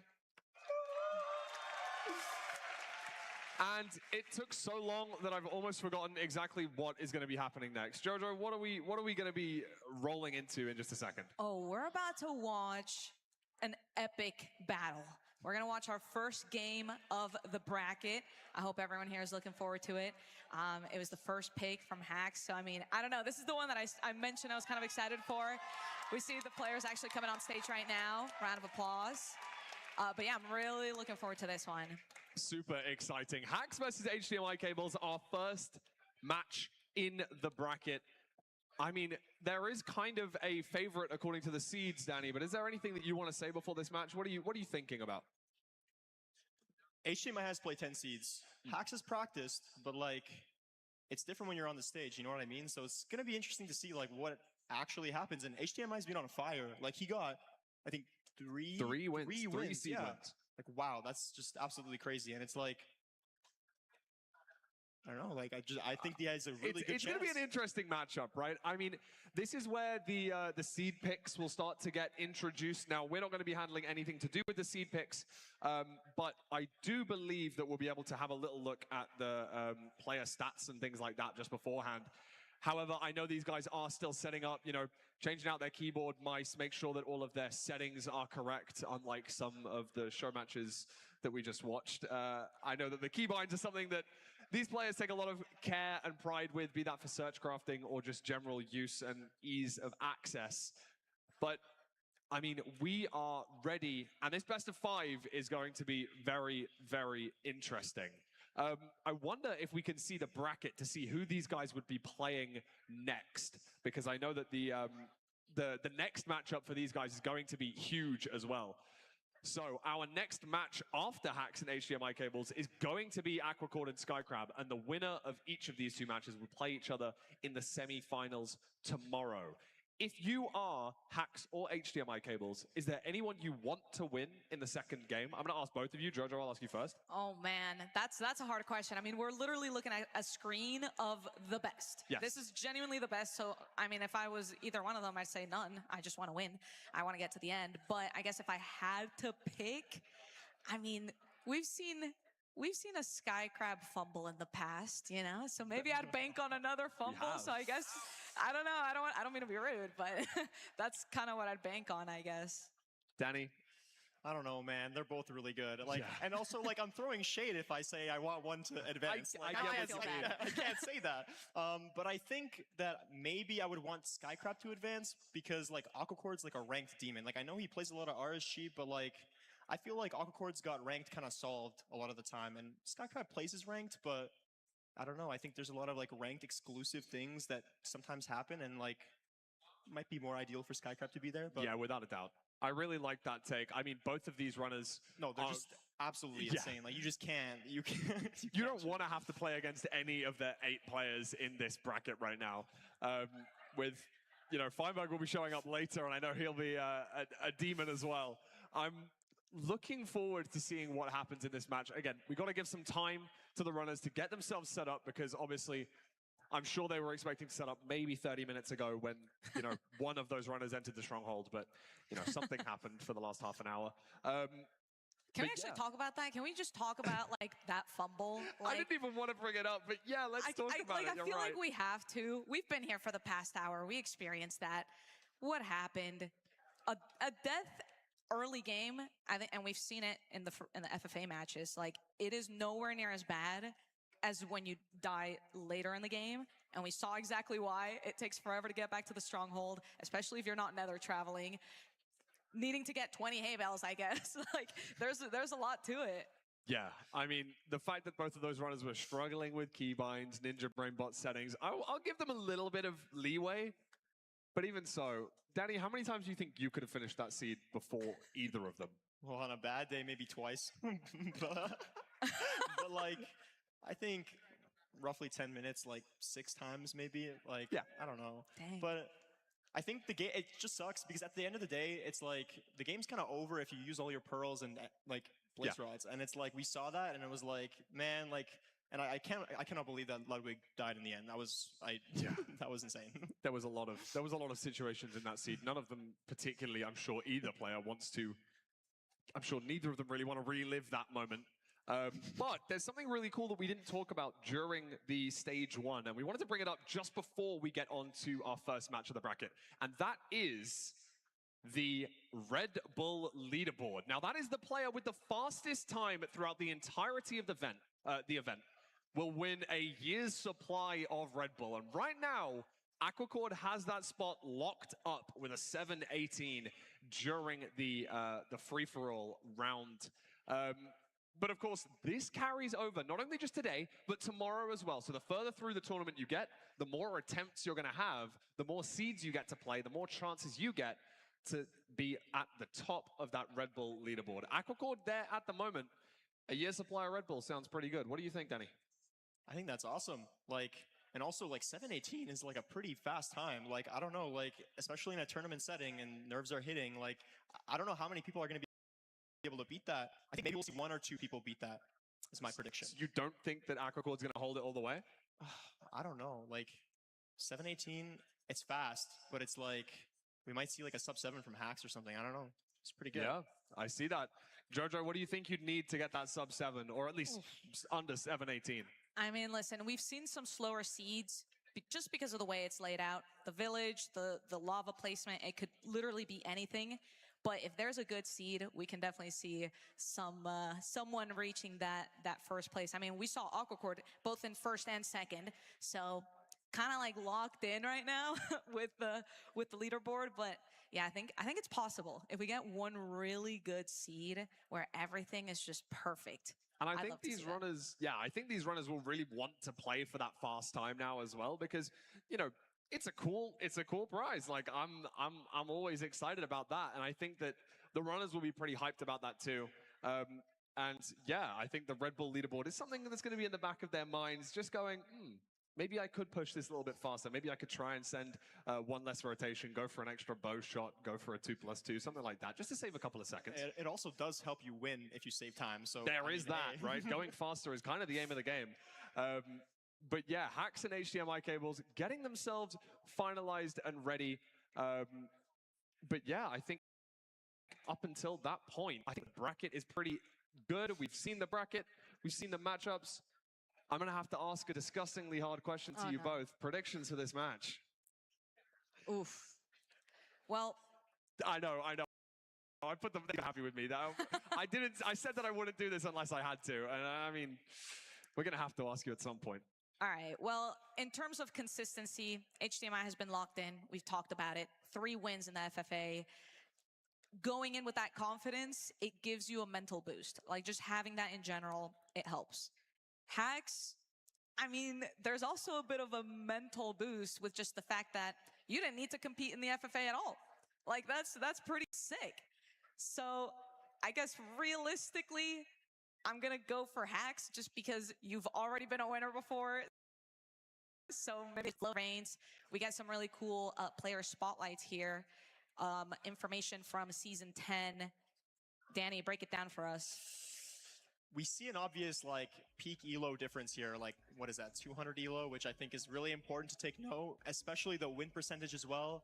But I think that HDMI recently has probably improved a lot more. These stats are what, month or 2 months old-ish, kind of. So it's kind of I think there's a lot of room for improvement in those 2 months. And I think HDMI playing this well in the FFA is very telling.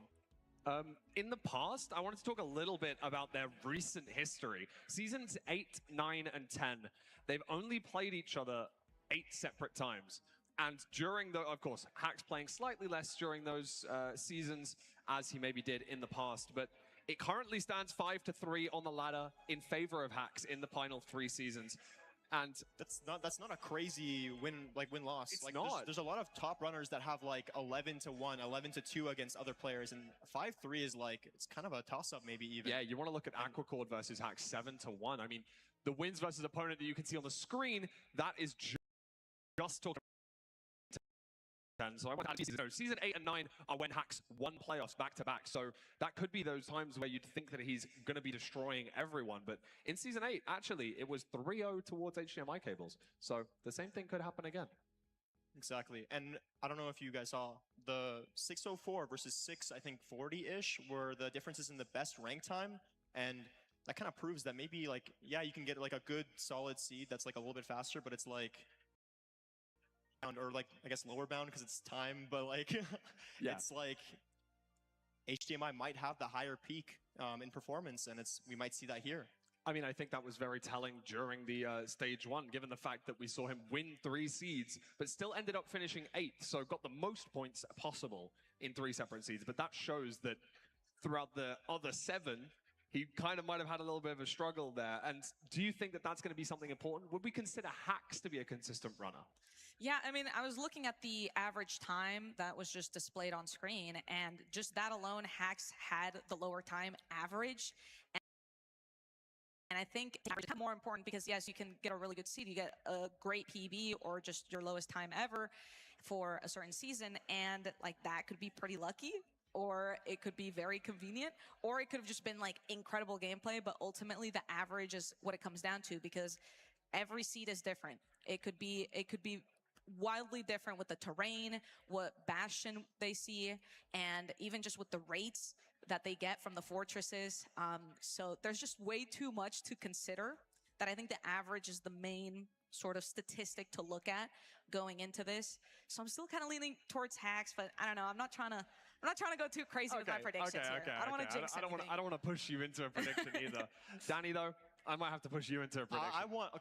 I want to see. Okay, I love Hacks. Okay, I want Hacks to win as a friend, but I want to see HDMI as like the quote-unquote underdog. I want to see him win because, like, I don't know, I think it's impressive. And like the wins that he got in the FFA, like, I don't know, it's kind of hype. Like, he's building up momentum, and I think it would be awesome. I mean, both of them traveled a long way. I'm sure that the jet lag is going to be having kicked in over the last few days. Hopefully they're a little bit more relaxed now. Had some time to practice. HDMI Cable's performing very well on stage. Hacks, I know, has been practicing in the backstage area on the practice PCs.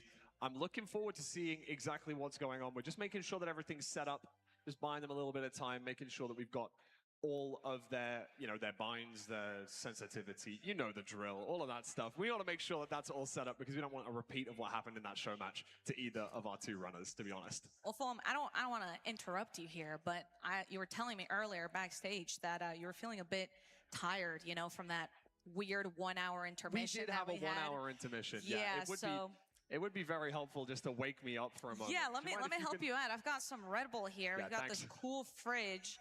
So let me just get you this one. Let me know how it is. Thank you. It's gonna be great. I don't want to crack it too loudly into the microphone. But I'm also not gonna slurp it because people might be really mad about me, like with the audio,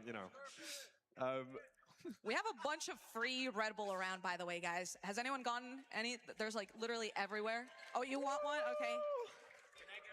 Yeah, I'll help you guys out. Come here. I got like the best seat in the house. This is beautiful. Wait, I don't know if I'm allowed to do this, but I'm doing it. No one's telling you off. So shout out Red Bull. Thank you for this. Yeah, we'll pass them down. It's fine. But yeah, I know that these guys are getting set up. Danny, when are we going to see you on stage? Okay, you can't say that right now. Dude, I gotta buy us some time somewhere, one way or another. Next so are we going to next see land, the season? Wait, why didn't you ask me that? Yeah, because you already answered. We already know that you'll be. Oh, there. okay. Don't worry. That's like me and you. We will. Right. And then I think Danny. Yeah, you'll be here too, right? Yeah. Guys, can we get a chair if you think Danny Boy could be at the land? Okay, that's not bad. That was decent. That was better than what Ludwig got. That was okay. Yeah, we can work on that. We can work on that. But yeah, these guys getting themselves set up. I know I've said that about 15 times. We're just trying to make sure that everything's ready. We don't want to rush them into the game. This is a best of 5, so we're going to have quite a few seeds on the back-to-back. I know that we've got our casters ready and raring to go. I see Curry and Rose waving at me. I know they're excited to be able to cast this awesome match. Oh, sorry. Do you want me to wave back? Sorry. Hi, guys. Okay, right. I'm going to do this. Crowd, can you give me a cheer if you think the HDMI cables is going to win?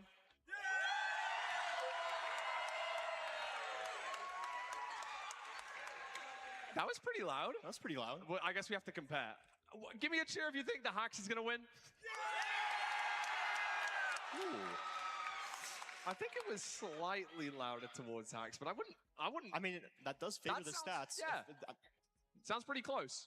I mean, we could see seed 5, and I would like to see a seed 5. I would love a seed 5. Like, I want seed 5s every game. Yeah, like, true. in the end, at the same time, both entering end, 0 cycle. Oh my god. Down to the rotation. It's beautiful. It's beautiful. It's a beautiful, beautiful seed. And we've been given the go-ahead.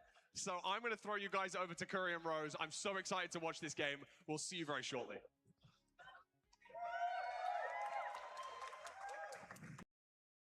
Thank you so much. Rose, we're back. And I'm going to say that we're going to watch Minecraft for the first time in 2 hours because I don't know what that was. Yeah. I don't think we can call it Minecraft. No, I don't think we can. This is Minecraft. This is Minecraft speedrunning. This is going to be absolutely amazing. Yep. We have HDMI cables. We have hacking noises. We were talking about it. I think this is the hardest match to predict because Hacks is basically a wild card, which is crazy because he's never really been a wild card. And HDMI is like playing out of his mind. And it's just absolutely wild to see. And we're going to see what the runners decide to pick for their seed and everything. It's going to be really cool. Then we're going to hop in a game. So it's going to be cool. We can see here, actually, the first pick is going to be Village. I'm assuming that's Hacks' pick. Yes. Because he's top seed. That's what top dog here. Yeah. So Village first seed.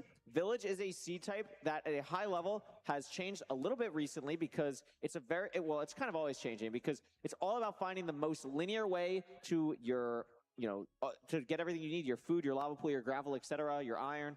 And I find it a very fun seed type to watch because you think Village and it's like, oh, this is what beginners play. It's a pretty easy seed type. But at a high level, Rose, it is one of the most interesting seed types to watch. Yeah, absolutely. I mean, I think the route that you chose are crucial because, as you say, there's a lot of little factors that you have to think about. You've got to think, okay, obviously I need to go to the blacksmith. Am I going to need to kill the golem? Where am I in position to where the golem is? Where is my food in position to where the golem is? Where is my flint? Where is my lava pool? Am I going to have the wood light? Depending on the type of village as well. If we've got a desert village, where is your wood going to be? If we get a very rare chance of getting kind of not a desert or a plains village, then, the knowledge of your villager houses is pretty crucial there as well. But yeah, thinking about managing your wood, and just the path that you take. Sometimes you can see runners take very, very different directions on a village seed, which can kind of set the tone for the rest of the seed. Absolutely. We see the two runners on our screen here. They're ready to go.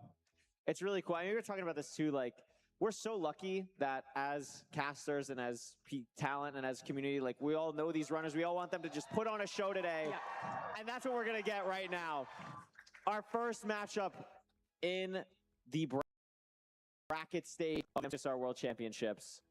I like the one gravel from HDMI already, a little bit of difference in playstyle. We could see Hay right on the way to the blacksmith. Definitely going to grab that. And we're just trying to find, wow, surprising. Hacks going just straight for the blacksmith. Don't see the lava pool yet either. 6 iron in the chest. So are going to have to kill the golem unless you make the decision to wood light, but not really need to do that because it means you could make shears. You can grab some extra blocks as well. I'm really surprised at how differently they played this over 40 seconds. Like the difference in grabbing different types of gravel, the way they're even grabbing the blacksmith, they're getting wood, prioritizing what they're doing. I think I like what Hacks is doing more. I wish he got the hay bales. Besides that, I think Hacks has played it a little bit better, getting the wood earlier, breaking through the back of the blacksmith. But HDMI definitely not too far behind, has the food that Hacks does not. But going to be interesting to see here. We just have to find the lava pool. That's what I'm not seeing. We have to find that. That's going to be the crucial thing these runners need to find.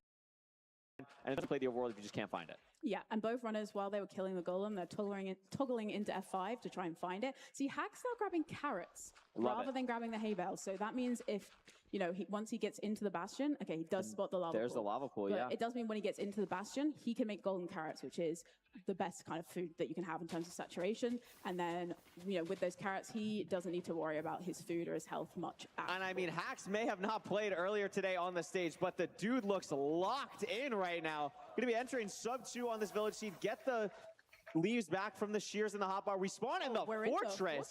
Okay. This is very rare to see something like this happen on a ranked seed. Yeah. Nice little way to get up and out here. HDMI is going to recognize that Hacks being in the fortress means that you probably spawn directly on it, but it's going to be weird deciding how we get down. I like the spot that Hacks found to get out, but it's a little bit awkward. Where are you going to go here? I think we're going to live. I think we make it. We had to go faster. Oh my gosh. Wow. Incredible.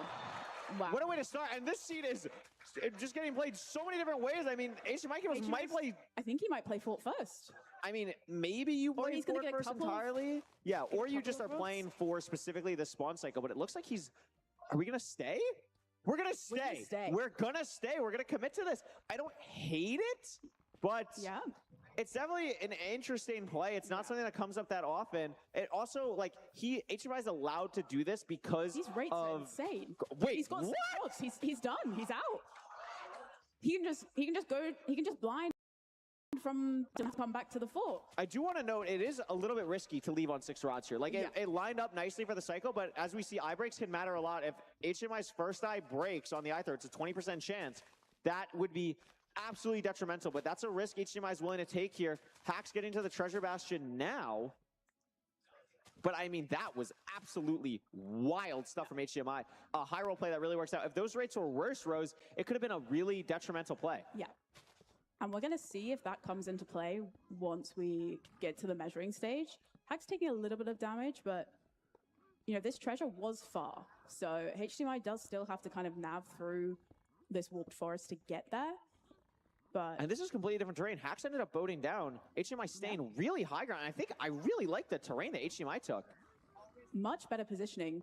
Means he can just, rather than having to build around the side, he just runs across the top of the treasure, and he's just going to be able to boat straight down onto the gold block here. Really, I actually love how HDMI is playing this. Hacks playing good as well, but it's just the little micro things like the terrain, the sloppiness of the boat. Like those are things that lose you time. Obviously, Hacks didn't die, but it's going to end up being crucial when you're going up against someone who's played so light so far today.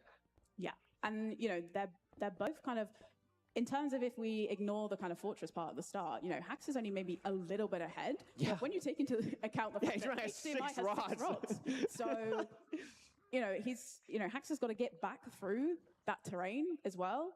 But you know, if HDMI's eye doesn't break, then he doesn't have to. It'd be interesting to see if it does break, if he does go back. Yeah, I mean, I think it's probably gonna be something where you could pearl hang, maybe like you pearl back the way you came and then pearl hang to where your cords are gonna send you. It's definitely possible. Hacks also will have the golden carrots to pearl back more aggressively. Yeah. It also would have been like, let's say the obsidian count wasn't great here. If it was like 14 obby, then Hacks could have gone back with the portal there, and that would have ended up being really nice. But I mean, Hacks has 21 obby already. It's not going to be anything like that. HDMI is going to get everything that he needs here, and it's really just going to come down to this eye break, I think, on this first seed.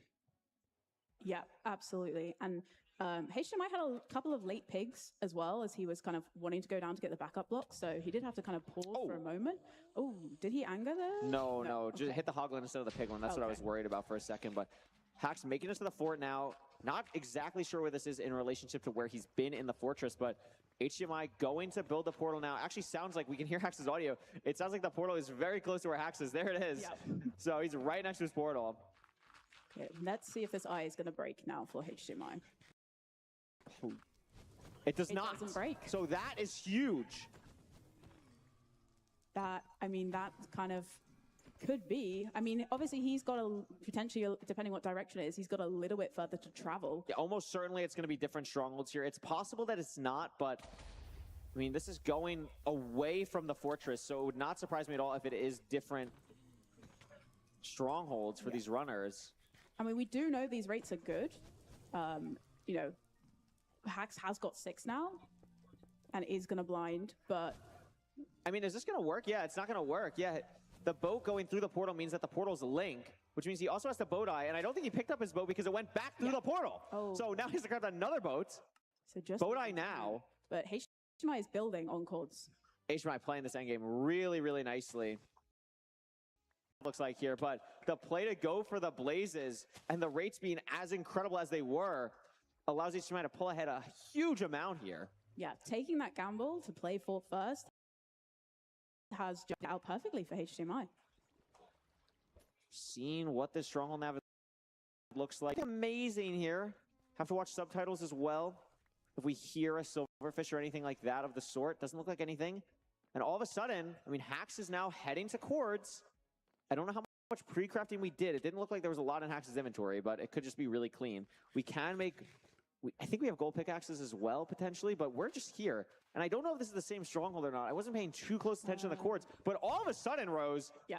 I mean, Hax is playing lights out to get back in this game. Many mobs and HDMI can't find the portal room. Hax doesn't hit starter and has a really good spike. That's a great spike for Hax, but wants to maybe try and figure out where to go. Maybe likes this direction more, still not trusting anything. Might try and just go back to starter. Starter's here. HDMI getting a decent spike as well, but the library's in the way. So what is HDMI going to try and do to go around the library? Has already been down here. Looping. We're not really making progress in any of these areas, and that's the scary part. But here's lava. So could be digging up here. I'm not sure what the silverfish is in HDMI's language, but that was definitely lava pops. So it could be there. How do we get there, though, over HDMI? Both really struggling to find anything. Yeah, and it's really hard to tell if I think these are different strongholds, but I can't say for so. Yeah. There's another library for Hax, but there is HDMI's no progress. Like, we're just kind of looping back in areas that we've seen, so we're not really clearing out any parts of the stronghold. So we could be getting misled here by something. Creeper for Hax, but is going to handle it nicely. It could just be right down here. There is lava, but it's not here. Don't see anything for Silverfish. Having to go back. Both are really struggling here on this nav. Yeah, all momentum is lost. I mean, the lead that HDMI had, it's nothing now. I mean, they both could find it at any moment, and neither of them seem very confident about direction. It just seems like we are circling kind of round around the same place. There's so many skeletons. So many skeletons. Pretty much out of food. Same thing with Hax, to be honest. I mean, they have to find something here. Hax on 3.5 hearts, which is really scary. Gonna get the bed out just to be safe. HDMI finding a new area of the stronghold. Is this going to be the portal room? No. HDMI on low health as well. Only one bread, so he's gonna have to hunger reset. Hax just hunger reset to save for when he does find the portal room. Yeah, HDMI hunger resetting now. I mean, again, these runners are just looping. Yeah. We're not really exploring too much more. We're taking so much more damage again. We're probably going to have to hunger reset again for Hax.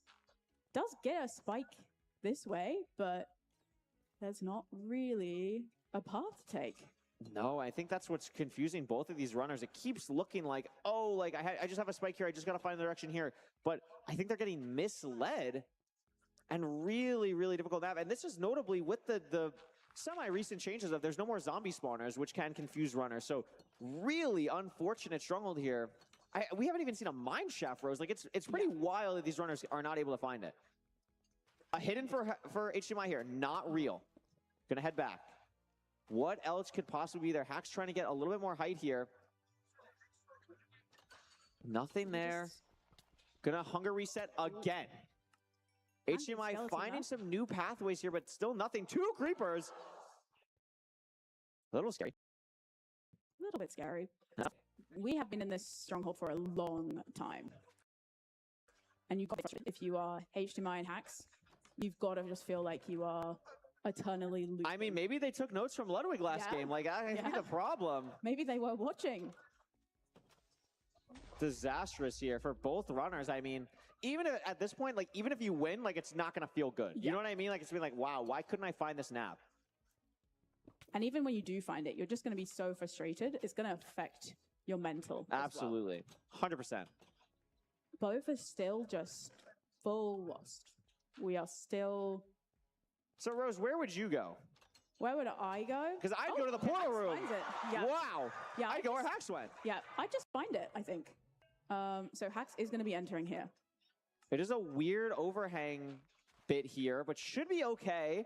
It looks like it could potentially be a front dragon as well. It is. It's maybe Y97? No, it's going to be all the way at 100. This is a difficult 0 to really push up here. Actually going to go lower to a universal side setup here at Y95. I really like this play from Hax. Just playing it super safe. No arrows, notably, but does have a lot of explosives. Should be okay here. Going to get the beds ready to go in the offense to make sure that everything is chill. I mean, this third bed, there wasn't a lot of damage. Rose, this is awkward. Yeah, and we don't have, we're down. We have to, It's not enough, and we don't have anything. We have to we don't have pearl. arrows to chase down, so we have to. He does hit the crystal, but They took notes from Ludwig on the nav. Can they take notes from Silver to hit the crystal? I don't think so. And Hax might not have an out here. he's got no explosives. He's got no arrows. But what is it? But And HMI he's still dead. hasn't found the portal room.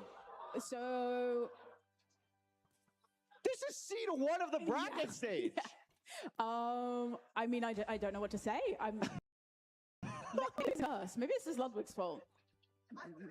I Hax is grabbing beds from the village, so I guess it did make sense to die there because there's nothing you can do. If you're Hax in that situation, you've got no explosives, you've got no arrows. The smarter idea is to just do the run back. But this is unbelievable. the HDMI has search Far and wide, yeah. I mean, has to be careful here. The last thing you want to do is die. I've been in situations where you have a nasty stronghold, and then you start to play a little bit aggressively. You're just trying to it's just going to be around this corridor. Let me just push through, and then you die and lose everything. So HDMI smartly hungry standing there, not trying to get too aggressive with the skeletons. This is just something that happens to runners sometimes. Everyone has a stronghold. Every 100 seeds, that's just going to be the death of them. And unfortunately for HDMI, it's going to happen right now on a stage in a tournament. But Hax running back with 5 beds. So we should be totally comfortable there. What is... Oh, the Endermite! Oh, I love that. I'm just running with the Enderman. Maybe they were running together. Maybe they were doing cardio. Yeah. They could be doing co-op speedrun. Okay. Surely HDMI is going to find the room that he's just not seen before. And that's going to be the portal room. I mean, it has to come at some point here. At what point do you just start... Wait a minute. Hear something? We hear lava, but I don't know if that's what specifically we're going to go. Back in the stronghold. Does he remember the nav? HDMI giving up on it. Hax, I hope Hax remembers the nav. We can actually see what this nav is. Mid to here. How deep is it? Oh my gosh, we don't remember the nav. Oh. And Hax is laughing to himself because he knows he doesn't remember the nav. Is it here? Okay. W crowd farm from Hax there. Yeah. That was We good. are back. He knows his stuff is in a hole, so he knows where it is. He just needs to grab probably obsidian just to set up for the 1 cycle. No, this is unbelievable. And HDMI, you could see it's starting to get to him a little bit. It's just so frustrating. You've been in the stronghold for 6 minutes at this point. Yeah. Absolutely wild. And you were in there first. You had a lead. You took a gamble, and it paid off. This is the And Hax gets an immediate perch, but it's east-west. Are we going to commit to it? Oh my gosh, we are. So this is not free, but the dragon has taken a lot of damage, so it should be fine. Yeah, if this was full health, it would have been way worse. But Hax is going to be okay. Gonna get through there. And what are you going to do? Yeah, you just got to look at the other person and be like, that just happens. Yeah. Sometimes it just happens. I mean, a huge sub 15. That was a huge sub 15. Yeah, it didn't look like it was going to be a sub 15 for a No. while there. So I mean, just completely all momentum lost in the Really? stronghold. Just Absolutely. complete reversal. I mean, and then Hax dying, and then you're still searching if you're HDMI, and now you've got the big challenge of how do I forget that has just happened to me? You have to have that goldfish mentality. Parker raves about it. Just being able to forget what happened last season. And it's a thing in traditional sports as well. You have to, no matter what you're in, you have to be able to overcome what you need to do in the moment rather than the greater goal. Yes, HDMI is behind 1-0 right now. Yes, you were in the lead, that you played the seed better, yada, yada, yada. But you got to put that behind you, start fresh, and take the good bits forward with you. You did play better in a lot of different aspects. The stronghold was unlucky, so something like that is not going to happen most of the time. And I think that's really getting forward with. Yeah, absolutely. He knows he's a good player. He knows he can play well. He was playing well for the majority of that seed. It was just the stronghold. It's a best of 5. There's still many more seeds to go. Yeah. And, Hack's not looking his best either. So there's the potential. If you're HDMI, you know that you still have a chance. And it is HDMI seed pick as well. It so is, we'll see what HDMI decides to go with here. Village just got picked. So it can't be Village, but it can be literally anything else. So we'll see what HDMI decides to go with for that. But I mean, maybe you really don't want to play Ruin Portal versus Hax. Maybe it's a shipwreck ocean angle. I could see something like that. That'd probably be my guess. I think HDMI is pretty comfortable with Ocean Seeds. It's not honestly as popular of like a pick type, but I could totally see HDMI picking like Buried Treasure here. Yeah, I think Buried Treasure could work pretty well for HDMI as well. Potential to get some TNT. Could see TNT Bastions depending what we get. We've had a lot of treasures today. Would be nice to see something that's not treasure. We'll find out. Okay, so there's the splits. So yeah, wow, that was a long time. 47 seconds ahead, entering the stronghold. Yeah, and I mean even Hax was in there for 4 minutes. Yeah, HDMI was in there for over 8. That is just tragic. And we can see the back and forth. I mean, pretty back and forth seed until getting to the stronghold because of the decision making from HDMI. I forgot that even happened this seed. That HDMI played the Fortress first. Wild seed overall. And Hax just getting a sub 15. I mean, it was looking like a fast seed. I mean, 6:29 into the stronghold, and then just you're in there for 8 minutes. That's crazy. Hi, that's you, Hax. Hey! Hi, Hax. Hello. WNav. That's good. I think he remembered the nav eventually. So eventually we did remember the nav. So that was good. Again, you've got to be feeling good, but not great. Yeah. If you're Hax, you gotta always take the one. You also, unironically, as you say hi to HDMI as well, I think you also, like, for me personally, if I'm running back to my stuff and I'm like, oh my god, I just died. Like, this is annoying. I played that so bad. We're gonna see Buried Treasure. So I'm so smart. This is phenomenal. You were right. But like, if I'm running back to my stuff and I see an Enderman running with me for like 100 bucks, that is actually making my day. I think that'd be like the funniest thing ever. That would be so easy to get me like out of the mind of like, what was me, back into like, okay, let's do this. This game is fun. I'm having fun. And Hax is someone who his #1 priority is not winning. It's having fun. Yes. He cares about having fun. So something like that, see him laugh, you're gonna see him giggle. That's gonna get him right back into his mindset. Yeah, absolutely. So this is HDMI seed pick. We've got Buried Treasure. Fairly simple in terms of you find your BT, get your food, get your wood, find your enter. Yeah. There we go. Might have TNT, means you can get some extra blocks, but it's a fast seed type. It is. It's something where, I mean, these are two very fast, high speed runners. We could see something shake up the Red Bull leaderboard potentially. We could. I mean, right now it is 2 Aqua Quartz and Mungie, which is pretty funny. Yeah. But this is a very fast seed type. BT is going to be something these runners are comfortable with. You're going to get the food, which is a huge, huge thing to watch out for, how these runners are going to manage the fish that they get from the Buried Treasure. I'm super excited to see how it's going to go. Yeah. I'm excited to see how we shake off the sub 15 from the last season. Yeah, right? It was Get a sub 7. Yeah. Let's flip it on. I would love to see a sub 7. I would love to see a very, very fast. I want to see sub 2 enter straight onto a housing. You see the fortress in the background. Just pure speed. Pure something. That's what I'm manifesting. That's what I'm predicting. That's what's going to happen. And then I'm going to look really smart. Yes. Yeah. It'd be great. It'd be absolutely great. I mean, just no weirdness. The one thing that can happen with Buried Treasures is like, you have the weirdness of maybe you're going the wrong way for the ravine. That's the only thing we really got to watch out for here. We don't want to see that at all. We want to see these runners have a clean, even overworld and see what's going on. Oh, I love the Hax card. That's awesome. Awesome. Oh my goodness. We need to get Very some cool. of these. Yeah, these are sweet. Yeah. These are actually really cool. All right, who wants to see HDMI tie this up? This is so easy. This is awesome. It's good. BT right here. The stone's going to make it easy. HDMI is going to find that right away. Wow. Hax taking a little bit more time, but it actually doesn't find it right away. 2 TNT is great. 6 salmon is also great. Hax still does find it now, I think. Yes. Yeah, this is going to be it. The TNT's nice. Ooh, weird ravine you got to be a little bit careful of. Haven't seen a ravine in the ocean just yet, but no, I actually like this play from HDMI. Like, yeah, we had to go really far for these trees, but just playing it a little bit safe. You got the BT earlier. We're going to get a ton of blocks from this. So 14 wood compared to Hax's 7. Like, I honestly think that's kind of worth it for the consistency play here.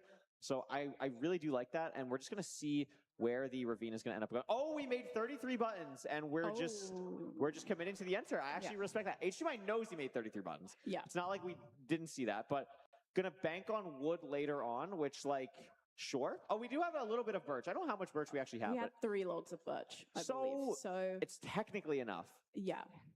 It's not, I mean, we were just saying how he got so many more logs, but kind of not anymore. Not anymore. But that's okay. And the ravine ended up being pretty close to where HDMI, blew up the wood. So Hax having to go all the way over here, but HDMI having a nicer time. Of trees. And there's plenty of trees, absolutely. That gold axe is going to make it super easy. Not No punished for sign of the buttons. Bastion yet, but Do see it just peeking out. oh, there it is. It's a bridge. And I found a fortress. And there's the fortress. Well, that's a pretty good seed. Yeah, that's. It's definitely fast. I mean, this is a fast overworld. 140 here. We could. HMI not going to go for a Jimbo James-esque route here, which could be something that would be good. I mean, we do have the TNT though, so having that to do the actual normal route probably makes it worth it to not do that. Yeah, a little bit scary with Piglins though. Hax might go for it. We'll see. Oh my gosh, he is. Hax is committing to the Jimbo James route. We're going to see how this goes here. Oh, a little bit scary. Still alive, still alive. Is not going to die from. Oh, that actually fall might make it die. He might die. It's going to be close. Does toggle the difficulty? No. Okay, that's frustrating if you are Hax. And I think he's just going to full reset. Yeah, I mean, I respect it. Like, it's a good play to go for. Like, I like the thought process of it. I think if you're able to pull it off, it is a really good play to go for. But the problem is, like, taking the fire damage there. I know you're trying to play fast. Oh, hi, baby Hogman. Hello. I know you're trying to play fast, but, like, yeah, we talked about it in the Ludwig game. Like, survival is so important just in general in Minecraft speedrunning. And I think jumping off there and just losing the 2 hearts, like, if you're able to bow clutch, I think you're fine. But losing the 2 hearts there, I think that was the nail in the coffin. Yeah, definitely. And, you know, just the little stumble, which, you know, knocked him into the lava is, you know, that is what started this kind of downfall. But it's not over. No, not at all. It's a fast seed. We know where the Bastion is. We know where the fortress is. We have the TNT, so we can get the gold from the Chalice fairly easily. But if you're HDMI here, you are looking pretty strong. Getting the trades. We got 19 obsidian. Oh. Gonna throw the Pearl Hang. Just probably waiting for the last trade. There it is. We get the and we've got plenty of string. Over a stack of gold still. Yeah. Wow. Wow. That's actually crazy. No sign of the spawner. Never mind. It's just down here. I love it. And we're just in the fortress sub 4 as well. This is a really fast seed. Remember, the time to beat, I believe, is 7:18. Yes. This is definitely on pace to do so, but we're going to need some good rates as well. But HDMI's #1 concern, as nice as that prize might be, is tying up this series with Hax. Absolutely. Hax is going to go again. I respect it. You don't want to get unconfident. You want to keep making plays that you know you can do, that you've practiced going for, especially because Hax had such a big practice arc before the World Championships, wants to feel confident in these plays, does it really cleanly, to be honest. This was really, really nice, and has everything that he needs to start the route, do good, but the fortress is the other way as well, which is a little bit annoying, but a lot of pigs here, Rose. Wow. Yeah. I mean, just proving, I think, to himself more than anything that, you know, he can do it. And that is a lot of pigs. That's a lot of pigs. HMI 2 rods, getting in the third, maybe going to start to, pre-craft a little bit more here, organize a little bit more of the inventory. We do only have 5 beds, no anchors, and we also only 5 arrows. So if you're not hitting this 5-bed 0 cycle, it's going to be a very bad time for you. It's actually 4 beds because he would, so he can't craft the last bed. Yeah. So hopefully, Crimson. So hopefully, remember to get wood, or we're not going to get wood here. So we just got to remember to get it in the Crimson. Yeah. And Hax is kind of pretty much ready to leave. Yeah, he is leaving now, so has made up some time. Yeah, definitely helps. The Piglin trades were incredible to get back into this game here for Hax, and not incredibly far behind. I mean, that will help. Absolutely. That will absolutely help. Yeah. We do get a rod. Another stray here. Another stray, I believe, behind him as well. Oh, no, those are for the spawner, I believe. Oh, okay. So he's going to hop down here, does the same boat clutch. Has a little bit more help than maybe HMI did with the strays, but HMI still comfortably in the lead here. Does remember to grab the extra. It's interesting. Hax has 7 somehow. So that is interesting. I think maybe because Hax had more pigs. It's also because, he didn't have to TNT. Yeah. So he got the extra explosives because he's got less gold. So he must have just waited for, got an extra couple of trades. HMI heading accords. has everything he needs to beat the game. A lot of gold. Gold picks. Playing one more time in lava. Still wants to throw another pearl. A little bit scary. Very low health. Is going to be okay here. Gold picks are going to be super helpful. Blasting through this wall. Magma not able to cut around that. And still trying to figure out. It seems like we're still pretty far. This doesn't seem like a very far stronghold, I guess.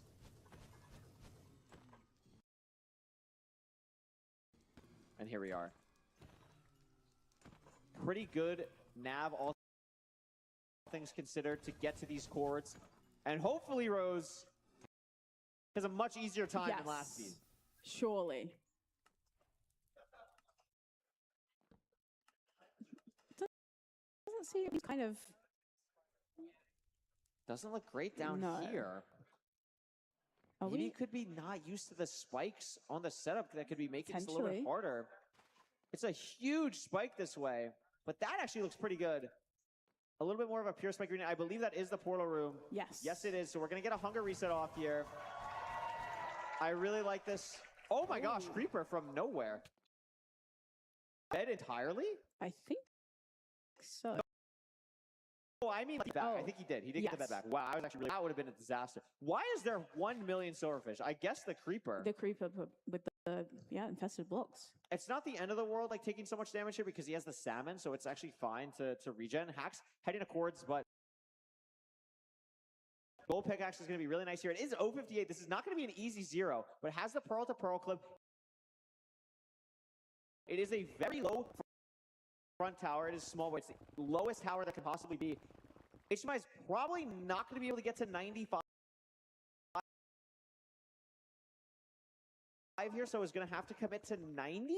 I would be pretty sure we get 95. We're not going to. So a setup a little bit lower. Now this could fly, and if it flies, it's going to be awkward. It does not here. Has to be a 5 explosive 0 cycle. This is going to be close, but it should be good. And it is. It is. And HMI will be tying up the series a little slower than the fastest times of the day because of how far it was to get to that stronghold. But again, HMI will happily take this win. A nice mid 8-minute time. And played very, very well in the seat to do so. Yeah, I like them looking across. It's kind of funny how they can see each other. Hey, thumbs up, good job.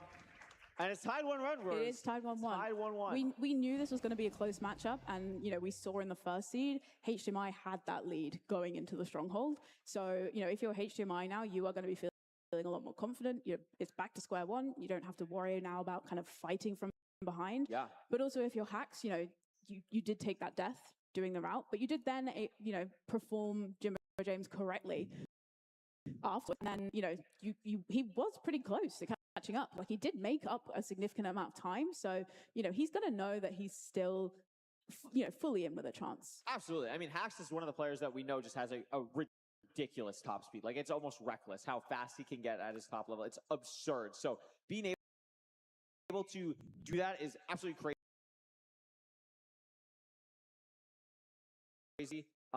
And really played super aggressively to get back in that game. It's got to feel good. I mean, I'm sure we'll see it on the seed split stats, whatever the timings, like how much time Hax was able to actually make up. Yes. But I'm sure it was pretty sizable. Like, it's actually pretty impressive that he was able to do that. It's a great point you bring up. Yeah. I mean, and then I think, we are seeing not so much mistakes, but just little bits of shakiness in between kind of bits of greatness, I think, from Hax. And I think I just don't know where the seed is going to, where this match is going to go next. I feel like both players are playing so well, and everything has been very, very unpredictable. I feel like this is going to go all the way to 5 seeds. It really could. My prediction beforehand, I don't think I said it on the broadcast, but I was predicting 3-2 HDMI. I think this is a game that literally we were talking about could go 3-0, literally either way because of the storylines on both sides. But I think the consistency is what I'm valuing a little bit more of specifically today. I think that really, really matters. I really like that HDMI has been able to play pretty well, and I'm really chalking up that first game to a little bit of a stronghold fluke. But I mean, if it is something like that, I mean, Hax could be easily down 0-2 right now. Yeah. So it is nice that it's tied 1-1. So we'll see what the splits are like. I mean, Hacks did make up basically a minute. Yeah. So that's very impressive. That is impressive. I mean, it does. I mean, but the thing is, even with Hacks dying, he was still behind as well. So, there was a lot more. I think the seed times are kind of like delayed a bit for like the second time round. But, yeah, I think just HDMI is just looking so strong today. I mean, he won 3 seeds in the free-for-all. He's looking really comfortable. So it's going to be Hacks' seed pick next, though, as well. So he's looking happy. He's having a good time. I think absolutely both of these players are very. I like the word whimsical. They are here to have fun more than anything. I think a lot of people are here to have fun, but certain types of people like Infume. Infume's here to win. You know what I mean? Like Infume wants to win. HDMI and Hacks, as much as they want to win and they absolutely have the ability to, they are like, I want to have fun. I want to enjoy myself here, and I really respect that from both of them. Yeah. And that's what we want to see. We want to see players having fun, giving it their all, having a good time. Yeah, and we're going to see here Desert Temple. Desert Temple seed pick from Hacks. I really like that because, I mean, again, Hacks, for those of you who don't know, Hacks went on a huge training arc before the World Championships, really like learning a lot of new tech, a lot of just getting more comfortable with different anything, like Bastion routes, overworlds, etc. Desert Temple is an overworld type that is very interesting because on the surface, kind of like Village, it's very simple, but the way you utilize what you get from the Desert Temple rather than the overworld routing is what's most impactful about Desert Temple seeds. Yeah. You've got to think very carefully with the Desert Temple as well, because depending what you get from in the chest, if you get golden apples or if you just get rotten flesh, if you have a low amount of rotten flesh, you are going to be managing your food and your health pretty carefully for the majority of the seed. And it also depends if we're going to have, we do have a river, so we are going to be able to get flint, and we are very close to trees. Only thing I've not seen is the lava pool yet. We'll see what that looks like for these runners. Going to be going down here. Hopefully no ravine like we saw earlier today. Both going to be going for a low TNT. Sometimes that is a difference of decision making, but it is going to be 14 iron. 14 iron. That is a lot of iron. Also 7 gold for distraction, which is going to be really nice to just kind of have that in your back pocket. Really like the head hitters from Hacks there as well, getting out of here. Having a little bit of a lead off the jump here. No sign of a lava pool yet, but is going to grab the gravel there and then going to TNT both of these trees, which I really like. Yeah. 32 rotten flesh. No golden apples, but plenty of flesh to kind of take you through the rest of the seed. We've got gold horse armor as well. Hacks choosing to keep that. Really good for distraction. Yep. Saves you gold if you want to use that for trades as well. Plenty of wood as well. Hacks now. Wow! You see all the overlapping HDMI did? Had the craft table in front of him for stopping the gravel. Crafted all tools, bucket, and boat before it blew up the crafting table. That was a crazy overlap. Impressive. Hacks does find the lava pool now. HDMI, I think, going in the same direction. So, yeah, does see it. Is going to grab a little bit of extra wood here. Absolutely wild. Hacks, again, entering first here. Entered first on the first seed as well. HDMI entered first on the second seed. Ruined Portal on the way to the Bastion. I think he's going to check it. Yeah, I mean, this is just right in the way. Wouldn't be surprised to see the gold block get grabbed here as well. Yeah, I don't hate it at all. I mean, if it's on the way, you're going to grab it. Nothing in there that's worthwhile for HDMI. Doesn't choose to grab the gold block. No, HDMI did. They both did. Oh, yes, okay, I missed that. They both did. Yeah. Okay. It's because he checked the chest afterwards. Yeah, that's why I got confused. Looks like this is a housing bastion here. Hacks having this lead. Going all the way up top. I like this, but HDMI maybe taking a little bit better terrain, having to use less blocks to get up here. But both, it's double, triple housing, so this is a lot of chests to check for Obsidian. The main thing to watch out for is how long does it take to start going down? Yeah. So plenty of obby, 8 obby from there. Hacks is going to start the route first. HDMI just a little bit behind, but only by maybe 5 seconds. Yeah. Starting to grab the backup blocks. Again, the main thing to watch out for is how these runners manage their food. You can see they're almost on identical hunger and health because they are both playing the seed extremely, extremely well. You don't want to have to waste time eating a bunch of flesh if you don't have to. HDMI did this a little bit awkwardly, but is going to be okay. Let the piglins in a little bit later than maybe he'd like, but all good. And I mean, HMI maybe made up a little bit of time on some terrain / top bastion stuff, but Hack's keeping an ever so slight lead right now. Yeah, and we didn't see the fortress on the way, so you can see render distance being adjusted by both runners as well as they are doing this trading. Going to be trying to get an idea of what direction to travel in. Does get the spike there for Hax, so he knows exactly which direction he needs to go in. Clearing out the inventory, but both runners very much kind of at the same pace. The inventory management is lights out from these runners. Nothing in this other chest that's really going to matter. It's going to be when do you get this last piece of obby for Hax still on 19. Are we getting the 20th anytime soon? They're done. There's a couple pieces of obby up here. Okay, so Hax is completely fine. And we're going to see if we see it here. HDMI going out a different direction. Wow, what a bow clutch from Hax. Yeah. And manages to keep the boat, which is that was awesome. HDMI has a Pearl hangout as well, but what's the terrain looking like here? Hack's not seen anything yet. Does see now it, sees it. Very far fortress. Low on health though. Remember, only rotten flesh, no golden apple, no way to really heal easily here. And HDMI entering from a completely different part of the fortress, deciding smartly not to commit to digging in here because wants to try and find the open spot of the fortress, which Hax is at now. Yeah. So HDMI a little bit behind, but not by much. Yeah, and he is at the spawner pretty much the same time. Hax did kill 3 strays, but they maybe dropped 1 rod, or maybe he got that rod from the spawner already. It's going to be close here. I believe, yeah, Hax had a little bit more strays, but very close so far. Ancient debris on HDMI's TNT. Always silly to see. A bunch of pearls for both of these runners as well. I mean, they're going to have everything they possibly could need. So many explosives. Yeah. HDMI's got 20 wool to spare and like 10 beds in his inventory. Actually, wild stuff here. Both measuring pretty close. Does break. Oh, why the baby? He was too focused. Yeah, and then the other pig's going to look at you like, why did you do that? So, I mean, unbelievable. Yeah. But good move to grab. I mean, both players grabbing food there just means you've got a little bit more freedom now with your pearling because you don't have to worry about your health as much because you can get that saturation. Your regen is going to be a lot quicker. Hax is out. He's got 15 eyes. 15 eyes? How did we do that? He just crafted all the ones that he had. I respect it. HDMI, I mean, that means the rates are probably pretty freaking good. Should be able to leave here soon. Is this blaze going to drop? No. Or is it? No, yeah, I was saying, I don't think it did. We still need 2 more anyway. I think it might be because HDMI's first spawn was just 1 blaze, whereas I think Hax had 2 on his first spawn cycle. I'm not 100% sure.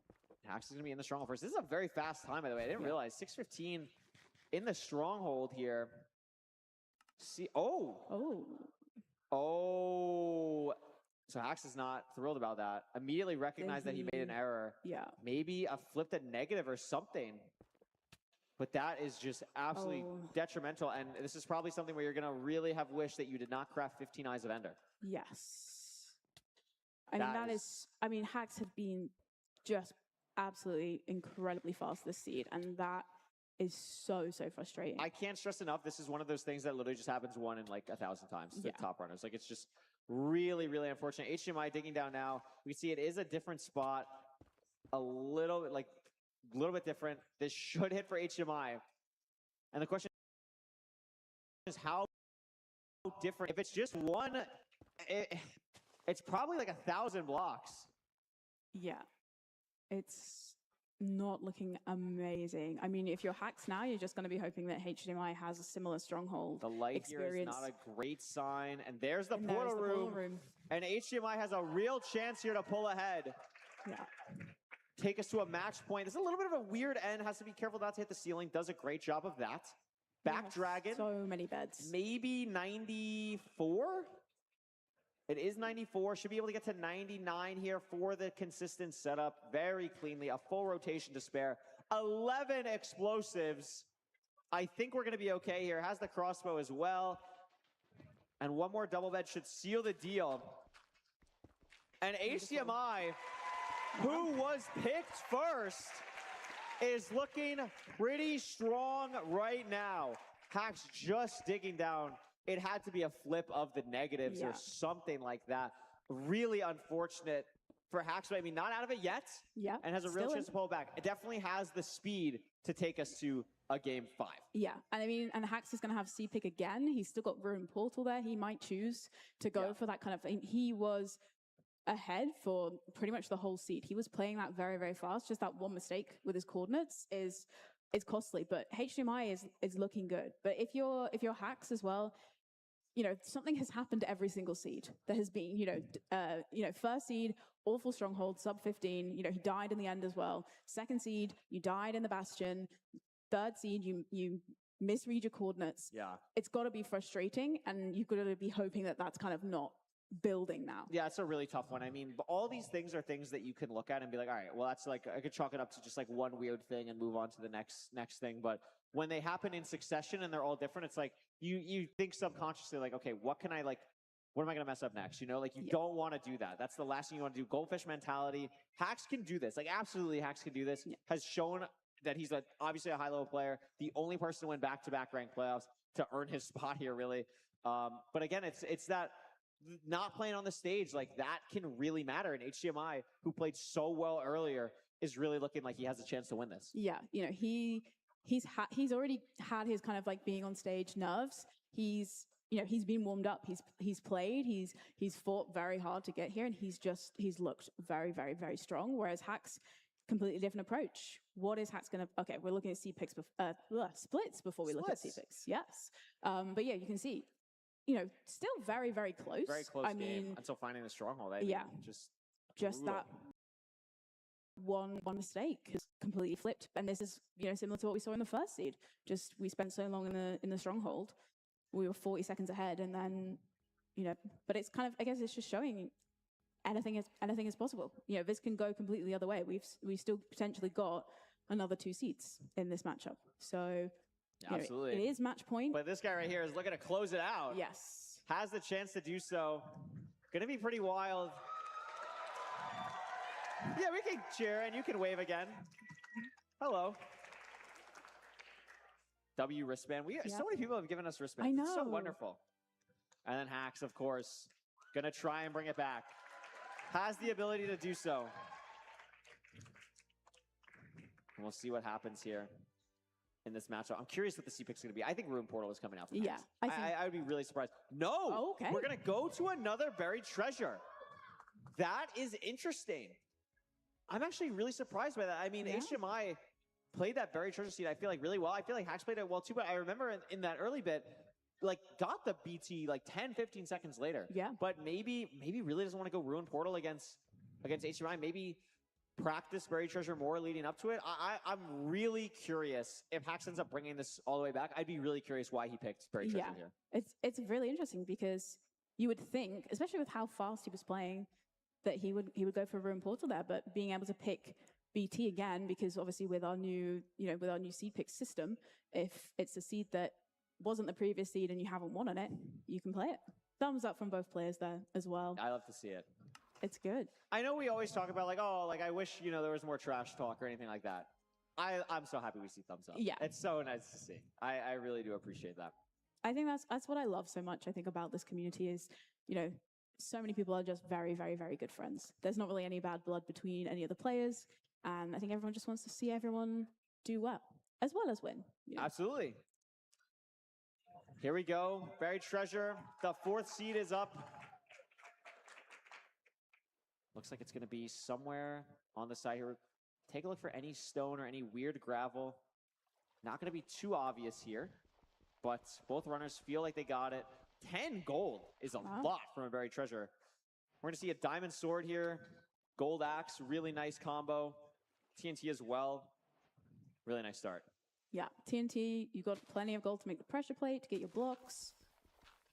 Trying to grab the flint at the same time from HDMI.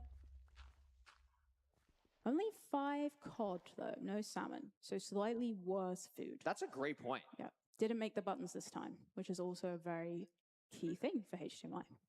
Yeah, no, that is true. That will definitely be a helpful addition. And again, HDMI leaving way earlier, Yeah. but also hasn't grabbed the gravel yet, so that Yes. is something to keep in mind. But deciding to leave here way earlier, no good ravine though. I'm not 100% sure if Hax is going the same direction or not, but HMI really struggling to find anything that's real. Hax does find something real, and this buried treasure pick might end up really paying off for him. Yeah, and he's already got his gravel sorted. He's just going to be able to enter here. HMI does just about spot something real, but he still needs to get his gravel as well. So he's, despite leaving the island first, he is going to be entering behind now. Really nice from Hax. Clean portal.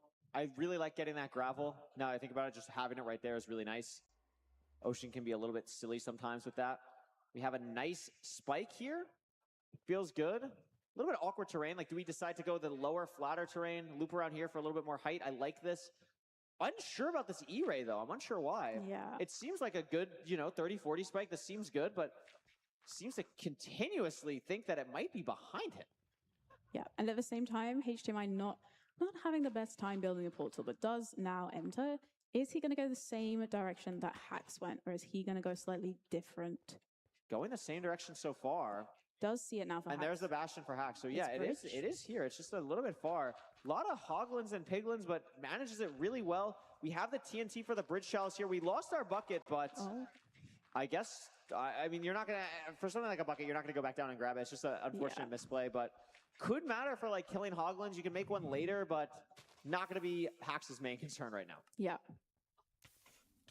Got the TNT to be able to get all of that gold fairly quickly. Going to be left side for the triple, so not too bad. Just got to be careful of this Hoglin here, but able to get the damage cancel with the flint and steel. I think I just maybe saw the fortress out of the corner. I think so. Like to the... Oh yeah, there it is. Great eyes. And it's going to be there. I mean, really nice spot. I'm assuming HDMI will probably see that as well, but notably not using the TNT here, Rose. Yeah, interestingly saving that. Yeah, that is... I'm curious. It could be something where, like, it's about explosives. Maybe we just forgot we had it. Yeah. But whenever a player of this caliber does something that questions me, I always assume I'm just wrong. So I'm going to assume HDMI has a thought process for that TNT later on in the run. I think that's a good approach to have. Sees the fort, so is going to have that knowledge as well. Both runners doing the same route here. HDMI just a little bit behind. Every bit of damage, I mentioned it before. The 5 COD that both runners started with, I mean, Hax is down to 2. Yeah. Which I actually have no idea how Hax is down to 2, but that's a little bit scary there. But there is a Crimson. We could get Hoglins later on. But he has lost his bucket. He has lost his bucket. So it's going to be a little bit more difficult if he does choose to get the Hoglins. Yeah, just a bit more time lost to make a new bucket and get more lava, but not maybe that many Piglins for Hax still. Like, I mean... 17 obby, 13 pearls.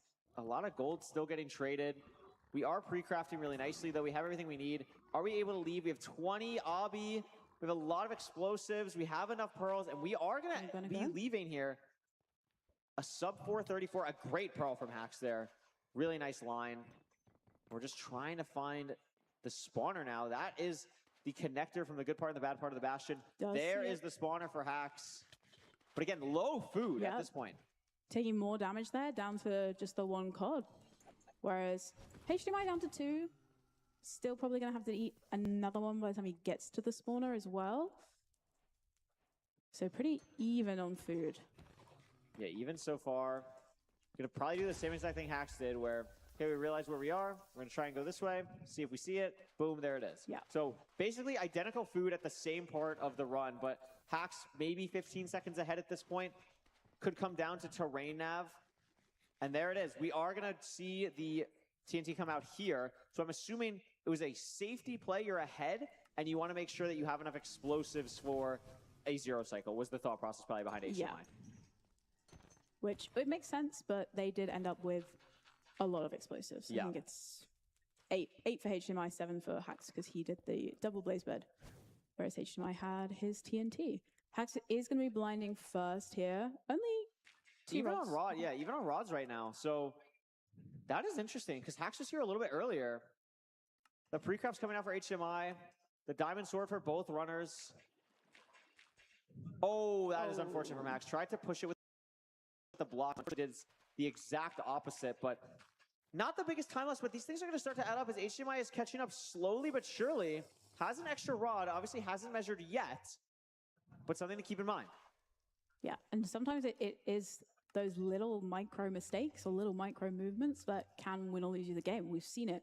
You know, we've seen it come down to both players standing in the fountain waiting. So it could happen. Nice pearl hang from Hax there as well, as he is just waiting for these final rods that he needs. Still needs 3. Absolutely. Rates are not the best here, but they are starting to pick up maybe a little bit, and that's going to be enough for Hax to leave. Yeah. So Hax is going to be leaving first. HDMI, on the other hand, bridging out to try and get these strays here, which is very aggressive, but could be something HDMI is going to know he's behind. Only needed one more rod, is out. Half a heart. Half a heart. Which is really scary. Maybe you know that the fort is not, or the stronghold, excuse me, is not that far away. But Hax is here first, has a really good spike. It's also ocean. You could see the water particles. So Hax not even needing to do anything about that. Just nailing the nav, hunger resetting. I mean, HDMI is here, but Hax in the driver's seat here. And if Hax hits the 0 rows, we are going to a game 5. Yes. A lot of pressure now. Bit of a weird overhang. 059 is a tough 0 to hit. Has to lose a little bit of time because of shifting too early before breaking the last block. It's a high tower, and we're going to commit to 1 cycling. This is the difference here. Okay. HDMI's in the portal room. If HDMI's able to hit this 0, that is it, but we don't have a gold pick, so it's going to be a lot harder. But maybe, I mean, we have 9 explosives. Is ground 0 out of the question? Yes, it is. We don't have iron for ground 0. Is HDMI going to go for this? HDMI's going to go for it. We have to get to 90 is even a stretch here. But we do make it. With time to spare. And it's a good double bed. And all of a sudden, if HDMI's able to pull this off, it's going to be the game. Another good double bed. We still have, it's a low dragon though. It's low. And it's not enough, but we still have one more anchor. No! Oh my gosh, so close. What a play to go for that. I mean, props for actually pushing it to get there in time with how far he had to pull up. But now I think this might be the perch for Hax. Yeah, that is the perch for Hax, and Hax has to be thanking his lucky stars. I mean, holy smokes. That could be a very different situation, but instead, Hax is going to take the 4th seed, and it's going to game 5. Game 5. Between a back-to-back playoffs champion and someone who's won 3 games today. Yeah. So this is a crazy matchup. I love you just hear them discussing what happened in the seed. Yeah. Going over it. I mean, just absolutely wild matchup so far. Yeah. And the first game we get to cast is going to game 5. Yes. Amazing. I mean, and you said your prediction, you know, you did think it was going to go all the way. I mean, they have both been playing really, really well. I mean, and Hax, you know, making that decision to hold off, go for the 1 cycle. You know, he knew that HDMI was going for the 0 there. He would have seen the advancements, but just so unlucky for HDMI there. I mean, got so close. And we talk about it, the discipline that you need to have sometimes. Like with the experience, we see that with having the discipline is really, really important. And it ends up working out a lot for Hax there. The discipline to not go for it if you're unsure ends up really, you know, paying off. But HDMI literally 1 explosive away from that not paying off. But that's the risk you're taking, and you're kind of weighing those pros and cons when you're Hax entering the end first. Yeah. And now we are, you know, 1 seed away. We're all level. It's going to be, it is HDMI's C pick. It's HDMI's C pick. Are we going to see Ruin Portal? I don't know. I think it's like a mental game at that point for a Ruin Portal or not. I think HDMI is going to take a shipwreck. I think HDMI has played the ocean seeds pretty well. Obviously didn't enter first there, but that was just because he couldn't find the ravine. But we'll see what the splits look like, I'm assuming, from this matchup here. I mean, HDMI behind pretty much the entire seed, but really made up some time there finding the stronghold. But a little bit of time lost again on the nav. But then that 0 was just, could have been something really special. Like, could have been really a defining moment. Going to be one that HDMI wants back. But again, goldfish mentality, you got to go into the C5 in the thought process of, there's a world, if you're HDMI, you could be thinking in your head, like, I should be up 4-0. Like, I had the worst stronghold ever. I had an unlucky 0 on this last seed. Like, I'm playing better. I feel like I should win this. But if you're Hacks, you're thinking, this is what all the preparation has been for. I've played so much. I have the experience from so many playoffs. The nerves are going to be crazy for both of us, but I have the experience to pull this off. Yeah. Hacks has shown us, he is one of the best players in the world. He has been the best player in the world, back-to-back playoffs. But HDMI has been right there. Yeah.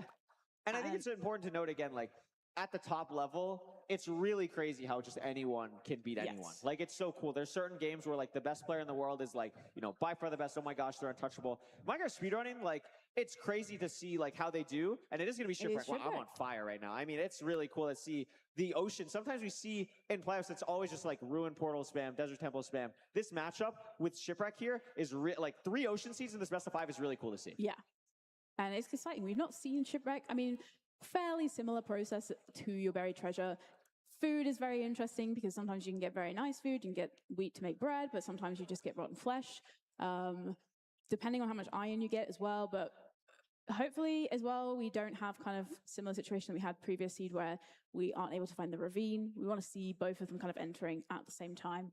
We want to see this be as close as it has been throughout the previous 4 seeds going into this final seed. Absolutely. That's exactly what I want to see. No weird magma ravine stuff. That's my only ask. Let's get carrots in the shipwreck chest. Let's get a very obvious shipwreck.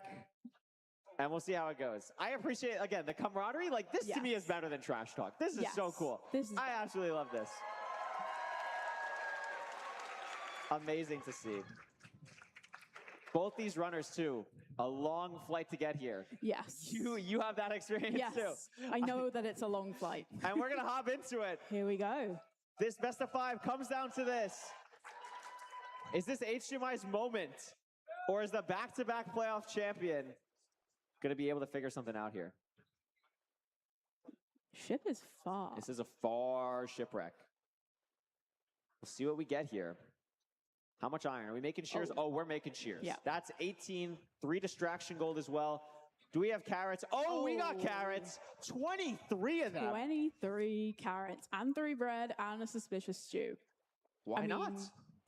It's a good shipwreck. Probably the best that you could ask for there. Yeah, that is absurd. I mean, maybe you want it a little closer, but I mean, besides that, these runners are so happy with this. A little bit awkward on getting the wood here. It's a pretty vertical island, but should be fine. We didn't see anything, at least I didn't, anything that looked like a ravine. So going to have to keep an eye out for that. But this is a really nice start for both runners.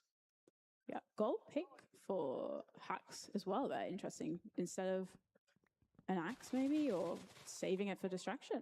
I actually kind of like it, but actually, no, I don't like it because we're getting shears for blocks here. And that would be like the only other thing. The only way this really pays off for Hacks is if it's like a treasure bastion or something like that. Like that's really the only thing. Like gold pick helps a lot in like housing as well, stables as well, but like treasure is the one that you would really benefit the most from this. Yeah, and both runners finding the ravine pretty much at the same time.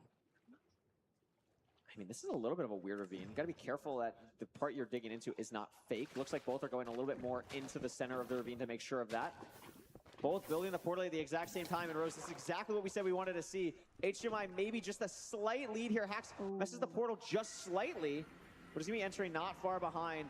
No immediate sign of the bastion. There it is. It's a housing. 4 on the right. This is a really good seed. This is a fast seed. Both runners boat clutching off. They have the knowledge. Are we going to see a manhunt route here? I would assume so. We have the 3 distraction gold as well. Both similar amount of leaves. It's also a dry floor housing. This is exactly what these runners want to see. Breaking the chest. So toggle hard for HDMI. A little bit behind for Hacks, but gets everything that he needs. Punches the piglin as well for good measure. Only 4 obsidian so far, though, Rose. Yeah. HDMI did take a little bit of damage there as well. It's not a major issue because we know they've got plenty of food on this seed, but essentially something to keep an eye on. They are probably gonna, with only the 4 obsidian in that bottom chest, they are potentially gonna have to go back up to the top depending on how these first few trades go. So this is something I want to point out, because I mentioned it before that I thought HDMI did wrong, but he did it again, so I'm assuming it's on purpose. He's letting the piglins in from the top much later than normal. Normally you let those piglins in after you mine the first gold block and drop them down to like overlap trading. HDMI's been doing that right at the end there, which is very interesting to see. I don't know if that's a new thing. I've never seen anyone do that before HDMI today, which is really, really cool to see that new stuff being, you know, shown on a big screen like this. Yeah. 14 obsidian for hacks now, so potentially not going to need to go up to the top.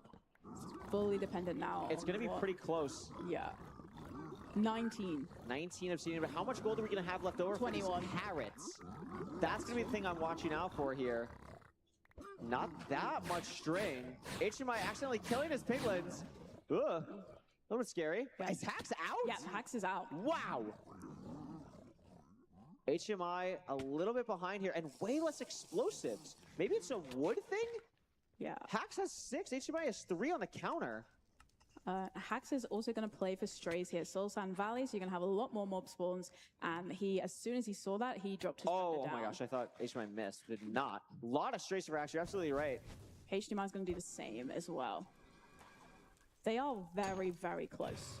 They are. Notably, neither really having the time or gold to make gold carrots here. And a lot more strays on the side of HDMI at the moment, but Hacks finding 3 up here, actually. But there's a Magma Cube, there's Withers for HDMI. Very scary. Keep an eye on the rod counts for these runners. I mean, it could be interesting to see. Hacks Pearl's literally directly onto a Blaze. There's a rod. How many does HDMI have? I think HDMI has 2. Hacks has 2 as well. Hacks has 2 as well. Hacks trying to get this Blaze here on the side. Is that a rod on the ground, Noah? HDMI also has 2. Hacks on 3 now. 3 Blazes up here for HDMI. This is pretty random. Both are eventually, slowly but surely, heading over to the spawner while killing strays. So really good overlap. The skeleton shoots the Blaze farther away for HDMI. That is crazy. HDMI also sees the second spawner here. Hacks, I don't know if he saw that, so maybe, oh no, Hacks did see that. Yeah. Pearl to it. So is Hacks gonna be able to get the 6 rod here without Blaze bending? He is. Yes. And that's huge. HDMI on 5 gonna do the same thing. I mean, they're maybe 10 seconds apart, if that. Yeah. Overlay has updated now, so it's got Hacks with 6 explosives, and then HDMI with 7. So and after all those strays, HDMI is just 1 behind. Wow, really close on the obby misplacing. We'll have 2 Blazes to kill going back through, but only on 5 rods right now. We'll see if the eye breaks. It doesn't for Hacks. Hacks is gonna be able to go back through. Oh no, maybe the first eye broke, excuse me. Or just has Blazes here to kill. Yeah, I'm unsure. He does get the rods. So it is good to go. HDMI picks it up. So I'm assuming maybe just play for the high roll. Hacks did. But HDMI still needs to kill 1 more Blaze. Does this Blaze drop? Yes. Yes, it does. So both runners are leaving. Again, also, this is fast. Yeah. Very, very fast. Oh! Scary for HDMI, but it's going to be okay. This is starting to look like maybe different terrain. Hacks going way higher. HDMI with the Mist Pearl is going to be a little bit lower, but what's the terrain really looking like here? This opens a little bit for HDMI, but doesn't open enough. How far do they have to go here? The food is not great either. They have a lot of carrots, but they're not going to regen that much. And HDMI having to dig through this wall. Hacks on 273.78. So HDMI is about 10 blocks away, but also 10 blocks lower. This is like literally basically tied from these runners. HDMI is, I think, 4 Y levels lower than Hacks. Yeah. It is so close. The Red Bull time to beat is also 7:18. I don't think either of these runners are going to be able to beat that, but it is really close. They might be able to get a time on the top 3 leaderboard. HDMI is going to be in first, just barely. Has a really good spike down mid. Both runners are going to have to hunger reset. There is a mine shaft on the top. Is that going to matter? Hears it, maybe. Trying to dig for something. Hacks also maybe hearing something. Also trying to dig. And Hacks finds it first. Able to dig down into it first. Both runners are going to have to hunger reset. HDMI going in the old-fashioned way. It's going to come down to the 0. It's literally going to come down to zeros. The pre-crafted eyes is really mattering for Hacks. Hacks isn't pre-crafted. And HDMI is going to enter first. This is huge. 7 explosives for HDMI here. Oh my god, that was an incredible pearl for HDMI. Is HDMI fully crafted? I don't know. How many? Oh my gosh. Oh my god. Wow. And he has the time to do that. Unbelievable from HDMI. No crossbow though. That could matter. has to get... Oh my gosh, what is happening for HDMI? I don't think it's going to be enough. I think it's just HDMI's going to die. Yeah, he does die, and Hax has got one anchor, and he's going to kill the dragon. And that is just unbelievable. Oh my gosh. What a best of 5 set. I mean, just so back and forth, so close, especially at the end there. I mean, both runners not having their crafts ready. Hax as he's entering the portal, HDMI doing it at the 0 setup, but going in for the hug there. I mean, oh my gosh. Incredible performance from both those players. So close. Just an incredible back and forth set for HDMI to take Hax to 5 games and play so well in so many of those seeds to just be so close. I mean, Hax played so incredibly well. HDMI played so incredibly well. What a privilege to watch that game. Holy smokes, GG. I mean, wow, what do you even say? I mean, that was just crazy from 2 incredible runners here. Yeah. And I don't think we need to say anything else. Yes. I think we should throw it to our wonderful, incredible floor host, who also is known by the Nav King, by the way. So I'd love to see what his thoughts were on that first seed. But I'm curious overall in this incredible matchup. President Poundcake, take it away. Yeah, I'd love to ask Hax a few questions here, but please give a massive round of applause to HDMI Cables. The players just put on one of the most iconic matches you'll see in MCSR rank. That was incredible. Thank you so much. Hax, how do you... Okay, so first seed, you die in the end. Second seed, I think you died on the bridge. Third seed, you misplaced your portal, I think, on the wrong chords. Mentally, a couple of times I saw you laugh. A couple of times I saw you die in the inside a little bit. Talk to me about how you kind of mentally came back from that. Am I allowed to swear? Okay. No. Okay. I don't know. Genuinely, like, I think, like, I remember the seeds. I think this match took like 20 years off my lifespan. That's fair. It's great for the interviewer when the player doesn't remember the seeds, actually. I think that's really good. Well, it went all 5 matches. You twice, I mean, it came down to you guys entering at the same time, HDMI going for the 0. Once you hit the 0, once you had to hit the 1 cycle, that last match you had to hit the 0 cycle. Were you nervous? Were you confident? Have you been there before? I was so nervous. I think like the crowd is awesome, but it's so scary. The crowd is so scary. When I saw HDMI enter, I knew it was gonna be so close. And you can, like, even though the headphones are really noise canceling, you can still hear the crowd.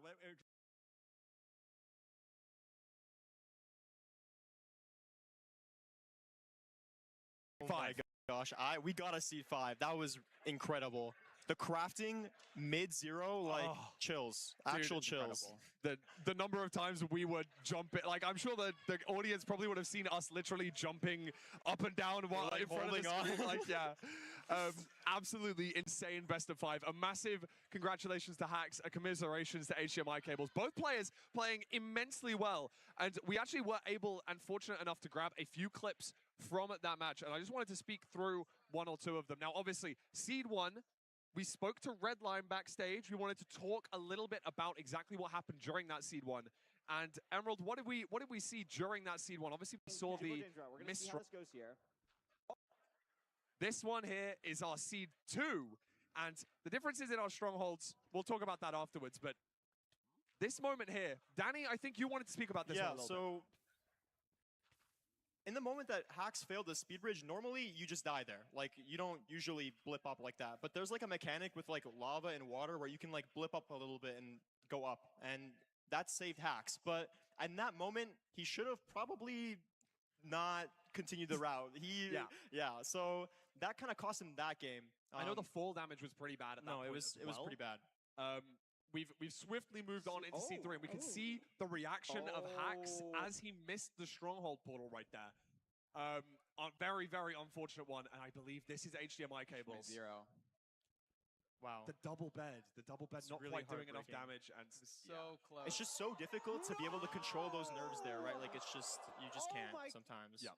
It's a lot of I mean- micro because he didn't have his anchors on his hotbar, and that's the reason why he wasn't able to get that last explosive off. So very small things like that can completely cost you seeds. And obviously, it's a nerves thing. It happens a lot. And the safe play paid off. Like Yeah. Hacks killed the dragon, and that's. I mean, it paid off to some degree. I mean, if you're Aquacord or Skycrab and you're looking at that seed, you could be thinking, hey, there's, you know, I might be better at 0 cycles than that.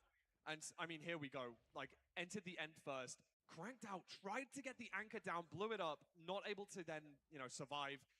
I mean, it was such a heartbreaking watch, just unreal. Like, I don't even know what to say about that. It was such an unfathomable, close display of skill between these two runners. You want to think that Hax has done a little bit more safe plays throughout that seed, but I mean, HDMI cables really pushed, and I think if there was one maybe mistake that flipped on its head, one anchor that was placed in the right spot, or, you know, one double bed that got a little bit more damage, we could be seeing a different semifinal. No, exactly. And it's it's crazy. I feel like that last clip did not do justice to HDMI. Like the crafts in between the 0, like you gotta have guts to do that at a LAN. Like you just can't. Like it's crazy. I mean, like, we saw you the saw difference. Hacks pre-craft. Hacks Like, waited exactly. in the portal room, placed the crafting bench, entered second because of that, and it was in HDMI's hands, albeit slipped from his grasp. It was a little bit unfortunate, but also a massive congratulations to Hacks, who did end up kind of coming back from those first 3 seeds. A little bit of mistakes during those. You know, the stronghold nav was tough for both players, but they were at different strongholds. As we spoke to Redlime about afterwards, we wanted to confirm that. And they were, in fact, at different strongholds, according to Redline, which, I mean, you've got to feel for HDMI cables in that situation, right? Yeah, especially when you're up like a minute on the seed, right? Because I forgot what happened to Hacks, but HDMI was up a minute into the stronghold, and losing on nav is kind of like, darn, I feel like I should have won the seed, and I didn't because Minecraft is a completely random game. So it's a kind of like, it's not even a mistake. It's the kind of thing where you have to like mentally bounce back. It's like, okay, I played the seed better. It happens to everyone, and you just gotta forget about it and move on to the next seed. And I feel like HDMI did a really good job of that and was able to continue and like still play at the top of his game against Hacks. Yeah, and I mean, I think if you're one of these two runners, I know I mentioned it briefly during that little highlight reel that we were able to watch there, but if you're now one of the runners in the next game, which is Aquacord versus Skycrab, you're seeing Hacks, and you could have seen really, on a different day, that could have been a 5-0 match. I think that HDMI Cables was ahead in Seed 1, 1 Seed 2, 1 Seed 3, and then was ahead on the 0 in both Seeds 4 and 5. Now, of course, Hacks took the win. That is what's important, as we see on the AT&T stat tracker that shows up on screen right now. However, I mean, I think that it could have gone either way. And if you're Aquacord and you're Skycrab, you might be looking at that like, hey, this could be a good semifinal for me. Yeah, no, it's crazy. Like you just can't stress enough how, like, how much, it's not even RNG, it's just like, it's kind of a toss-up. A lot of games are just a toss-up. And it's just whoever, like, even like little bits and pieces, like we saw, like how the nerves were affecting the runners, a little bit more shakiness, a little bit more everything. Hacks, like, messed up the chords, and it's just like, I don't know, some matches are just going to be a toss-up. And it's like, I wonder how Aquacord and Skycrab watching this match are feeling, like seeing Hacks make all of these mistakes and still winning. Like, yeah, that's exactly what I would love to find out. But we're going to find out who is going to be playing Hacks very, very shortly. But before that, I'm going to have a quick double check on the Red Bull leaderboard. Now, I don't think that there was any changes during that, meaning that our next opponent, or our next matchup, Aquacord, I believe, is still in position 1, and that is still the case. Now, the runners are competing for a year's supply of Red Bull, and the single fastest time during this event will have that. Now, that's irrelevant as to whether it was during Stage 1, Stage 2, at any point. And Aquacord's looking to defend that title by beating Skycrab here. And as we talk about this upcoming match, what do we think is really going to be the difference maker between these two runners, between Skycrab and Aquacord? Now, Aquacord, when picking Skycrab earlier, did mention that it was kind of an RSG matchup. Emerald, what do you think about this next upcoming match? Well, I mean, against Aquacord, they've only played 1 time ever. Wow. And Skycrab actually lost Aquacord. But did they play in the level up land? No, they didn't. Okay, that's what I thought, but no, you're right. Oh, wow, and we get the updated bracket now as well, so we can see that Hacks has moved on to the semifinals, and the winner of Aquacord and Skycrab will face him there. Now, HDMI Cables does not go home empty-handed, still does get a clean 1250 from the prize pool. But, of course, everyone's eyes are set on the crown. Everyone wants that 10,000. Fulham, we see the 3-2. I feel like that does not encompass what happened in that match. Like the energy that we felt in the end on that last seed. Like it was absolutely crazy. To be honest as well, I wanted to say a massive thank you to the crowd because when Hax did his winners interview there, he said that you made a big difference. And I think that's going to be the same in this matchup, I should say. Aquacord against Skycrab. Let's have a look at these seed stats real quick. Now, noticing here, Skycrab's numbers are substantially higher on every matchup that isn't Desert Temple here. I mean, if you want to look at it, the Shipwreck and Buried Treasure seed types, those are RSG seeds. Your RSG type seeds. I mean, there you go. Look at that. 81% on Shipwrecks, 75% on BT, and incredible averages, 920 and 903. So, I mean, it's going to be an incredibly close match. Obviously, you can't count Aquacord out. He's a great RSG player. I think they have at least a top 10 time. And I'm super excited to see the clash between these two RSG titans. Yeah, it's absolutely great. And I'm really excited to see how these RSG kind of mains face off in this MCSR Ranked World Championship quarterfinal. It's going to be absolutely awesome. But before we go into that game, I just want to say that we're going to go to a quick break to let these guys get all set up first, and then we will be right back.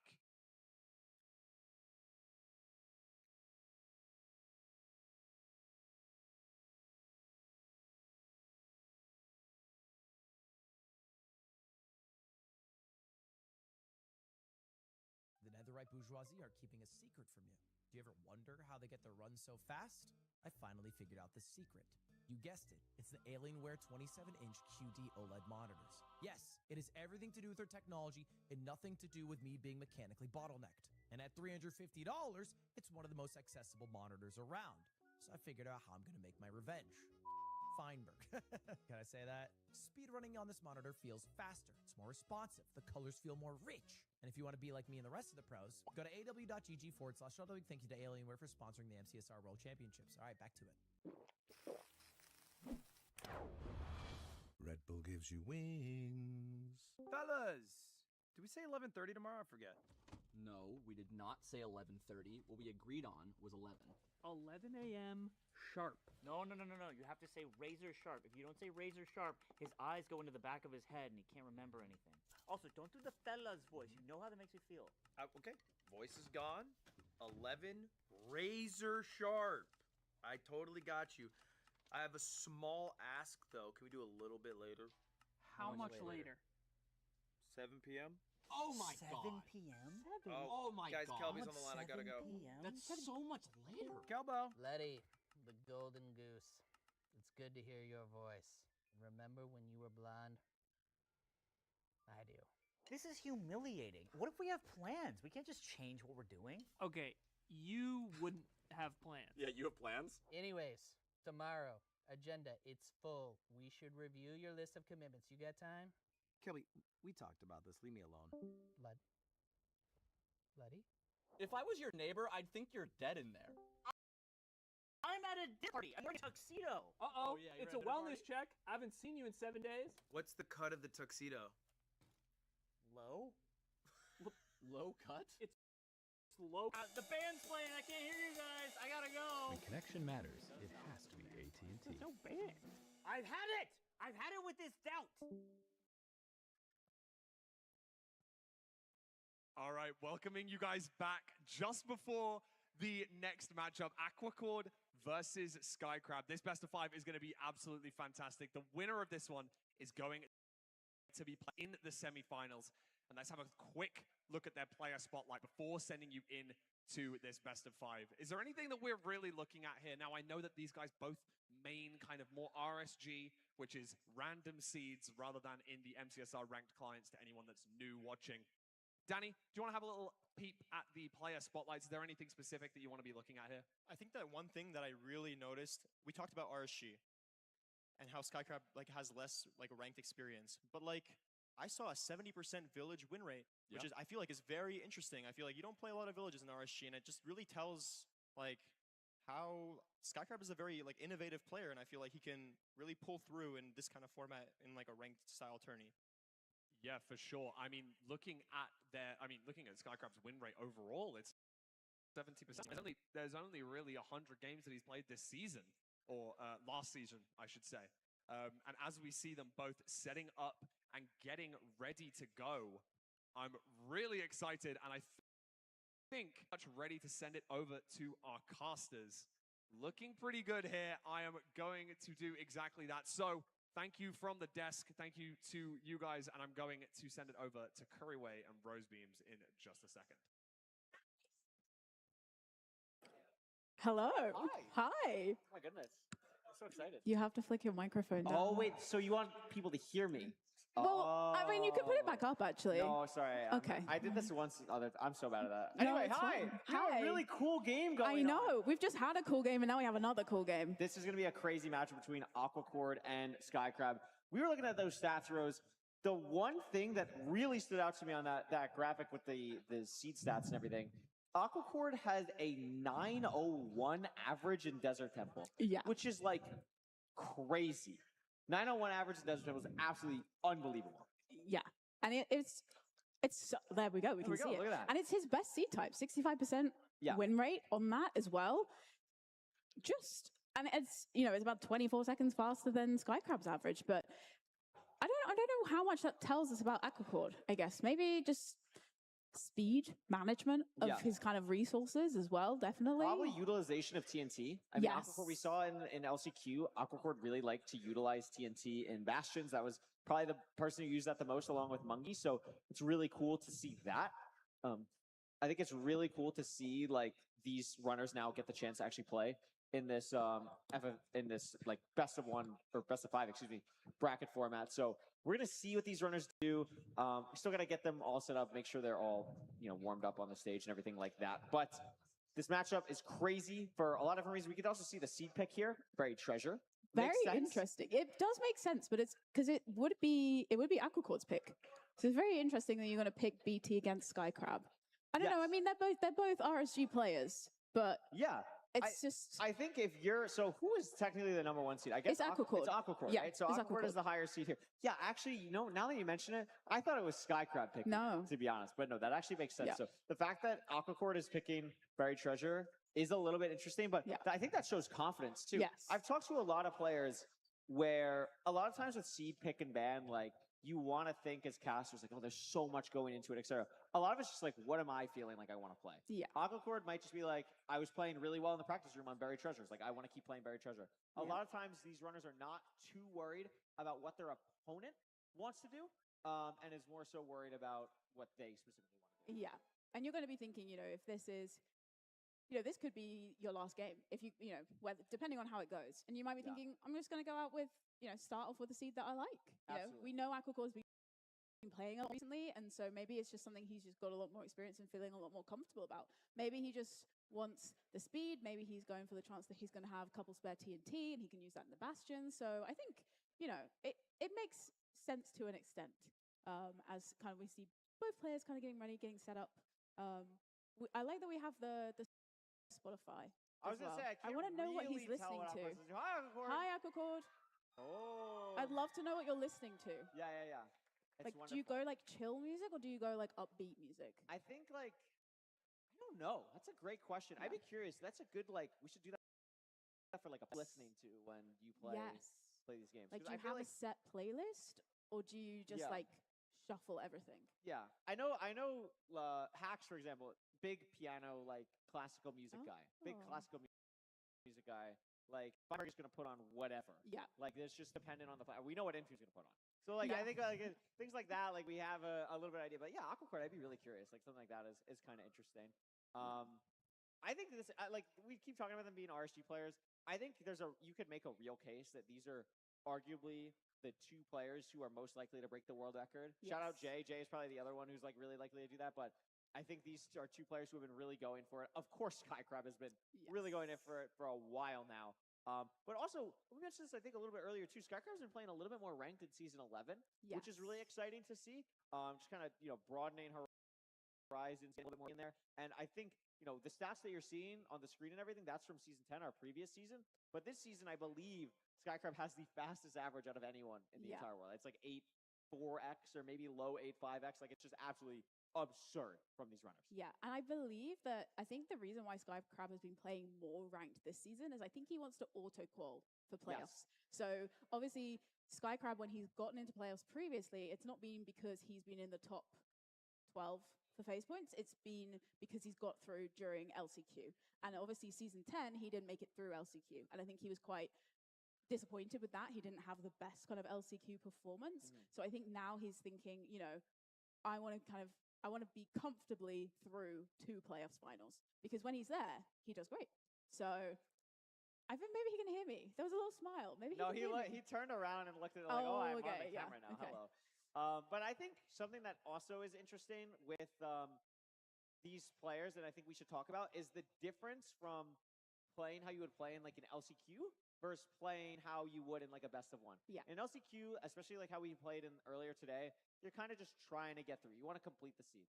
This, you have to beat the one person in front of you. So as we saw in last seed, HDMI pushing way more aggressively on some crazy zeros compared to what we might have saw in the LCQ. And someone like Aquacord, very good at that playstyle, very good at playing consistently throughout an LCQ. Meanwhile, Skycrab, in a best of one format, that favors Skycrab much more, but Aquacord has played so well recently in tournaments that it's hard to say that either of these players really have an advantage.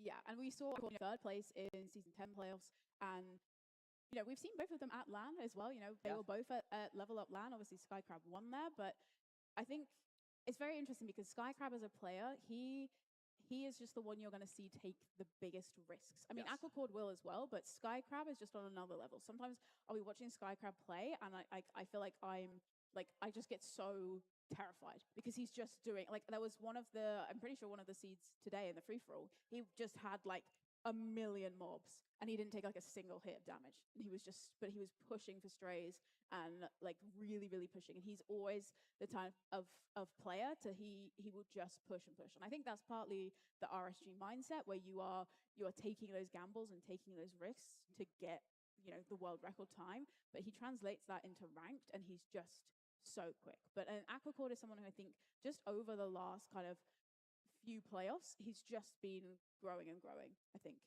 Yeah. This could go literally either way between these two But I players. think it's a different type of either way than the last matchup. Last matchup was like, I would not be shocked if it was 3-0 HDMI or 3-0 Hack.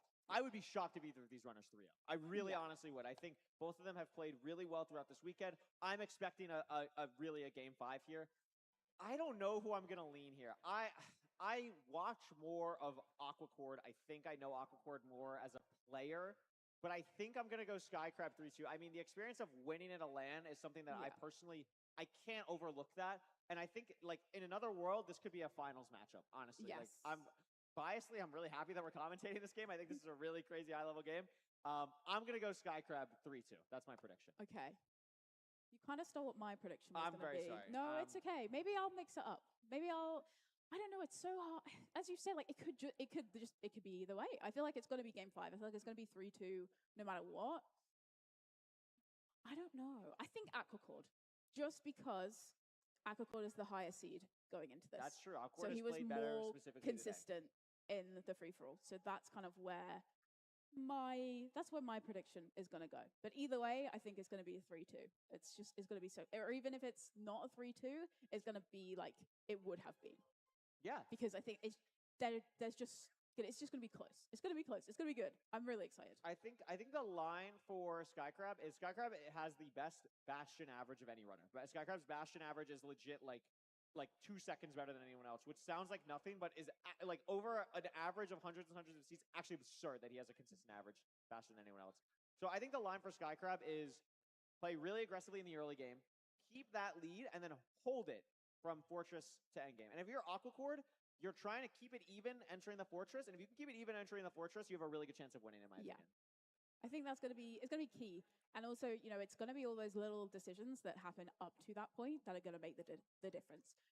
Choosing, we're going to see Buried Treasure for our first seed, deciding kind of making the right choice on where your ravine is going to be, but also choosing your terrain. We've seen, particularly, since we've kind of moved towards not so heavily like checked seeds, we are seeing like terrain and terrain decisions play a much more important role in how these games unfold. You know, whether you choose to go kind of one way or the other can make or break how your seed goes. And you know, decisions like managing your food and you know where you're choosing your terrain as well to get to chords, I think that's gonna play a pretty big role, particularly for these two players who, you know, they are so fast, but I think different in terms of how they're going to make these decisions.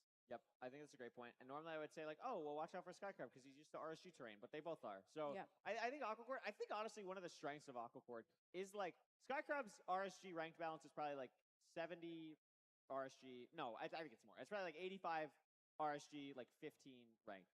Aquacord is pretty 50-50. I would I think it's honestly like 50-50. And I think having the balance of those two skill sets has been something that's allowed him to really improve recently compared to, you know, people who, you know, Infume, for example, is basically like 100-0 ranked, you know, non-ranked. So, or ranked, you know, RSG. So I think Aquacord having that balance, being able to improve in a lot of different areas and kind of just develop his gameplay in that way is really cool to see. Aquacord also one of the players who has practice, I think, the most leading up to this tournament. That's another good case for Aquacord there. Skycrab hasn't at least streamed as much publicly, like going into this event, maybe practice offline or something, but Aquacord pretty much every day has been live, like practicing for the LAN, practicing for the LAN, practicing for the LAN. Yeah. So exciting to see how that practice is going to show itself today. Yeah, absolutely. And the potentially the worrying thing you got to think about as well, whoever wins this match has got to play Hacks tomorrow. So that's going to be whatever outcome we end up getting. That's going to be a really exciting matchup as well. I mean, every matchup too. Like, I mean, Hacks said it himself. He didn't play perfectly today. Yeah. So like, you might be like, if I can get through this, I can do anything. Yeah. You're going to this.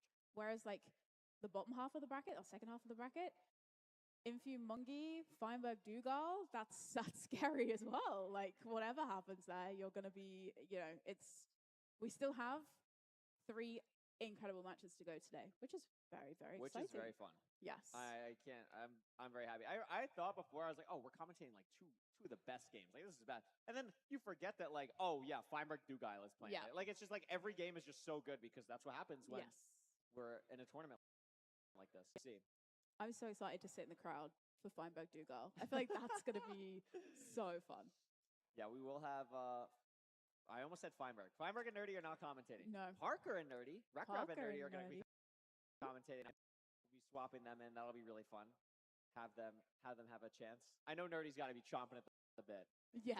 To start casting. He's been waiting a little while. Yeah. No, it's going to be great. These runners are pretty good. Aquacord does not look like he's setting anything up. You know what I mean? Yeah. He looks like he's just like, all right, I'm going to go. Yeah. Hopefully we'll be hopping into the game shortly here. So you said Aquacord 3-2. I'm going 3-2. Yep. Game 5 would be great. Yes. I think it's cool. It's like I'm make a crazy storyline here. Like what's the like the front page news headline for like if Skycrab wins, LAN dominance, legacy defining, I don't even play ranked and I beat all of you. Yeah. Like dominance. Aquacord is if Aquacord wins, it's like I just took down the defending LAN champion. I really good I played really good in the last playoffs. I am one of like the top echelon. Yeah. Put me in the same group as Infume. Put me in that group. Yes, absolutely. And I think, yeah, I think there's something to say kind of about with Skycrab. I mean, when you look at Skycrab's like match history in terms of like how many times he's played other people. Way too I much don't of this need to guy. see this man's face again. I've seen kind of way sick of his too much face. of this guy playing Minecraft Yeah. today. Oh my goodness. Red Bull athlete. A Red Bull athlete. Red Bull. I know. We're gonna have to talk to Red Bull. Yeah. I don't know if we can. We're gonna have. Peak Red Red Bull Bull saw athlete. that and was probably like, wow, that was something. I think that he might not be a Red Bull athlete very long after today, but you never know. I mean, 58-minute time. We got to get that beaten. We gotta. Yeah. He's got to get back in the game. I think he's been out of the game too long. I think he needs to get back with his coaches and lock back in. I mean, really. Yeah. Especially that was something. I was really honestly waiting for like Feinberg to walk up behind him and be like, "What the heck are you doing?" I think he needed someone to sub in there. I should have got up. I think I could have Honestly, handled that. Yeah. Yeah. No, That's for You know, sure. as a definitely netherite player myself, Of course, absolutely could have handled that significantly better than Ludwig. We netherite players stick yes, together. we netherite players. That's us. It's true. Do you think you would be nervous on the stage? Like, do you think you'd be? Oh, we're going in. Whoa! I don't have to answer the question now. It's great. Oh my god, is that a cat? Wait, what? Oh my god. Wow, that's Okay, awesome. sorry. We have to watch Yeah. Minecraft apparently. Yeah, sorry. No, I need to meet that cat afterwards. Okay, both players finding the BT at the exact same time. Pretty much identical. I mean, not seeing a ravine. No TNT. This is like the first ocean seed I feel like where we haven't had a TNT, which is a little bit interesting. Also, not seeing any kelp in the oceans. Or I say ravine. No TNT in the buried treasure. No kelp in the ocean that I see yet.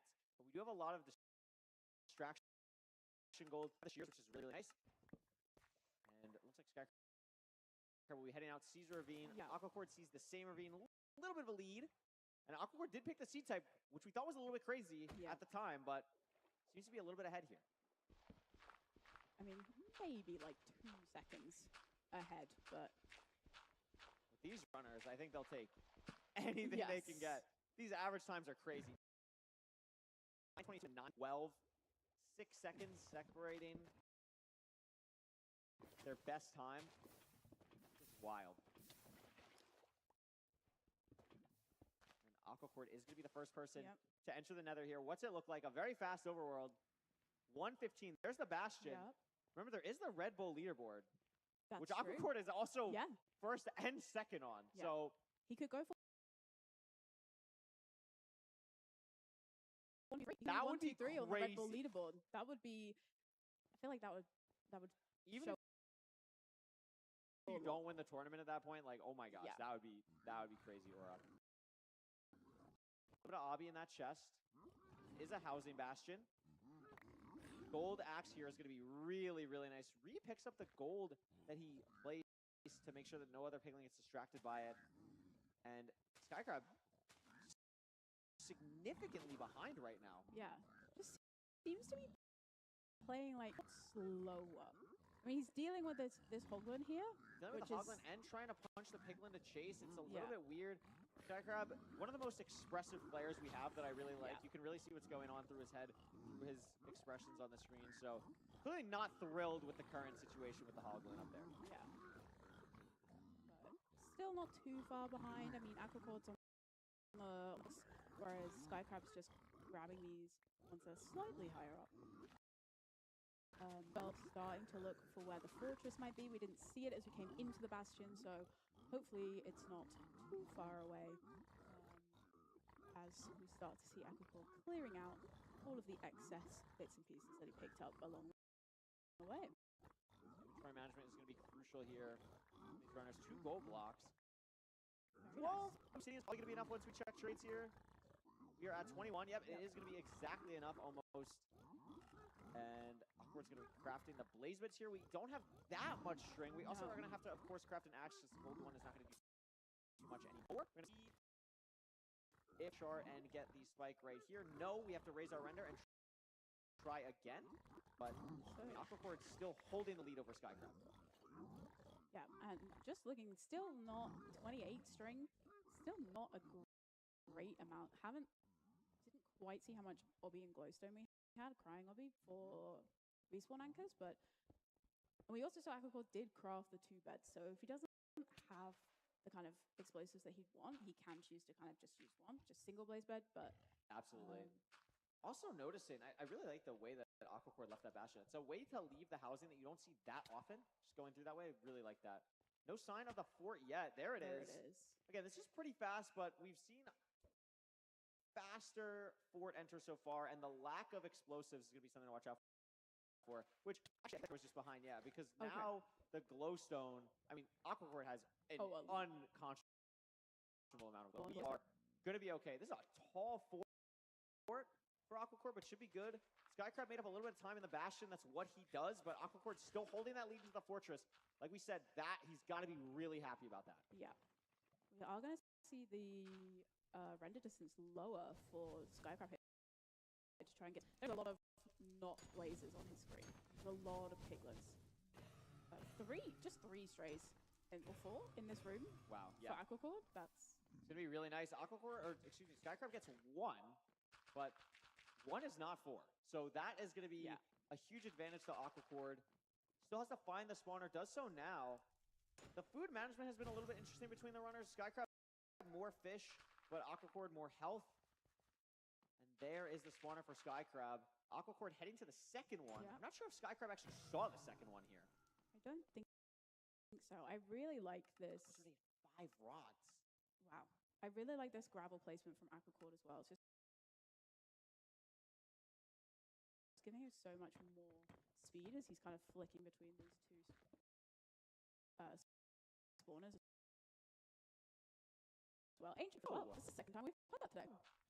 Awkward blinding now, a 5-10 blind. This is very fast. I don't think it's fast enough to be his own 7-18 on the Red Bull leaderboard, but it could literally make him top 3, which would be really funny.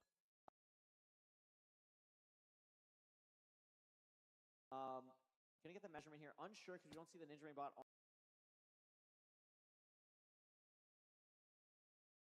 on the screen. We'll see how far it ends up being.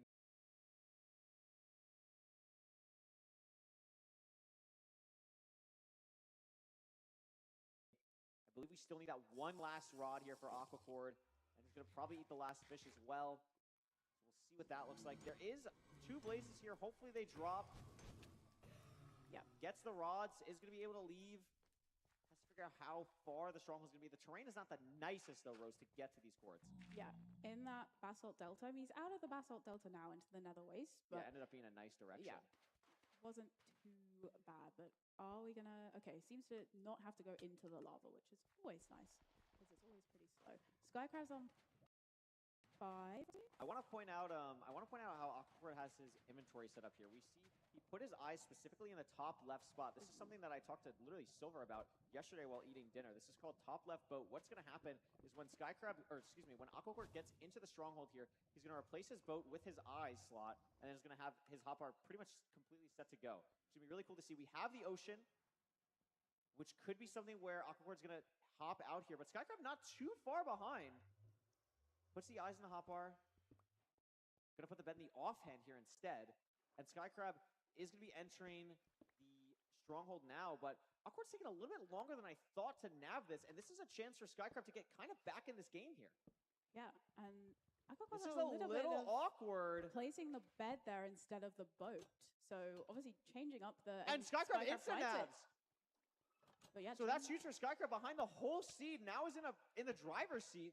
Going to be entering the end here, has everything pre-crafted, has to make the rest of the eyes, which is going to lose a little bit of time, but it's still going to be entering the end first because Aquacord has to hunger reset still. It's 0:57. The goal pick's going to help a lot. Going to be able to do a double pearl clip and pearl to the back.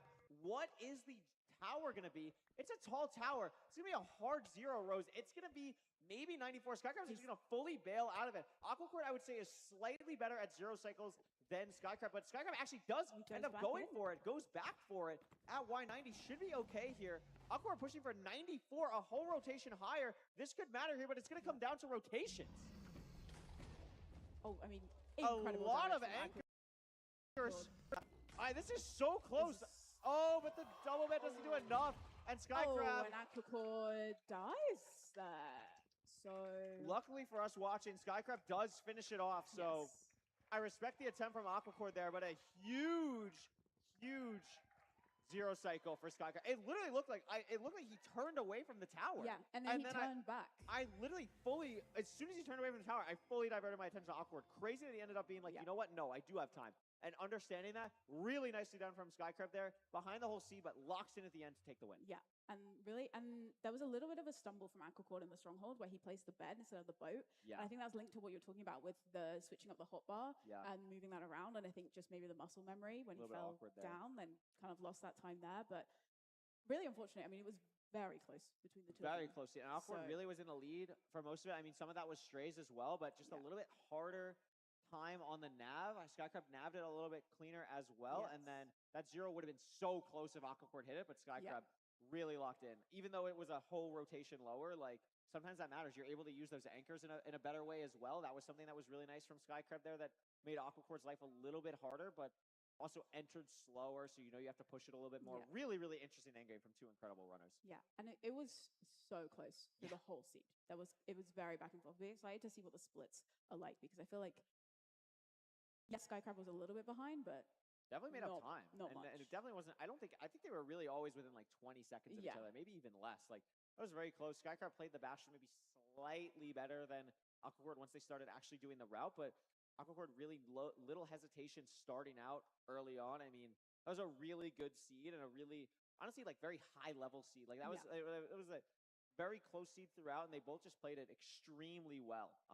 Like, you know, the last seed, or the last match, I should say, you know, we had a lot of deaths, we had a lot of hype moments for sure, don't get me wrong, but this was a little bit more standard, but very, very high level. Yes, definitely. And hopefully we get to see at least 4 more seeds of it. But I hope so too. we shall We'll take a look at the Here we splits go. here. We can see literally 20 seconds was the farthest they were ever away from each other. And that was on the Finding Stronghold split, which is kind of a fake split. So Finding Stronghold, or actually getting in the Stronghold, only 18 seconds apart. I mean, it really just came down to the nav. Went from 18 seconds on Finding Stronghold for Aquacord to 8 seconds behind entering the end there. So really difficult. Yeah, and 8 minutes flat. I don't know. I can't remember what our third time was on the Red Bull leaderboard. It was like 7:41. Oh, so okay. Just gonna miss so out not there. quite there yet, but I mean, with how fast they've been playing, hopefully we see a new addition there. Oh, absolutely. From these 2 players. It's impossible. I'm curious what it would be Aquacord seed pick again. I think Buried Treasure. I think I would not be shocked if Aquacord goes Desert Temple here. Yeah. Oh, we're gonna go back to the ocean. Okay, back to the ocean. Very interesting. Normally in playoffs, Rose, we don't commentate a lot of ocean. Like normally they avoid it. Yes. And here it seems like everyone really wants to play ocean.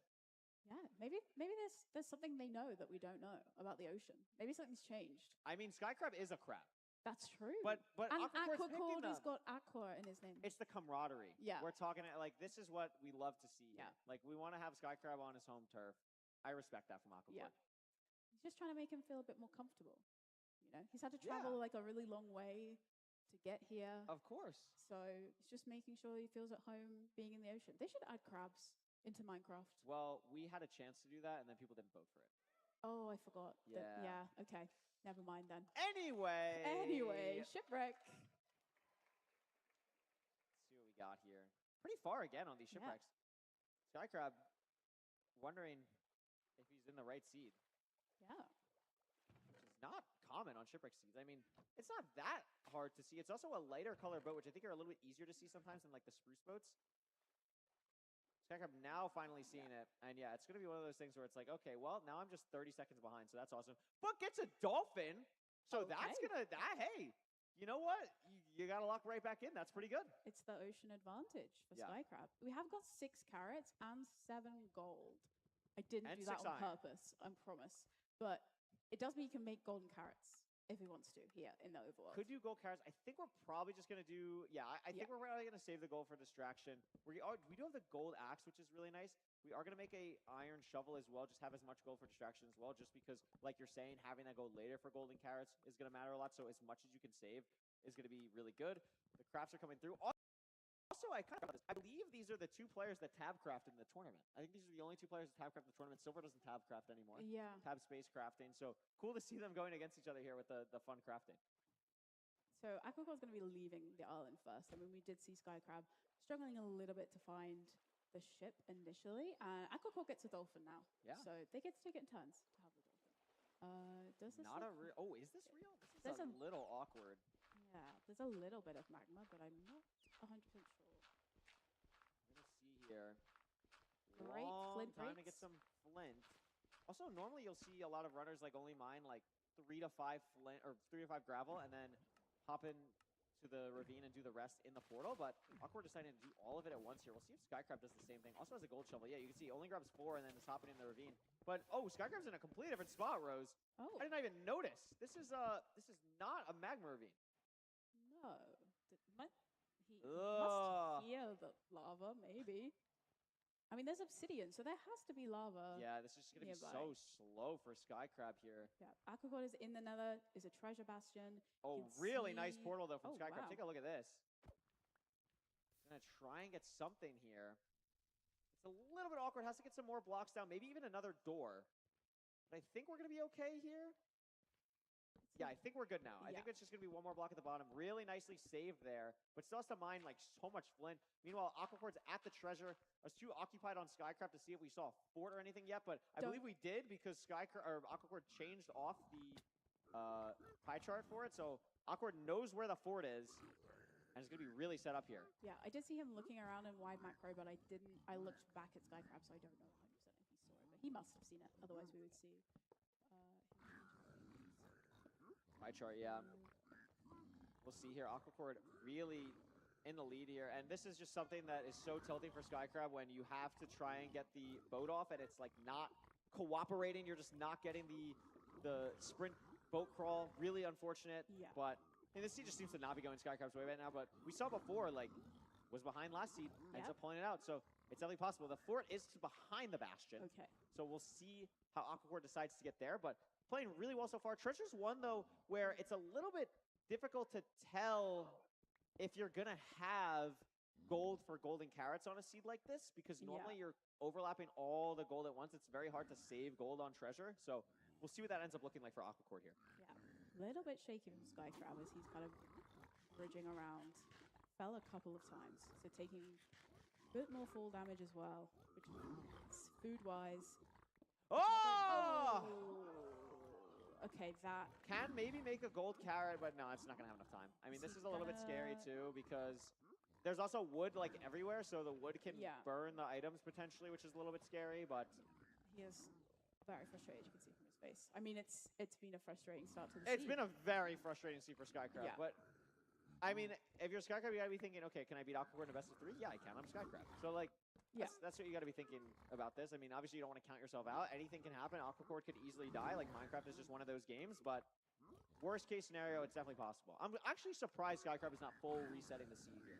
Yeah, he was able to block himself off, but he did place wood, and he's next to lava. It's also just, this is going to be really slow to get back. Like, the wood tools, you're going to have to place a lot of blocks to get back to. You have to, like, get all the way back through that terrain.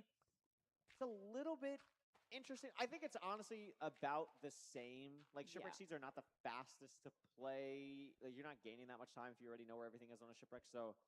I don't know. It's definitely chalk. Like, I trust Skycrab's making a smart decision He here. does have a bit of an awkward portal to get to as well, though. Oh, I totally forgot about that. That's a great point.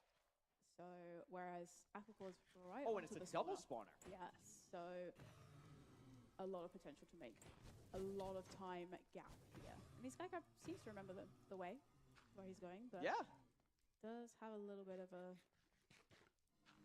Got to kind of dig it in. This is a lot of wood we're using as well. We just really don't have the blocks to be doing this, but we'll see what ends up happening. Aquacord hitting a lot of strays on top of a double spawner because I guess you need more blazes? Like, this is crazy. How many rods? Oh, we have 6. Oh, okay, so we're just done. Okay. So we can just take time to craft. We've got plenty of explosives. It's looking pretty good if you are Aquacord here. No, this is amazing. So many pearls, too. Just can craft all the eyes right away. Unfortunately, no gold carrots, but that's going to be fine. You also, like, at this point, you also know clearly something happened to Skycrab if Skycrab's still in the Bastion. You also, I don't know if Aquacord actually plays with Advanced Zone. I think he's one of the runners that doesn't. Maybe he turned it on for this tournament, but if he did, you're going to know Skycrab didn't get war pigs or anything like that yet. Yeah. So I think Aquacord is really in a good spot here, knowing that Skycrab is still in the Bastion. Yeah.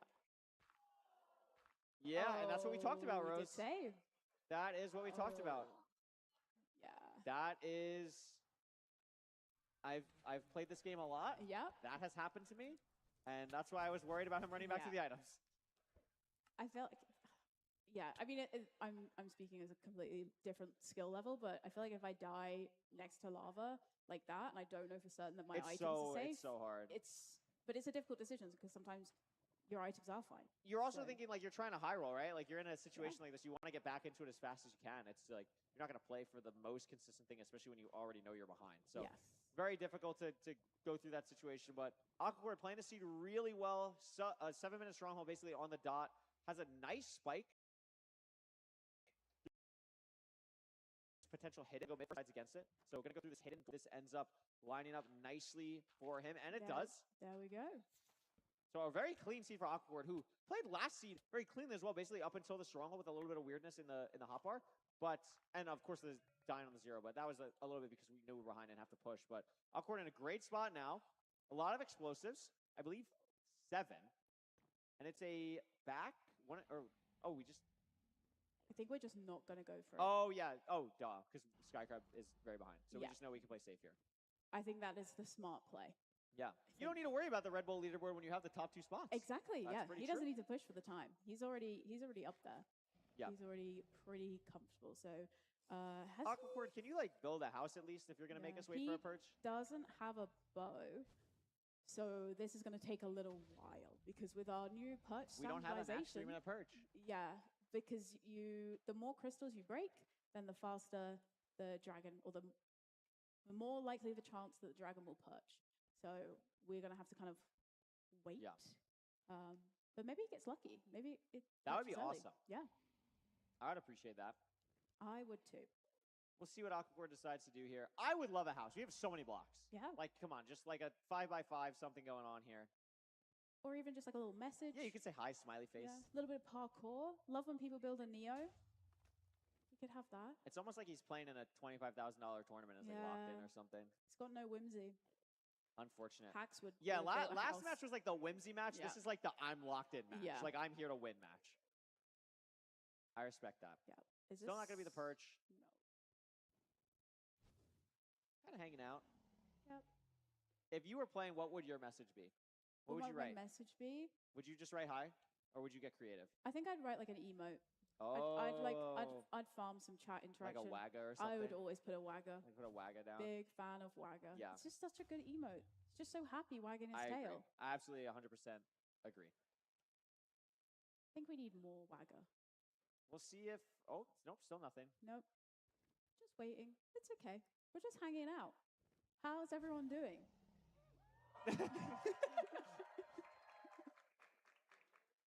We're having a great time watching Minecraft. I'm enjoying myself. Yeah. This is still better than the show match. No, that is so true, actually. That is so true. I'm having to wait a couple of minutes for this. Oh, no, shake your mouse. That'll do it. Yeah.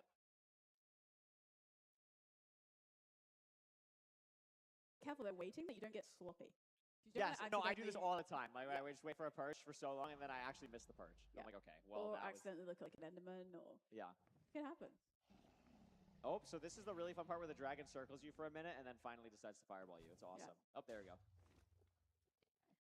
Sometimes that means it's going to perch, though, so we'll see if Yeah. that actually happens. I guess maybe if you're Skycrab, you're thinking like, maybe he died. Maybe I have a chance. That's true. Because you don't know for certain. That could be the perch. I think that might looks be like it. a perch. Yeah. Yay! Very nice. Thank you, Aquacord. Thank you, Ender Dragon. A little bit, but should be good. Plenty of explosives. Has the anchor. I'm just going to play it super safe. There we Nicely go. Aquacord is going to make it 1.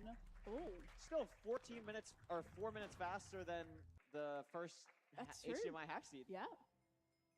We'll take it. We could have done, another 5 of those in the time it took for the show match. You're not letting that one go. You're not letting no, that one go. I should stop. I should stop bringing it up. I feel like Lud would need a break, But no, Aquacord bringing this up to be 1-all. Yeah.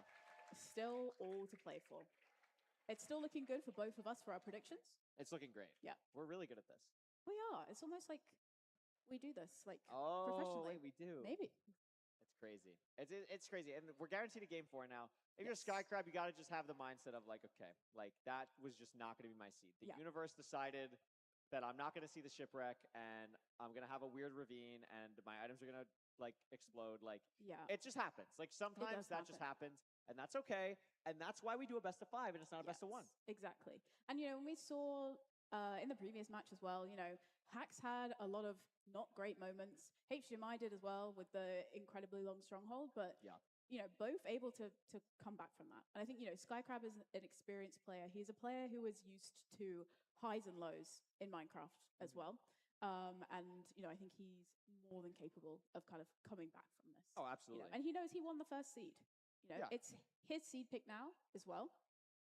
We can't go back to the ocean because we've already had BT shipwreck. So moving on to dry land.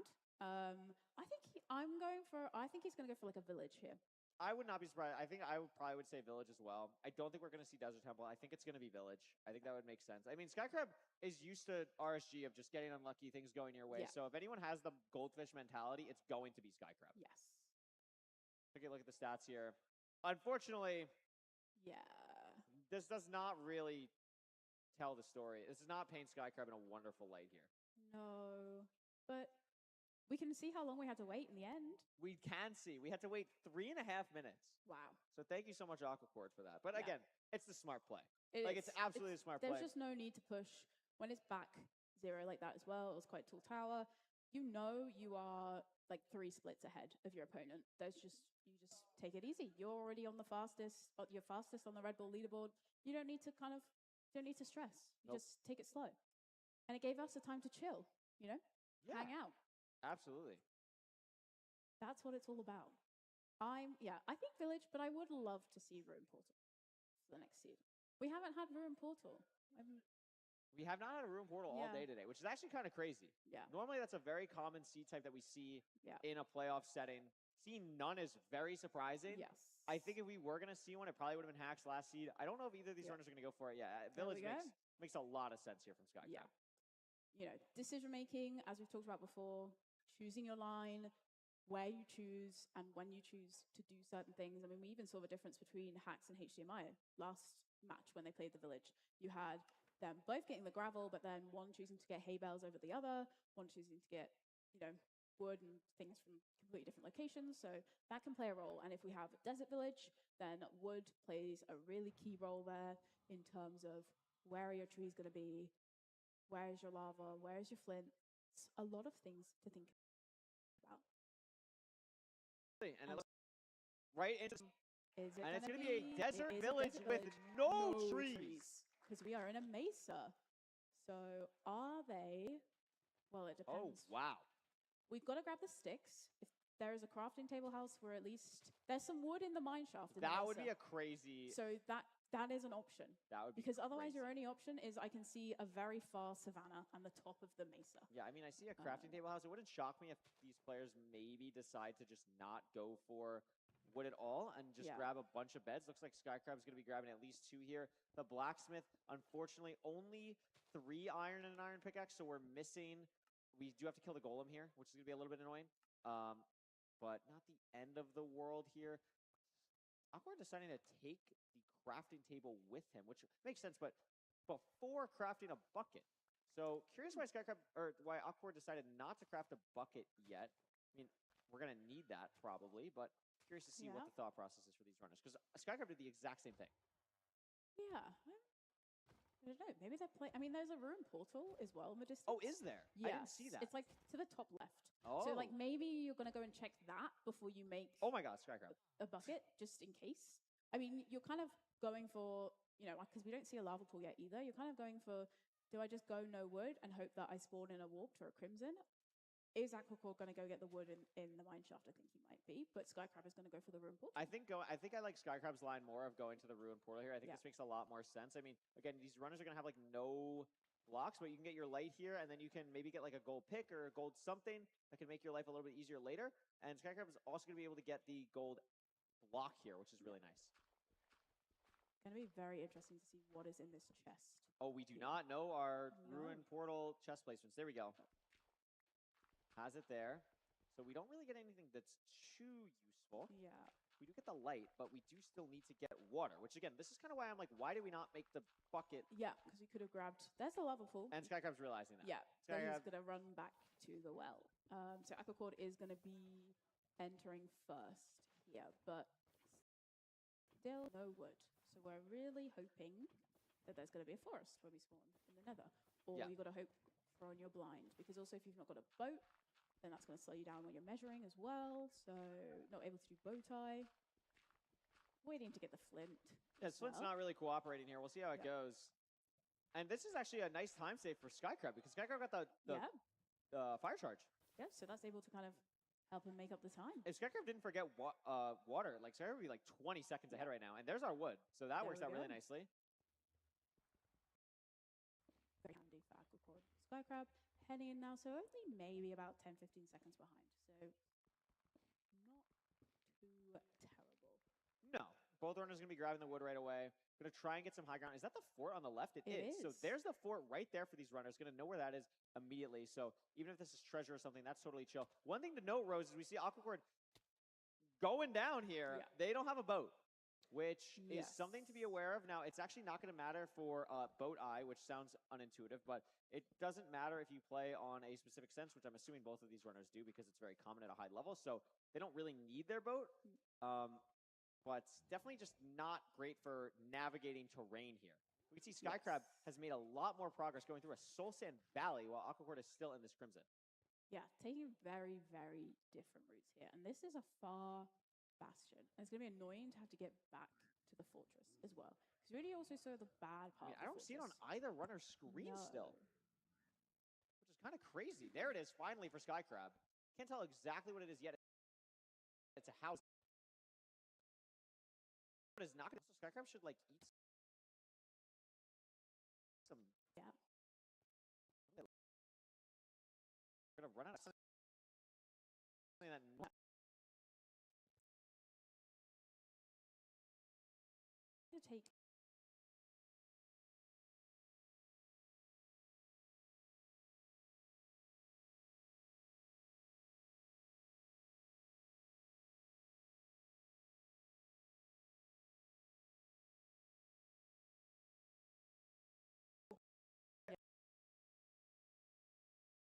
Or the. I'm gonna go for Manhunt over Aquacord going top. Here, it is like dry enough to get around that. We're gonna maximum aggro here from these pigs. Don't swap the hard mode, but I think we're gonna be okay. And Aquacord starting the top down route a little bit earlier, but these runners are actually quite close right now, even though they did very different things. Yeah, very, very different routes, but bringing them pretty much to the same point. I mean, they're mining the same gold blocks almost at the same time. I didn't see. Oh my God! Are you kidding me? That's very unfortunate. That is wild. So normally when you break that block, it just lets bottom. But not in this. No, that's frustrating. And then actually doing a lot better for Skycrab. Yeah, it's absolutely wild. Skycrab checking advancements there, seeing what Aquacord's got and what he hasn't. Interesting stuff. You might have heard the crowd reaction. Yeah, as well. To then think. Terrain for Aquacord running back is not going to be pretty. Yeah. This is something where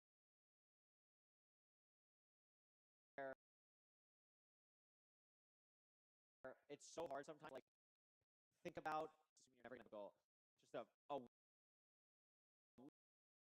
wild Aquacord, not this ball. I mean, very. Yeah. And this is as well. I mean, we're at 6 minutes, and this is it took us a long time to get in.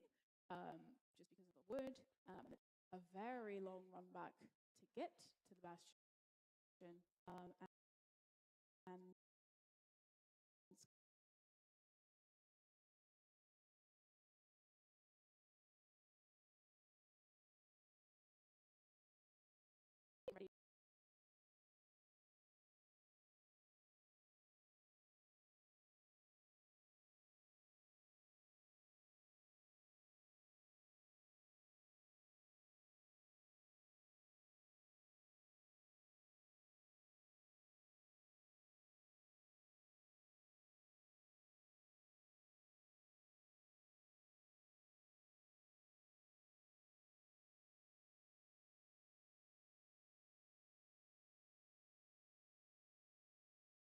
forward to this place. Or that would slowly back into the bastion, trying to dig back to his stuff. Definitely scary for sure. Getting a little bit of a dig in, but so low as well on health. I mean, they're going to have to probably kill this pig. Oh! Oh my gosh. Oh my God. Misplaces the block. That is so That's tragic. frustrating. And we're now seeing this kind of, I mean, 1 heart for Skycrab, a little bit scary. But we're now seeing this flip-flop. This was, this is what happened to Skycrab in the last seed. Yeah, and now we're seeing that happen to Aquacord. So very back and forth. It is. It's a hard game. Anything can really happen. That you're not thinking about every possible situation that can happen to you, a bad thing will happen to you. It is really, really crucial. We talked about it match, but crossing your T's, dotting your I's like as well. Yeah, absolutely. Good amount of explosives as well. 5 beds, 3 anchors. We've got a bow this time. We've got arrows, so we're pretty much set. And Skycrab's going to know that he's ahead here. He's going to know that something has happened. He can just, not take it slowly, but he can just play a little bit slower if he needs to. He can just be a little bit more cautious, take his time, make sure we pick up the blaze rod. That would be good. We're in. We're going to blind with just the 1 rod, but makes sense too. The seed has been pretty wild so far, but what happens basically once you get to the spawner, every seed is basically the same. Like it's very hard for a seed to be like quote unquote bad post the spawner, besides like the stronghold being unlucky. So at this point, it should be relatively normal for Skycrab. It should be a pretty clean end game. Has to go down here, pick up the eye.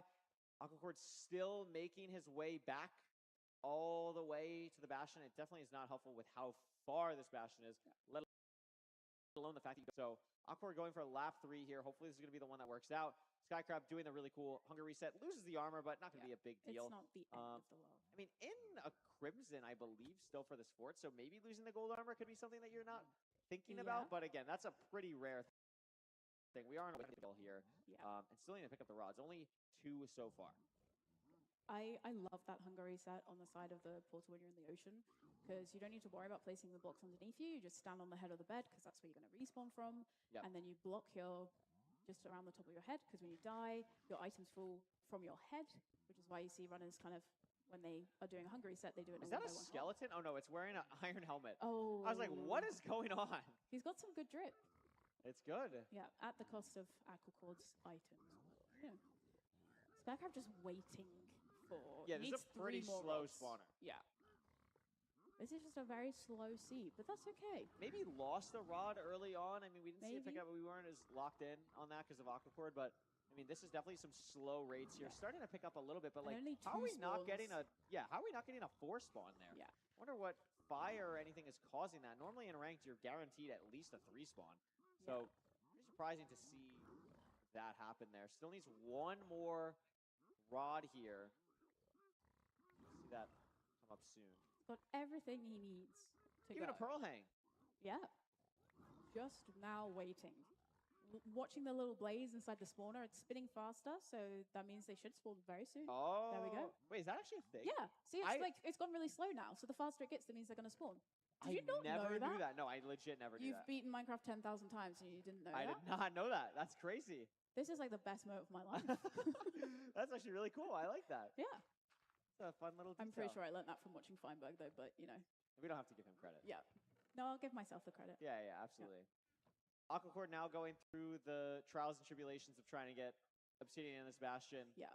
Meanwhile, Skycrab, a lot of gold pickaxes. So just down here. That's all fine. We've got fire res. We're chilling. Should be good here. I mean, last seed was trials and tribulations for Skycrab, and now it's Aquacord's turn. So. It is. It's a rite of passage here. Yeah. For these runners. Skycrab pretty close here, I'd imagine. Has used a lot of gold pickaxes to get through this.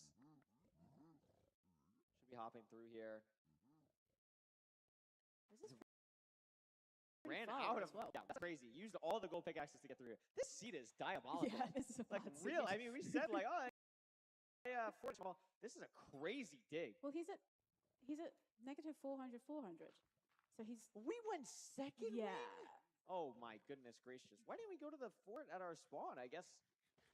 Oh, this is definitely not the intended fort. I guess the terrain was just so bad. Yeah, I mean, I guess we just re-pie charted. I mean, maybe Skycrab didn't see it somehow, but that's kind of wild. It's very rare you see a second ring stronghold in ranked. Yeah, and that's why we're at 12 minutes right now. That's okay. Really nice spike here though from Aquacord. Should be, or from Skycrab, should just be right about here. Feels pretty confident, and there it is. So hunger reset coming that's in. Gonna be really nice. Are we gonna see a 0 though, or are we gonna see a perch? We have got a bow and arrows this time, so we won't have to wait as long. It's caged. It's 057. This is like if it's front open, like maybe you go for it. If I have to dig up and do what, I'm not hitting the 0. Like I'm not going for this. And Skycrab smartly is gonna do the same thing. Now this time at least should be a little bit quicker. I would expect at least a half bow here. But yeah, not going to go for the 0 here smartly. Yeah, we should only have to wait maybe 2 minutes now. So a bit less than before. That would be great. Yeah. That'd be great. We'll see what Very ends up nice happening. half Aquacord is ending up going back to the original fort, which I think makes sense. I wonder if Skycrab just maybe knew the Bastion was really far and wanted to try and just high chart again, see if something was closer, maybe the terrain, I'm not sure. But is that a perch already? Could be. No. Never mind. But we did see him, like, he was looking, I mean, he was moving around trying to find the last obsidian as well. So maybe when he was just pie-darring, he just saw that the fortress was just closer. Yeah, Aquacord also only has 18 obsidian, so has a pearl hang okay. to his home portal. So that makes sense. Yeah. He would choose to go back to that one. Definitely makes sense here. Gotta find the spawner, though. A little bit weird. This seed is just absolutely just diabolical. Yeah. It is just a crazy, crazy seed. Especially now, like, I've been in the situation, too, where, like, once you throw a pearl hang in a fort, it actually just becomes a maze. Like, it's just like, okay, well, where am I going, like, at all? Like, how do I choose That's where the to go? perch for Skycrab now. There's the perch. As Aquacord gets to the spawner, Skycrab will be beating the Ender Dragon. And that's going to actually be a point here for Skycrab. This has been quite the set. Yes. It has been a very interesting set, a very different set from the one previously. Yeah. Very back and forth for very different reasons as well. First seed, they were pretty much a wonderful sub 15. Very close. Very proud of Skycrab. Beautiful sub 15. You know, they were very, very close in the first seed. It was only kind of in the very, very end that Skycrab kind of took the lead. And then that second seed, dying, losing his items, having to run back. And then we have the same situation happening this seed for Aquacord. So hopefully our next seed is not quite going to be like that. I would like to see, as match point, I would like to see zero cycles. Yes. I want to see 0 cycles. Yeah, I would love to see a 0 cycle, actually. That would be nice. I'd love to see Ruin Portal. Please, please pick Ruin Portal. That would be really cool. I'm trying to think what we go back to. Aquacord's pick. I think Aquacord is going to pick Ruin Portal because of no other reason other than I want to play and I want to just like get whatever just happened out of there. Yes. I think that's the thought process for Shake Aquacord. I think that would make sense. I mean, obviously, like Temple is a good option for him too. Like he's really good at Temple, like we talked about before. But I think this is one of those situations where maybe you're technically better on Desert Temple, but you're just going to go with what you want to play in the moment because you feel like that's what you're going to be better with. Yeah, and this seed was slow. You had a not great overworld, no wood. You're having to you had horrible terrain, so you're going to hopefully want to go for something a little bit faster, a little bit less kind of nonsense going on. Because Desert Temple, you could potentially have similar issues as well. A wonderful 13-minute fortress. Yeah. We've had some great seeds today, I think. Sometimes that happens. That's Minecraft. I would take all these. I would happily take these seeds. Actually, yeah, it's pretty good. I'd take these seeds. This is crazy though, but Aquacord's life on the line now. Yes. Tournament life on the line here. Has to get back into it. Again, someone who, if I remember correctly, has had a lot of reverse sweeps recently. Yes. Last playoffs. Yes. You don't even have to do that here. You just got to win 2, not even 3. Yeah. So if you're Aquacord, you're like, okay, I did this 47 times last playoffs. Yeah. I can do this and beat Skycrab twice here. It's definitely doable. Because he had 2 reverse sweeps, I believe. He had 2 reverse sweeps back to back last season. So. And we're going back to Buried Treasure. I did think maybe he would go for Buried Treasure because he could have picked it, but these runners love the ocean. We just love the ocean. Aqua. Yeah. That's why I said Aqua before. And Crab. Yeah. Wow. Because they're both unbelievable. Yeah. Well, that doesn't explain the HDMI PAX game, but good enough for here. Yeah. We'll have to. Yeah. We'll work on that one. Well, we'll talk to them. We'll figure it out. Yeah. But this will be exciting. I like Buried Treasure. It is a fast seed type. Yeah, So the food management is going to be the thing to watch out for here. Again, what's the cod salmon levels looking like? Excited to see what these runners do. Skycrab has a chance to make it to day 2. Aquacord has the chance to bring us to a game 5. Yeah, and there's a big difference between the prize money from placing in the top I believe 8 it's to $1,250 to $2,500, right? Yeah, I think it's on the piece of paper down there, but I can't see. Oh, and I'm exactly right. Wonderful. Yeah. Here we go. I seem pretty happy with where they're going. Yes, lots of gold, 2 TNT. This is going to be nice. Only 6 cod, no salmon. No salmon again. Cod is basically like bread. So it's not a lot of food. salmon a little bit closer. Not exactly. Actually, it might be as good as pork. I mean, it's very good. It's the better one. Yeah. So getting caught here, a little bit unlucky for the runners, but they should be able to play it still at a very high level. Yeah, very fast. Both kind of looking around, looking for the ravine. Skycrab, I think, going different direction to Aquacord. Aquacord having to turn around in the Aquacord ocean is now. not thrilled with the ring here, and Skycrab, I think, is very happy. This is going to be a huge lead for Skycrab because unless this is real for Aquacord, Aquacord's going to be really behind. It is, thankfully, so not as behind as he could be, assuming this is real for Skycrab, and it is. This is a fast enter. Very fast enter. We're going to be entering at about 1 minute, 15 seconds. Really, really fast. Let's see what this nether looks like. Pretty good terrain here. A pretty fast spike as well. We see the Bastion. I believe it's a no, it's not a treasure. What is that? It is a, I can't tell yet. We'll see as we get a little bit closer here, but it's not a treasure. I'll tell you that much. As Skycrab gets a little bit closer. Awkward, maybe taking a little bit extra better terrain though to get up here. It is going to be a housing again. Double, triple. These runners no fort in sight yet, but oh my gosh, Skycrab, that was a little bit scary. It's going to be okay here. Aquacord taking different terrain though, and I really like the way that Aquacord played this terrain. Got completely back into the game at the same time, and Aquacord's entering from a better spot for this specific route. So Aquacord's going to get armor, gold block here. We'll see what the other chests look like. Going to throw a piece of gold here. That is a lot of obsidian. Probably just going to break this chest and go. Yeah. Really nicely done there. Both runners basically at the same exact point now, and Aquacord on better food as well. Yeah. Skycrab, because of playing RSG, really likes to not worry about food until, like, we know the seed is playable. In ranked, obviously the seed is always playable. Yes. But having that muscle memory of keeping the food in your inventory instead of in your offhand, like, Awkward has played this way better, is going to have way better food management going into this second part. That's really to watch out for. Skycrab bouncing in his chair a little bit there. Very expressive. Yes. He's got so I appreciate it. Like, I really appreciate it because you can just tell exactly what's going through his mind. He's got so much obsidian already. He's got 14 obsidian already. Has got just a whole load of other junk. So he's going to have to take the time to sort through his inventory. Comes from breaking the chests as well. You just pick up a lot of random stuff.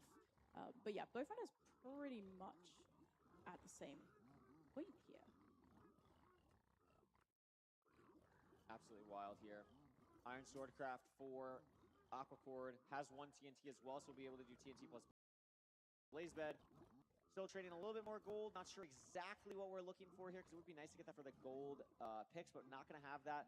Knows the direction is this way. This is pretty fast, but not absurdly fast just yet. We have to try and find some terrain here. I really like these pearls from Aquacord. Trying to get height, trying to go around here. Meanwhile, Skycrab's still at the bottom organizing inventory. Yeah. You know, he knew the direction, and he knew he was facing a wall. So kind of wrapping around here, actually a really smart play.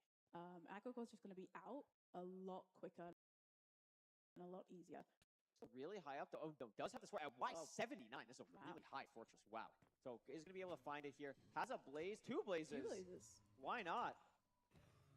Really nicely done here. Going to go through the bad part of the fort to get to the spawner. Skycrab's still trying to find exactly where to go, but Aquacord is in a great spot here to take us to a game 5. Yeah, looking really, really strong from Aquacord here. Having a look around, looking for the spawner. Curls into the open spot. Has to try and find a little bit of an awkward fort, kind of overlapping itself just a tad, and finds a spawner here. There is glowstone on the spawner, which is a bit annoying, but with the TNT and the blade, be totally fine. Yep. And Sky at the exact same spawner. Yeah, the way he pearled in to like the open bit. So rather than having to come through the bad part like Aquacord did, he came into the big open area. So he was straight into the good part. And Wow. he saw it straight away. So he's just made up all that time. A little bit scary with these wither skeletons as well. Definitely want to watch the food for both these runners still as well. Aquacord basically a full COD, a hide, and the Red Bull leaderboard, 718, the time to beat. Definitely doable for Aquacord, even though he already has the time, but needs these rates to pick up a little bit more.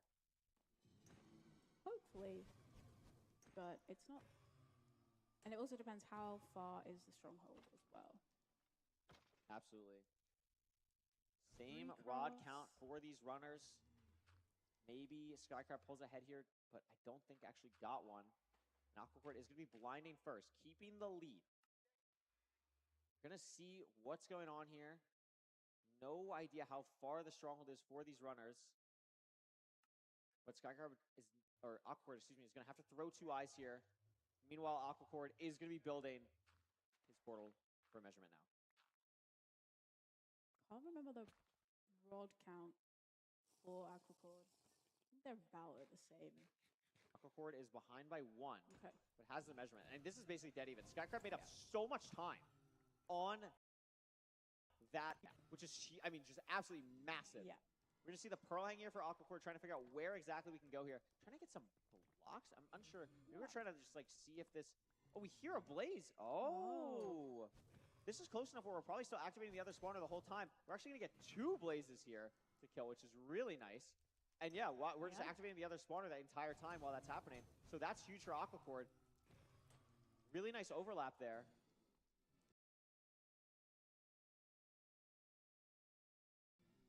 Are we leaving? I'm not sure. I'm not It's sure. deciding Awkward where seems to very. go. It's a very enclosed area, so it is a little bit awkward. Skycrab going a completely different direction here, and a lot more positive about like very. Oh, maybe we just realized we pearled the wrong way or something. Both these runners are like, where do I go? Yeah, a little bit hesitant. Oh wait, do we have to? Oh no, we're just pearling down here. I was like, Okay. So I think they were just maybe looking they're for literally if like there's another route definitely on round. the same course. I don't know exactly what Z they have to go to.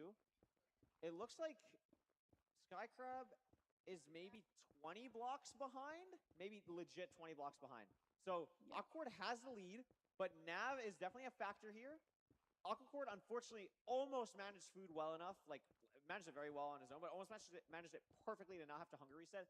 Is probably going to have to do so. Maybe decides to play aggressively and not, but probably will hunger reset here. Is the smart play to do, I think. I mean, they're very, very close. Had a together. decent spike mid, and then gets a nice spike behind as well. Gonna commit to this Nav here. Has everything he needs. No eyes pre-crafted yet. That's like the only thing, and has it. Gonna commit to the hunger reset here. Skycrab going the same direction. Both runners gonna have to hunger reset, but Aquacord ahead. This is gonna be really close, so it could come down to rotations. Skycrab does have to craft the eyes, but it's good. There's an overhang. It's a really awkward overhang. Has to really push out here. Skycrab entering the end now. This is really close. It's a Bax Dragon. It's Cage. Very doable for both runners. How fast is this zero cycle going to be for Aquacord? They're both probably going to push to 95 here. It's a little bit tight, but both will make it. Aquacord has the explosive set up and is there first. Skycrab, meanwhile, not Yeah. Has to bail out. So less explosives as well. 4 to 7. And Aquacord's going to hit that. And Rose, we're going to another game 5. We are going to 5. Aquacord knew his tournament life was on the line there. Had to push it and was able to pull it off. Very nice 0. But yeah, we're going to a game 5. It's looking good for either of us for the prediction. It's looking great. One of us is going to be correct, which is phenomenal. And that is another, I mean,